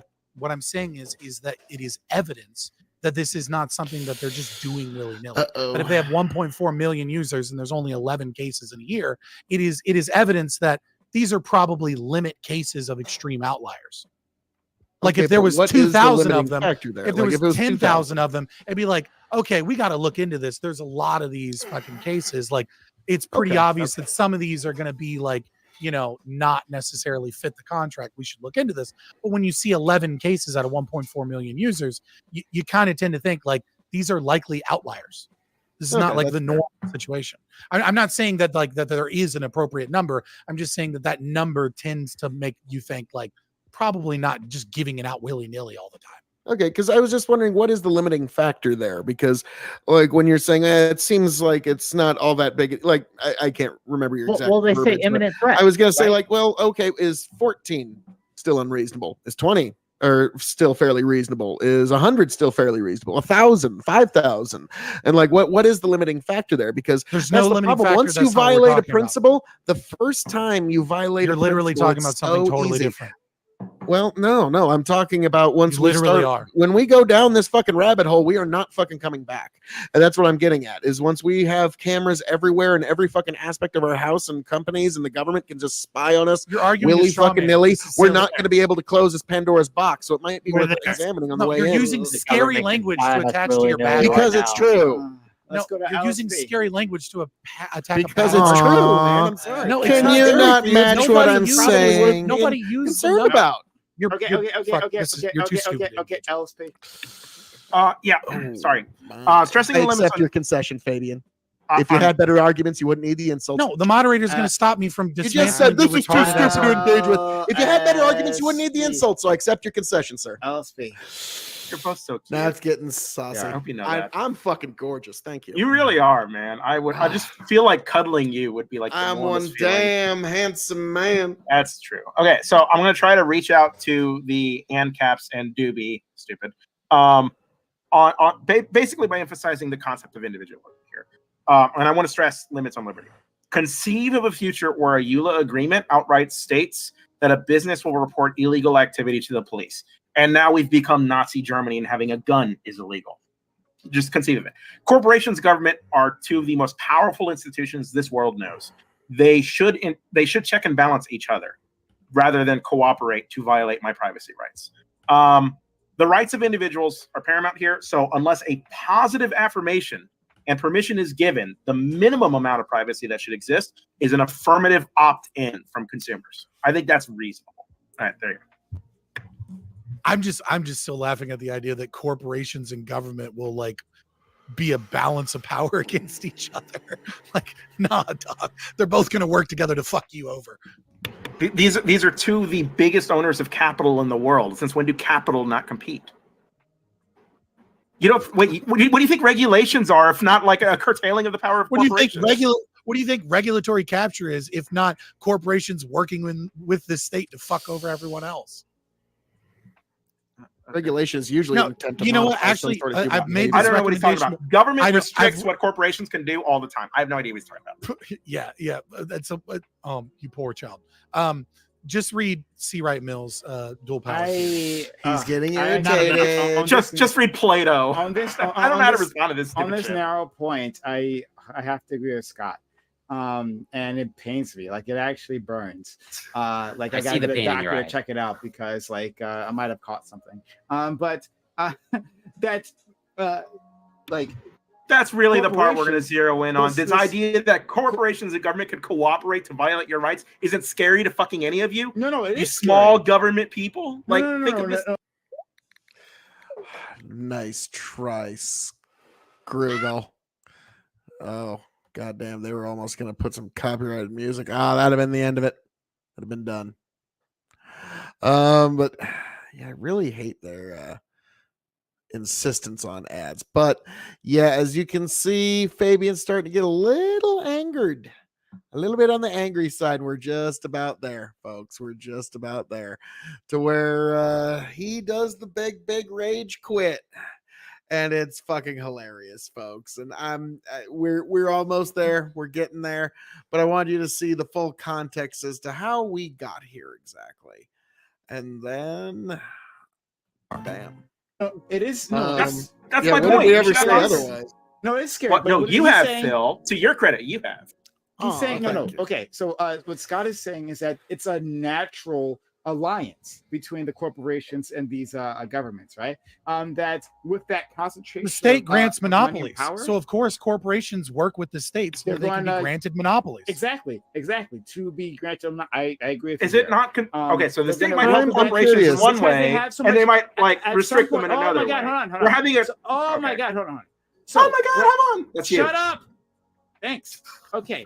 Okay, no. So no, I agree with Scott, right? Like at some Exactly. point when you gather enough wealth, there's a tipping point. The Keep it tipping point cool. in which you can use that wealth to If you play poker, you know, it's like, power yeah, you lost a within the hand, but move government, on. and New then hand use is here. that to reinforce the power that you already have. And that comes in the form of regulatory capture.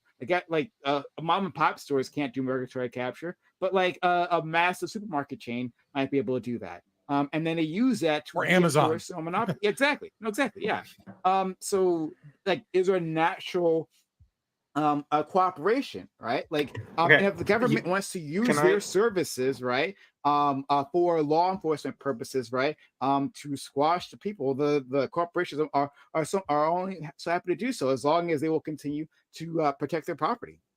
Okay, I just need to say one thing real quick. It'll just be 10, 15 seconds. This is actually a fascinating thing. I don't know, Prime, or if anybody within the sound of my voice ever heard of this, but Benito Mussolini once gave a definition for fascism. Fascism is the combination of corporate and state power, the fusion of corporate and state power, folks. And so we might be going into darker days than we ever knew. And with that, I yield. Okay, because I guess I'm misunderstood. Corporations can be helped by government in some ways and hurt by government in the other ways. The very topic we're having, the very talk we're having, stems from a case where government tried to access data from somebody. They tried to unlock somebody's phone and they couldn't do it, and they wanted to compel a corporation to help them. Right? There are situations where there's a fundamental clash in interests. Just because I'm saying that sometimes government like restricts corporations doesn't mean that like that's always restrictive or that it never helps. Obviously, it's not. Right, but I I am agree saying, with you, except for the word fundamental. The clash is not fundamental.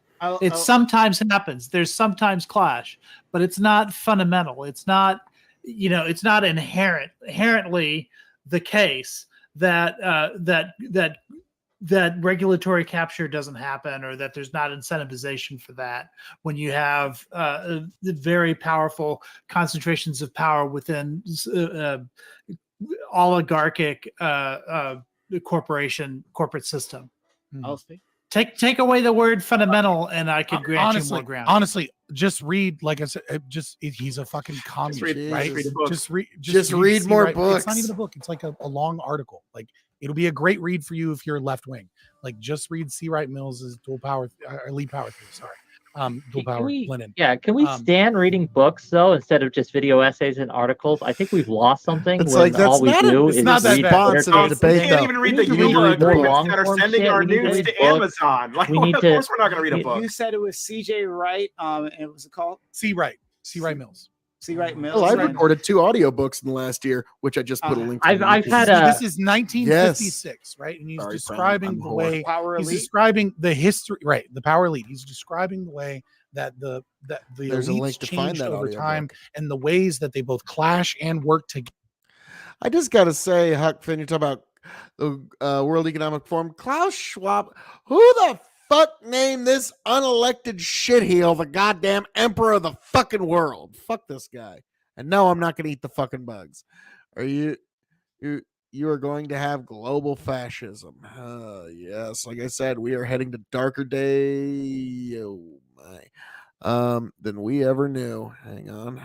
Luckily, I saw what exact minute I was on because I just fucked it all up. There we go. Regulatory capture doesn't happen, or that Ooh, there's that not was close. incentivization for that when you have the very powerful concentrations of power within That was close. oligarchic corporate system. I'll speak. Take away the word fundamental, and I could grant honestly, you more ground. honestly, getting back. just read. Like I said, he's a fucking communist, right? Just read C. Wright. It's not even a book. It's like a long article. Like it'll be a great read for you if you're left wing. Like just read C. Wright Mills's Dual Power, Elite Power Theory. Sorry, dual Can power we, linen. yeah, can we stand reading books though instead of just video essays and articles? I think we've lost something when all we do It's is not that read bad. Twitter No, takes we and things. can't even We read the need to read EULA more agreements long that are form sending shit. our We need to news read to books. Amazon. Like, We need of to. course we're not going to read a book. You said it was C.J. Wright. And it was called C. Wright Mills. C. Wright Mills. Well, I've and- recorded 2 audiobooks in the last year, which I just put a link to. This is 1956, right? And he's Sorry, describing I'm the whore. way Power he's Elite? describing the history, right? The Power Elite. He's describing the way that the elites changed over time and the ways that they both clash and work together. And he basically creates a tripartite between the prison military industrial complex, the corporate complex, and the elites of the state, and the ways that they like kind of share each other. They have the same culture. They have this. They go to the same schools, but they separate themselves by family names and nepotism. It's a great read. Thank you. Even for right wingers, you should definitely read it if you want to understand the elites to some degree. Even You'll get for triggered as non-right-wingers. fuck. Even You'll for get triggered as non-right-wingers, fuck, but it's called reading what the other side thinks, and it's probably a good idea to do so you can understand their arguments. But yeah, right. I've had Like, plenty and of if he came to me with those arguments, I'd have arguments against him. But he's not even like at that level. So like, I'm just trying to get him up to like a level that we can actually debate. Back to the topic at hand, however, right? When we talk about like privacy and the right to privacy, I think that we should expect certain rights when it comes to privacy. The problem is, as been mentioned several times on this panel, the government has way more involvement in your life and way more information on you than you would be comfortable knowing. It's like we all forgot all these leaks for the NSA and all these things that they were doing to us. It's like we've had this kind of national amnesia, and we willingly put ourselves on social media platforms such as TikTok. And it's not just the American government that's gathering data on us. The Chinese government is gathering so much data through apps like TikTok that, for example, service members, you can't have TikTok on your phone because, again, they can track that shit. So, we've willingly sacrificed our privacy as a culture. We've just given it up willy-nilly. And K.O.E. mentioned the Pandora's box. That's open. It's gone. It's flown the coop, right? So now we got to deal with the world as it is now because we're the real Pandora is when there's a camera in every room, when it's almost mandated, or you can't even operate a house or function a household without microphones and cameras in every room, where you have to go lights on in order to turn your lights on, TV on. There's a hacked camera in every room. That's Star There you Trek go. is what you're describing. If we have, lights we all on. carry the and again, as I said in my opening 1984. statement here, You if can this put were, your if phone in Amazon another room, Ring was mandated right in a locality or to a city or municipality, then I have strong opposition to that. But it's not. It's something that it's a product that people can buy, purchase, That was and they my argument with the understand phone. or should understand what they're getting into. Should we Remember make the it fusion more of corporate and state power, like transparent? Mussolini said? Sure. What If we happens if that fucking rings in? Then we're all up shit creek. And that there's a reason why we have a Fourth Amendment, and to even extent a Third Amendment in our Bill of Rights, is because there is an idea of a certain amount of sacrosanct privacy and integrity of the individual that can be violated, but in some way by the state. That's why you should be securing yourself and your papers. And now we're about to be losing that real fucking quick. And that's why I'm saying that's the real Pandora's box. When there is a goddamn microphone to operate everything in your house, in every room of your house, now you're really fucked. When the fucking DARPA can get into your fucking house in every room, Does Amazon Ring ain't that? Like, I get you, I get what you're saying, but Amazon Ring ain't that. It's not that. Amazon Ring is just Give one it 6 player. years. Jesus What do you mean? Christ. The Supreme Court has Edward just Snowden already proved in 2014 that we're way past that, and no one Supreme went Court to has jail. not stopped the NSA or DARPA ever. No one went to They might go jail. like 5, 6, 7 years Nobody after cares. the fact, but like everyone in America just decided collectively that they're going to let the government have access to all of your information whenever they want. So K.O.E., I just want to add that now officially the right to privacy has been struck down by the Supreme Court. So I wouldn't make reference to that now this year. well, we still have a Fourth Amendment and a Third Amendment, so there still is some individual rights to privacy, just clearly still in the Constitution. But the Supreme Court just said that those things don't imply a right to privacy. Yeah, they're fucking No, they're making a much more slimmer on the Roe v. Wade case, but I understand what you're saying. Yeah, I was Or make it swatting much a more fly slender for a ruling. second. What you're saying is there's no right to privacy anymore. But we are we are closer to the laboratory of democracy that we were supposed to be at our founding. So now there is a lot more states' rights in the regard of states are going to now choose is tobacco a thing. There's states that now can ban tobacco now. Now legal weed is now up to the states. So that's actually what the Supreme Court actually did there. There's implied rights and expressed rights, and I'm we not actually sure they'll have stick to that. expressed rights in the Fourth Amendment. So, Okay.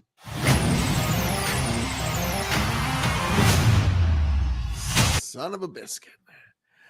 So yeah, like at the end there, I was having to swat a fly that was constantly bugging me while I was trying to do that. But they even had these brown shirts posing as neo-Nazis at Turning Point rally. Flags still had crease in them, and they called out as fake. Huck Finn said, "Well, unfortunately, if you're going to be on the right, means that there's always going to be some feds at your protest. That's just the way that works." So yeah, not much you can do there. But yeah, like what I was getting there at the end was that there's implied rights and expressed rights in our Bill of Rights, and the implied ones are basically all meant to be kept to the states, and the expressed ones, those are ones that I'll stick to that. applies to all U.S. citizens. Elsie, did you have something else to say there? Everything Phil is saying is based, and you're just stupid if you disagree with it. Oh, thank you. I was actually going to ask Doobie something, but he stepped away for a moment, so we'll wait for him. I am pretty awesome. Okay, Thank you, so LSP. what do I feel about this? I think that I'm not entirely unsympathetic to what LSP and Doobie are saying. That like, look, you should have there should be a reasonable expectation that when you're storing information on other servers on off location, some company servers, that someone will get their hands on it, right? And I hear you when you say K.O.E. that there's no door that a warrant can't open, but like specifically what we're talking about is cases where they're not even asking for a warrant, right? That the government is just like saying, "Hey, pretty please," and I'm like, "No, that's cool." It's not difficult to get a warrant. It is actually not. It's actually very easy. If it's an emergency situation, you can just like call it in, right? And judges are like, "Yeah, sure, no problem. You got this." This is the thing that happens. You can get a warrant and if it is life or death, right? If it's an emergency situation, if it's that urgent, then yeah, judge is like, "No, it's cool, right? Yeah, sure, yeah, go ahead." And then you got yourself a warrant. So it seems to me that that's a reasonable expectation, right? And then the moment that we get used to just corporations deciding, I guess whatever this law enforcement agency says is okay, right? Then I think we've lost something fundamental, and I think that's an easy slippery slope. And it's an easy one in which they just started handing out more and more. And what if they thought like, well, we have contracts with this agency, right? And Amazon does. Amazon has contracts like with lots of law enforcement agencies. And like, well, we want to preserve our relationship with them. And then they just start handing out that information. That's a problem. Maybe we should make it so that you absolutely, at the very least, just get a warrant. It's not hard for officers to get warrants, right? You'd have to scale back so many Supreme Court decisions for our country to even be there. Like you have probable cause, scale it away. Exceptions. You'd have like fucking special needs doctrine. You have like everything that deals with a car, right? Like you have special rules that deal with a lot of these electronics and things like that. You have plain view doctrine, right? Like warrants are damn near meaningless at this fucking point anyways. Like there's so many fucking exceptions that the Supreme Court has decided, and it's so difficult with so many immunities that the police have anyways when they decide to fucking violate the shit. Like I honestly feel like I'm talking to a bunch of people that are pretending like they don't have hope, but deep in their hearts they have a fuck ton of hope about this entire goddamn system whilst pretending like they don't have hope, because like I'm actually black pilled over here and I'm just like, dog, like the only thing fixing I've never shit pretended any such thing. I was about to say, Lord Almighty God, please just let Clarence Thomas write one sweeping Fourth Amendment decision and set it right like he did Second Amendment jurisprudence for a full generation. Lord Almighty God, please. Yeah, so sorry, Fabian, I'm not quite as fatalistic as you, sir. The black pill cynicism is fun, but it doesn't get you anywhere. It's like I have a question to for be Prime, clear, if I may. please, Rocket, please, LSP. Fabian, I don't trust the government to do shit. That's why I want these checks and balances in place. That's why, at minimum, there needs to be a fucking warrant. That's why, at minimum, there needs to be a law mandating you don't get to share this kind of data. I don't trust the government. Therefore, we need the government to make sure that the government doesn't do bad things. Like, do you think the Supreme Court isn't a check on the executive branch or Congress? I think that the Supreme Court is actually designed, maybe not intentionally. Okay, cool. You're not going to answer the question. The government check and balance each other is the Jesus point. So if you don't, I don't trust government you asked either. me a So question, let it check and balance each other. My God, dude! Like, you were such a midwit. I think that the Your Supreme mom's a Court. midwit. Oh, yo, mama! I think that the Supreme.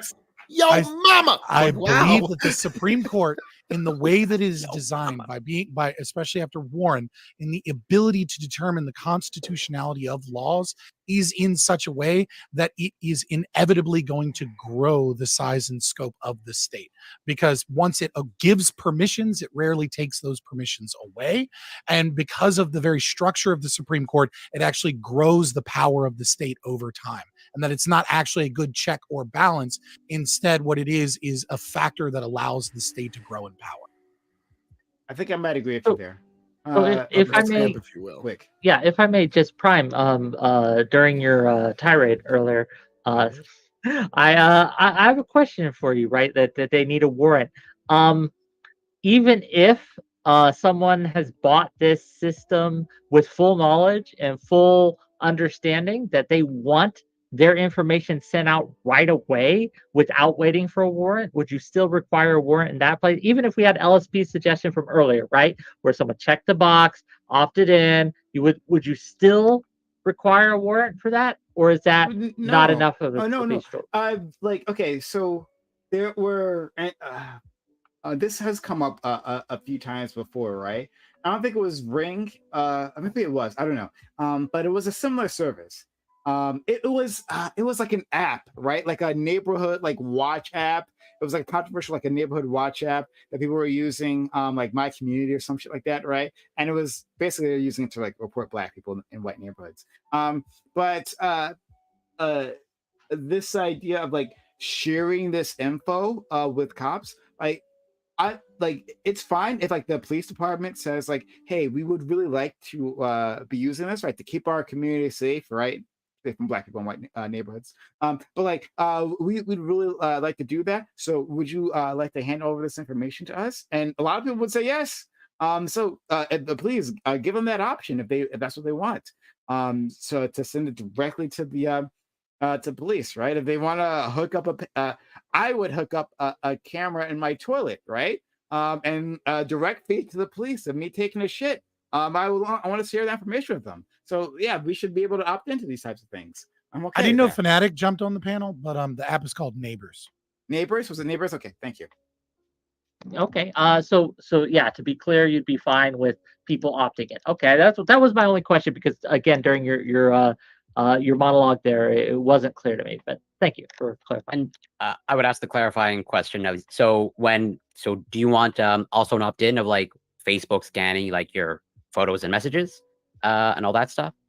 Would I or would you want like a warrant for each time Facebook wants to scan your photos and messages? Okay, so you mean the sorry, you said Facebook scanning it, or yeah. So what happens is I think everyone knows that Facebook is like scanning your messages and photos, but then like if they come across or it's flagged, that they catch it and then it's mandatorily reported, specifically like the child sexual abuse imagery. Like give it to universities and third parties all the time too. Yeah, that's for data. Yeah. That's part of how they make their money. When the government starts using all this for drug busts. That's because that's coming. Sounds great. Actually, within 5 years, it's almost like used that's the real problem. 5 years, America. It's going to be real fun. Yeah, that's it. Well, don't do fucking drugs. Don't sell drugs. You don't need to worry about the drug bust. Like, I don't understand. Like, don't do illegal shit. And it's not a problem. Do you believe in any privacy rights at all? Well, I think I'm much more okay with the government being able to peer into my life than you guys are. Okay, that's not what I asked. But the guy that won't put his face on Twitter. I think with if these you have nothing to fear, you have nothing to hide. Argument. It's been invalid for 2,000 years. It's not invalid at all.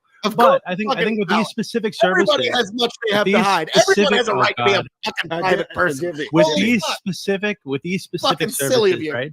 Which are like which I think using the service at all is enough of an opt-in for me. All right, if you're not comfortable with them having the information or sharing the information, don't use the service. Don't agree to the TOS. It's very simple. Doobie, you said someone said this TOS started in 2020. So say someone bought the Ring camera for their house in 2019, December of 2019, right? And the new TOS came, or the new terms of service, or EULA, whatever you want to call it. It came out in 2020. You just bought this Amazon Ring camera for several $100s, and now you're forced to either stop using it or accept the agreement that Amazon is forcing you to accept to use it. Yeah. What's wrong with that? What's the issue with that? You don't see the issue with that? Video game. So a great parallel to this, right? Not privacy rights, customer, but like video games do this. Video games do this all the how that could be a problem. Video games do this all the time, right? Where like they sell a AAA rated game. Son of a biscuit, man. Prime, I'm almost a little jelly with all your ads, but Huck Finn says China is a test run for population control and digital currency. Check out banking situation in China. Yeah, that ain't good. They're doing bank runs and bank protests, and it's less than good. That's a way to put it. It is less than good in China. That's like Trump, China. So yeah, we got to get ready for that. And all right, in 5, 4, 3, 2, 1.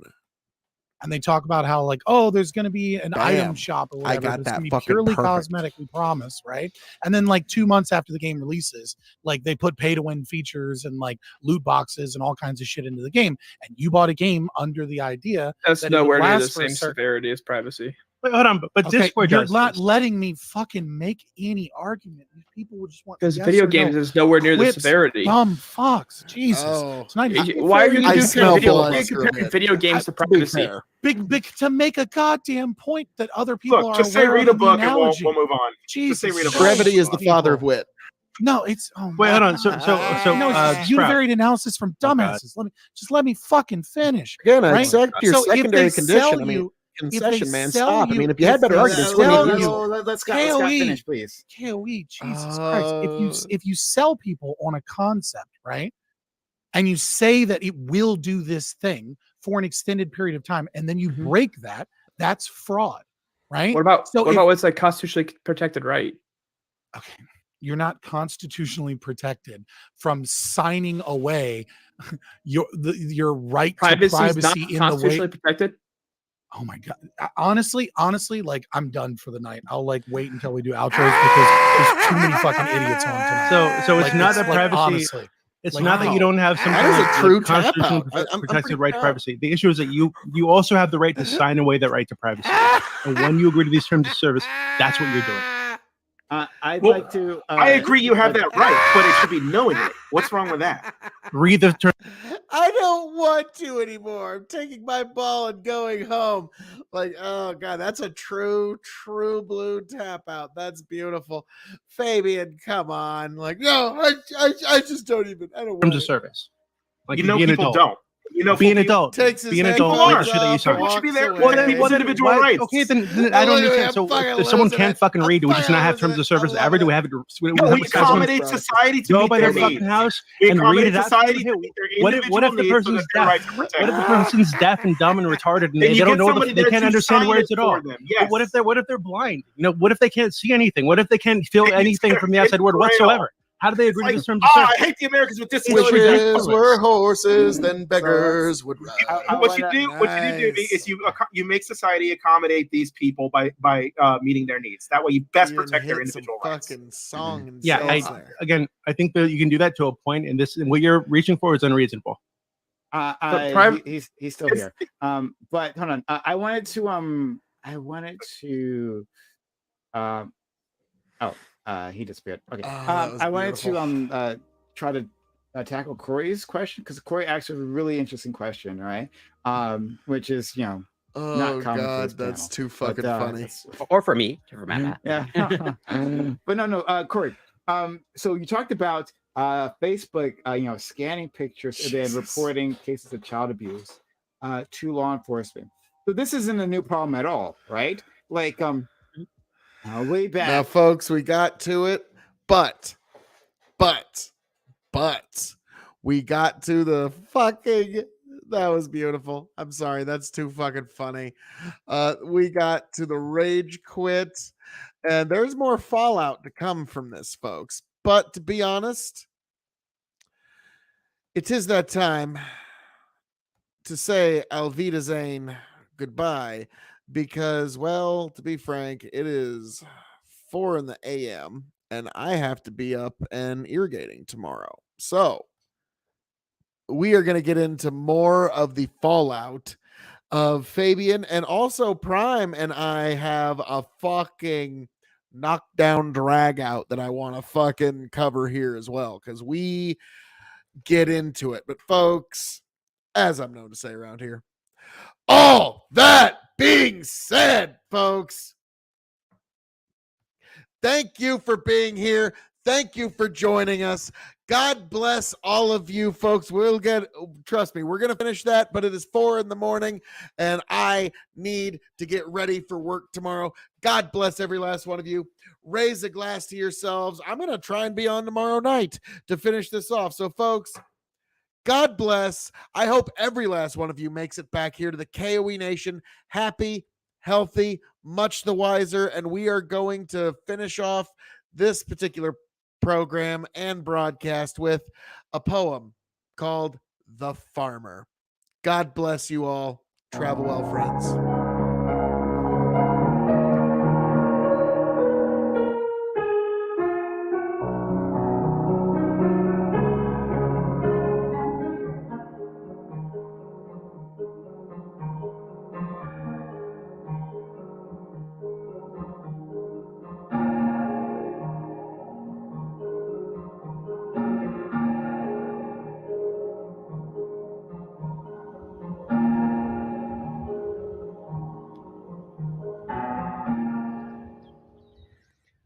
How we doing there, folks? It's time for another poem of the week.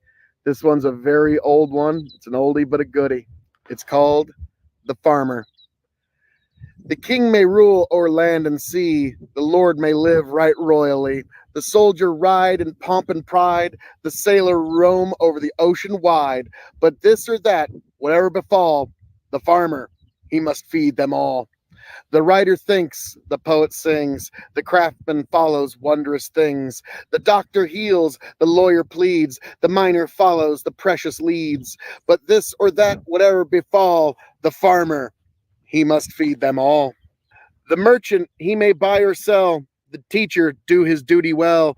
The men may toil through busy days, or men stroll through pleasant ways. From king to beggar, whatever befall, the farmer, he must feed them all.